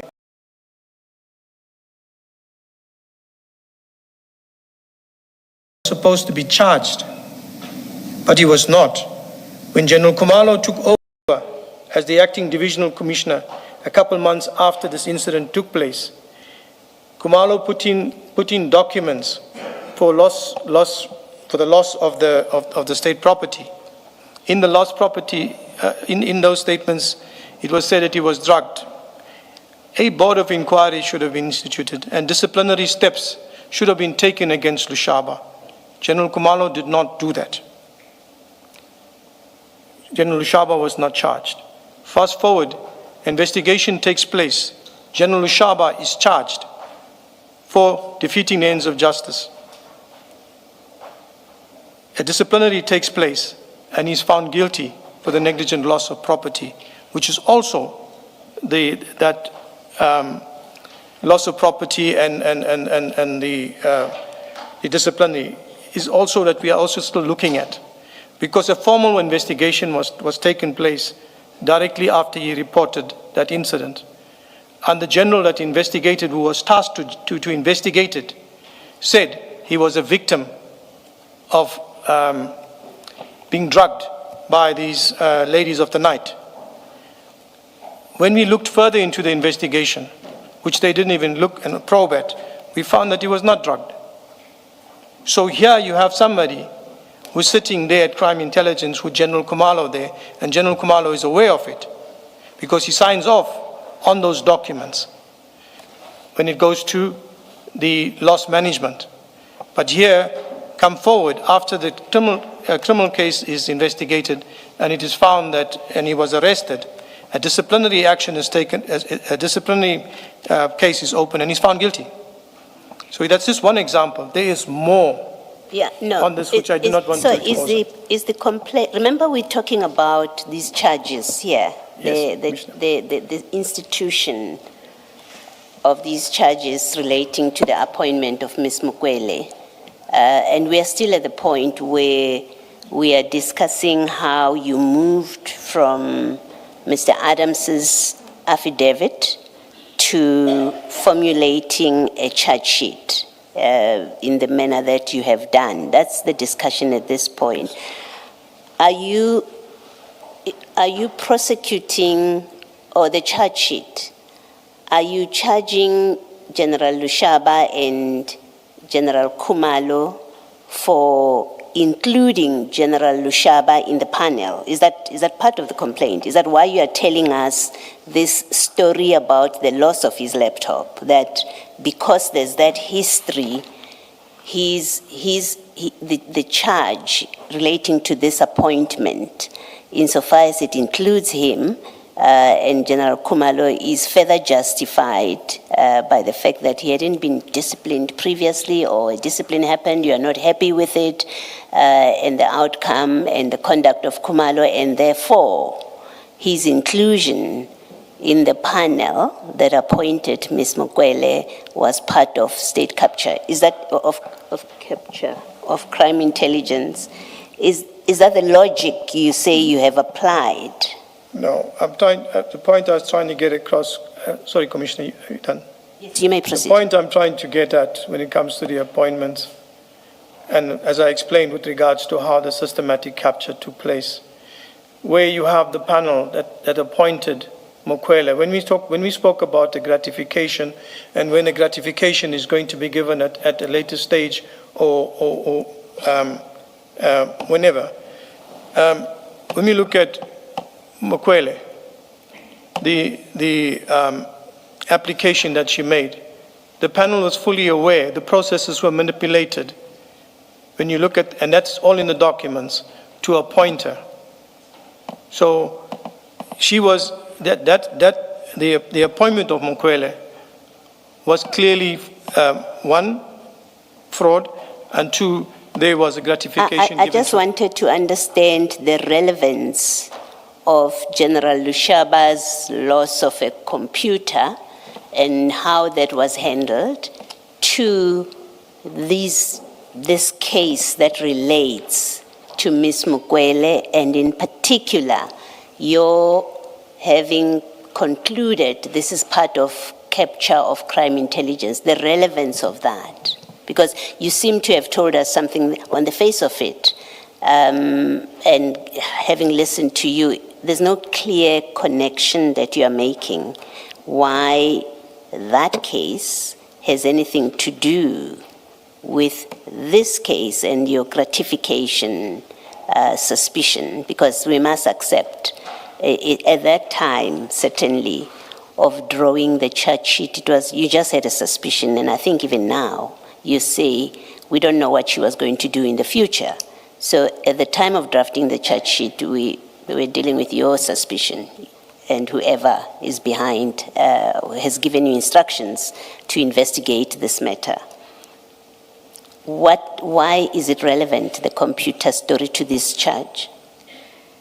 May I respond, Commissioner? Yes, you may. Thank you, Chair. Commissioner, I'm pointing out I pointed out to a panel member that sat on the panel, and when I say about capture, what I'm trying to say here is that you have people or members that are obligated to General Kumalo, who is the chair of the panel. He controls the panel. So Did he pick the panel? Excuse me, sir. Did he pick the panel? Yes. He picked the panel. The panel was, maybe I should have started there. Yes. My apologies, Commissioner. The panel was selected by General Kumalo. He selected the panel.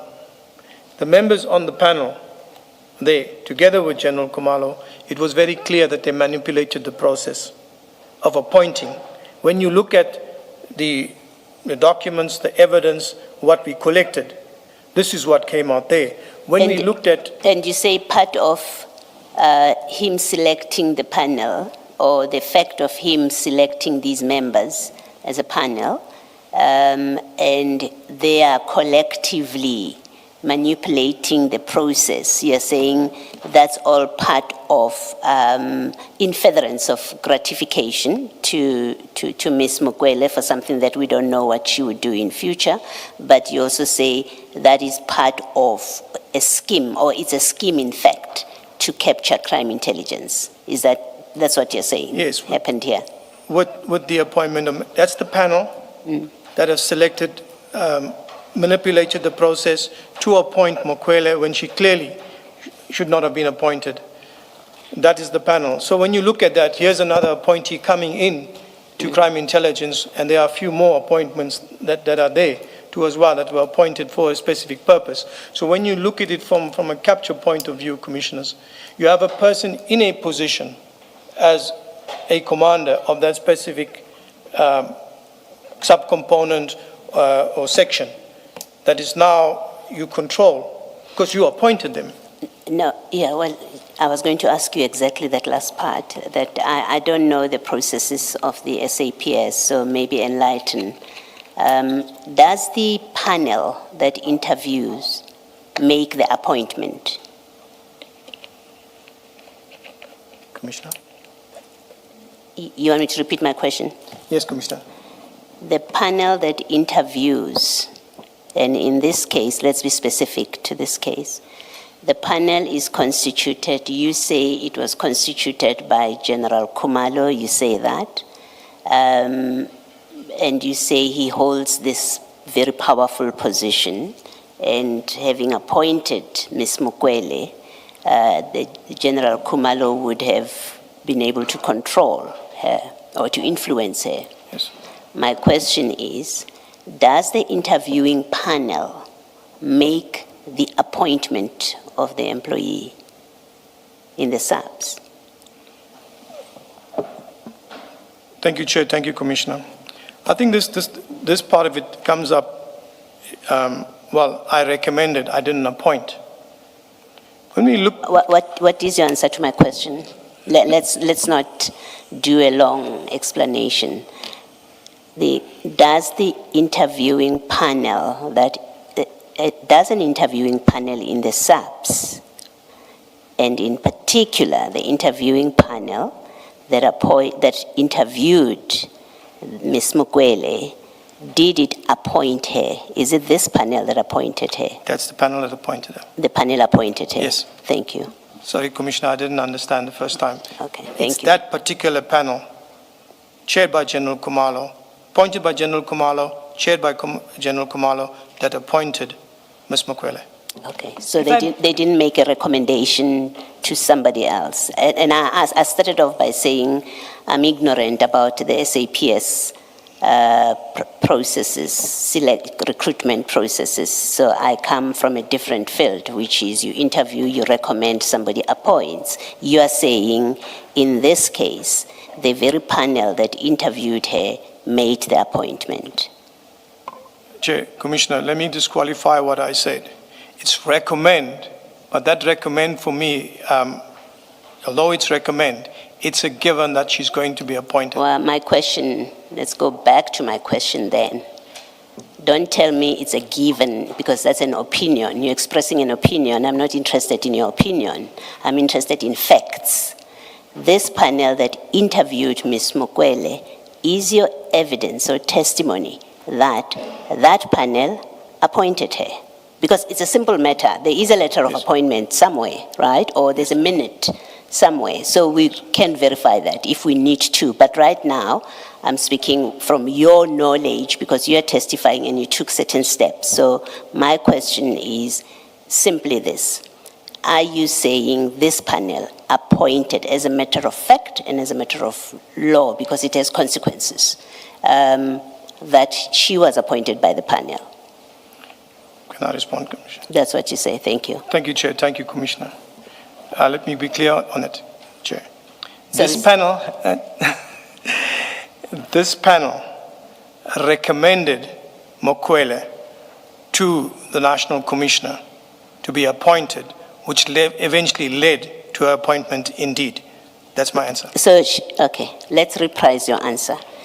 So you say now she was appointed by the National Commissioner. Correct. That's all. See, it was easy. That's all I wanted from you. Yes. Thank you. He's the one that eventually signs off. He's the one that appoints. Sorry. He's the one that appointed her. Finally, yes, he signs off on the appointment. Thank you. Chair. Just to close up out on that, the issue of just, Commissioner Baloyi has just conversed with you. Let's just go back to the panel. You say Kumalo established the panel, appointed. Correct. In the course of your investigations and considering applicable prescripts regarding recruitment and promotions, I just want to understand what you were able to establish. That panel that you say Kumalo put together, the composition thereof, is it subject to approval by some higher authority, an authority higher than Kumalo, or a designated authority within SAPS? So the constitution of that panel, as your evidence has shown, is it subject to approval by a different authority within SAPS? Secondly, if the answer is yes, was such authority obtained with the result that the panel was approved, or not approved, or the authority was never sought? Where do we land? General Kumalo selected the panel. Yes. The panel selection is sent to the head office. Okay. The head office approved the panel that he selected. Okay. So in so doing, the head office, whatever you mean by head office, The National Commissioner's Office. National Commissioner's Office. Yes. Okay. You don't have HR or some division that deals with these matters? They all go, everything goes to National Commissioner to approve? No. Is that how it works? What did your investigations show? It goes to the HR department of the National Commissioner's Office. So when I say National Commissioner, it's that specific department that deals with it. What is the HR office of the National Commissioner's Office? It's the national office, the national HR office for the whole country. Oh, so why do you make it the HR office of the National Commissioner's Office? Because as if it resides in the National Commissioner's Office. It doesn't, and you know that for a fact. There's an HR It's a division within SAPS, correct? There's an HR department in every province. You have a provincial commissioner where the provincial HR department is also. So you have the National Commissioner's Office where you have the national HR office that is there. Okay. So you say the selected panel, as selected by Kumalo, was sent for approval to that particular office, Yes, and that complied with the prescripts, applicable prescripts. it complies with it. Was approval granted to the best of your knowledge? Approval was granted. So does your charge sheet reflect that the eventual panel was as approved by that division or body? Does your charge sheet take into consideration that approval, or that approval becomes irrelevant because it was Kumalo who selected the panel and put it up for consideration with the result that it is approved or rejected? When it was stated that it's actually meant that Kumalo selected the panel Yes. himself, Yes. and it was sent up to the HR department of head office, which was approved. Now, whoever was approving, did they have the power to disapprove or reject some members of that panel? Do they have any powers, to your understanding, or is it to rubber stamp and it just goes back and they work? The document that is said, they will compile a document, General Kumalo in his office. Yes. So this is the panels that I've selected. Head office will receive it, they either approve it or turn it down. Yes. When they respond, they say, your information note or your correspondence dated so-and-so, the panels are approved. Okay. Now, the approval, if it were granted, what effect would it have on the validity of the panelists selected by Kumalo? Would it have any impact at all? Well, if the panel is approved by head office, it's approved. It's an approved panel. Okay. So that means the recommendations given by Kumalo is approved by head office. Okay. Chair, I see it's gone 4, 16:09.